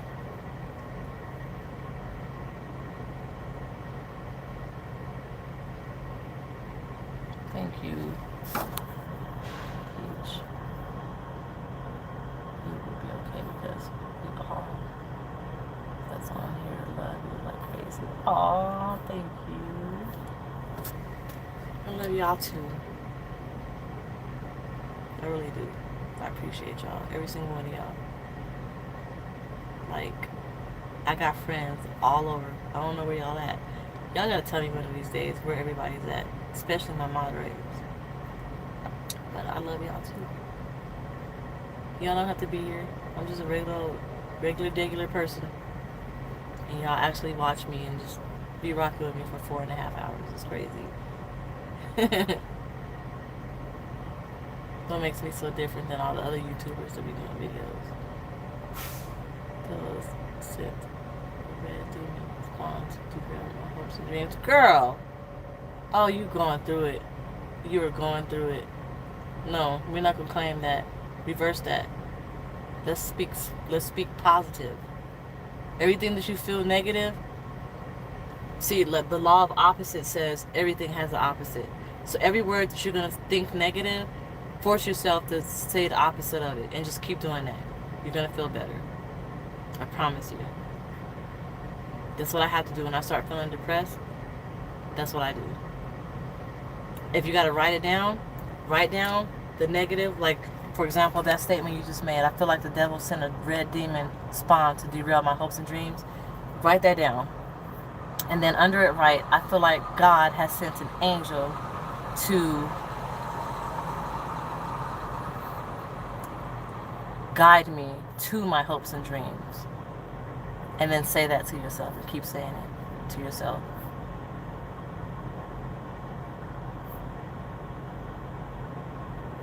I promise you it'll make you feel better. I promise you. And then once you get good at doing that, then you can start doing it without having to write it down. Just learn from the first experience and stuff. Yeah, that's not who God has sent for you. God didn't make him for you. He made him for you to learn. So you could take that knowledge to someone else who's going to appreciate you and know your worth. Real talk. I hope you feel better.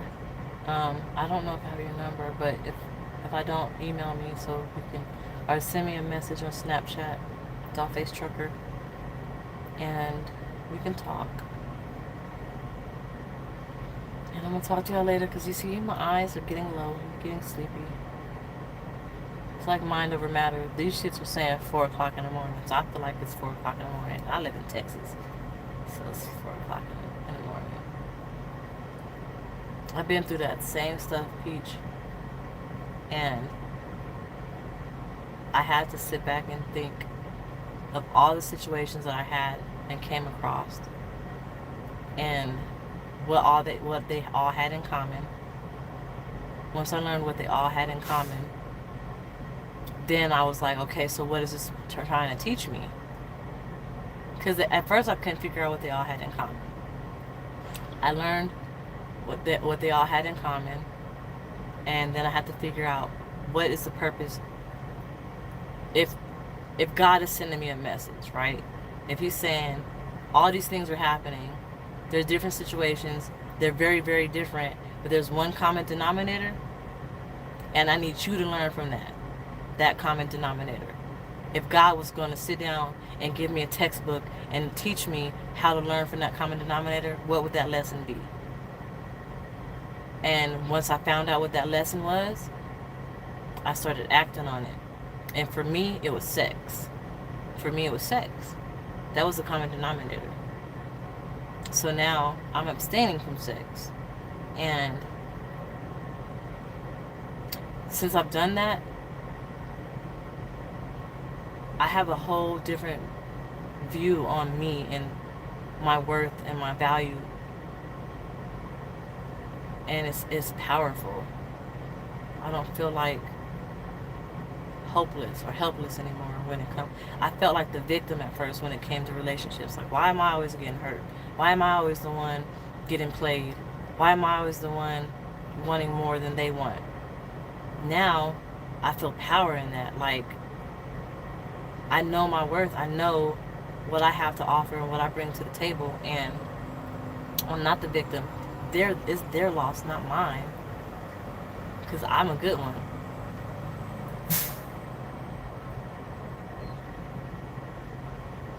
That could be, yeah, that's true. But see, I had that situation too. And you gotta realize, I had to realize that it's not my job to be your counselor, right? It's my job to be your helpmate, but not your counselor. So if you have some stuff going on with you, I can help you from afar, but my energy and my mind and my well-being is way more than you. And until you can show me and prove to me that you're deserving of my energy and my well-being, I cannot invest my all into you. I can't. I value me more than I value you. And the only way that you're going to be equal to that is if you show me that you're even worthy of it. And if you can't show me that you're worthy of it, I can't get too close to you. I can't. Because we're like batteries, right? Some people drain our energy and some people give us energy. And if you're draining my energy in any kind of way, I can't get close to you. So I need to see that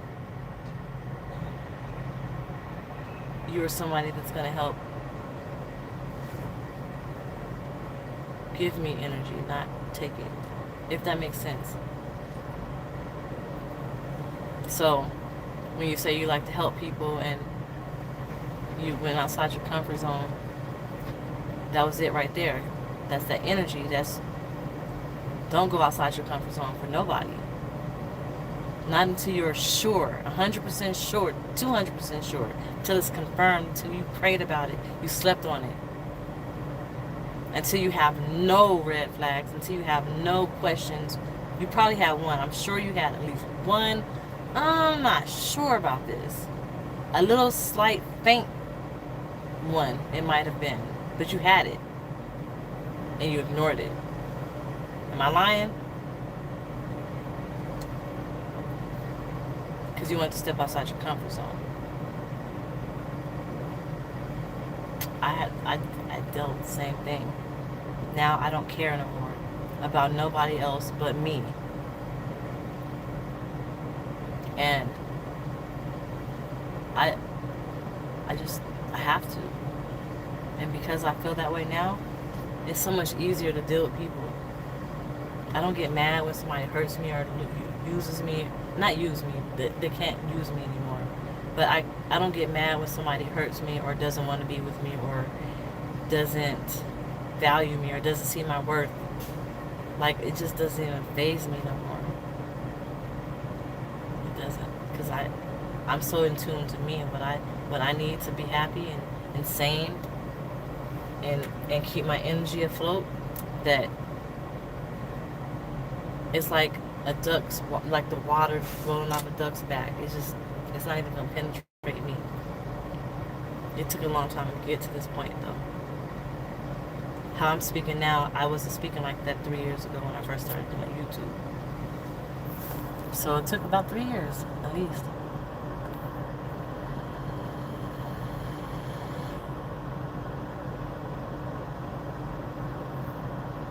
I believe it's all about sex because dating a spiritual, godly person, sex is fornication, right? You're not supposed to have sex before marriage. It's all about sex, to me.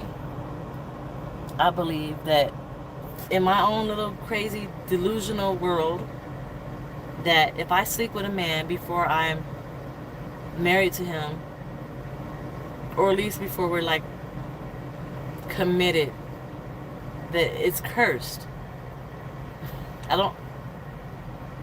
There's a soul tie there. I don't want any soul ties with nobody, right? And I feel like that's not God's purpose for me. It's not God's purpose for me to meet someone and sleep with them.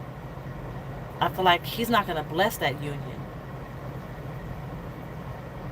That's why what I mean about, like, it is all about sex. Just because we have a connection and everything that you just said leads me to believe so we should be able to have sex and still have that. I don't think we should still have that. I don't believe that will still be if I have sex with them, because I don't feel like God is going to bless it. It's not sent from God. It's not. That's a guaranteed fact. That man is not sent from God if I slept with him before we got married. That's a guaranteed fact. God is not about to send me no man that He made for me that I'm going to sleep with before I marry him. That's it. That's it in the Bible. It's not literally in the Bible, but that's, you know what I'm saying. I don't believe that God will send a man to me who's meant for me, that's sent from him, God made for me. I don't believe God will send me that a man that I would sleep with and be. I don't think that would work. I don't think that would happen. God won't do that. He's going to send me somebody who's going to value me. He's going to value the sanctity of marriage, the covenant of marriage, vows, Bible. He's going to value all of that, and he's not going to want to have sex because God. That's the only way I can explain it.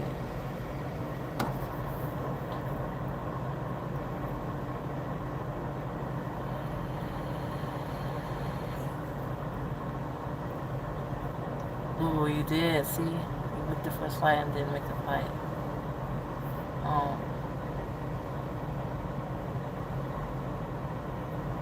I don't think the devil sent him. In my opinion, I think God did that to test you. Just testing you. Everything is a test. Cause see, like I said, the law of opposites, God and devil. I'm not even going to acknowledge the devil. I'll acknowledge the spirit. That was a bad spirit. He had a spirit of lust. He had a spirit of selfishness. But I wouldn't say it's the devil. I would say it was God testing you.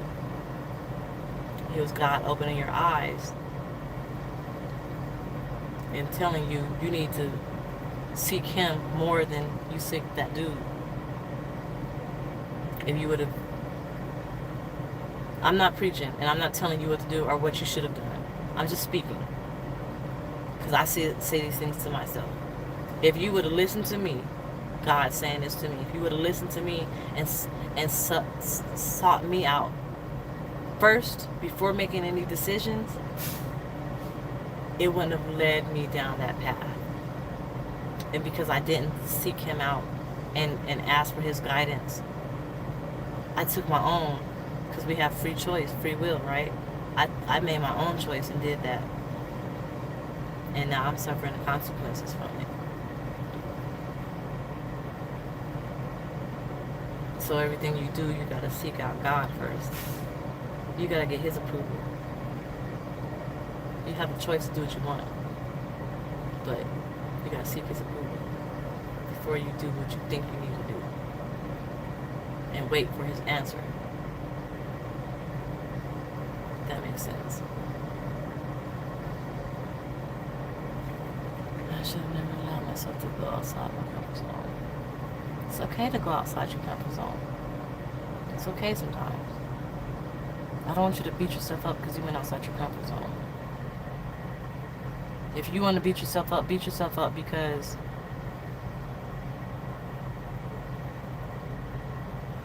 your spirit of discernment wasn't that strong. Say that. Don't beat yourself up because you went outside your comfort zone. Going outside your comfort zone can be an awesome thing. Your spirit of discernment wasn't aligned correctly at that moment. Say that. So you can learn from it that way. Pray for discernment.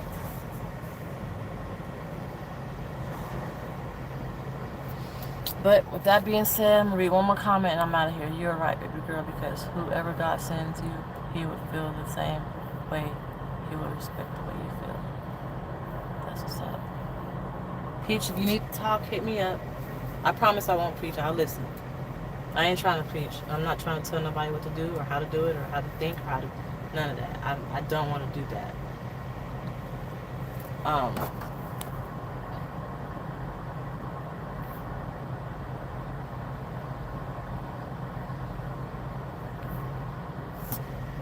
We all learn from our mistakes. If you need somebody to talk to, I'm here. If you want my advice, I'll give it to you. If you just want me to listen, I'll listen. Alright? I hope everybody will be well, be safe. Pray. If you pray to whoever you pray to.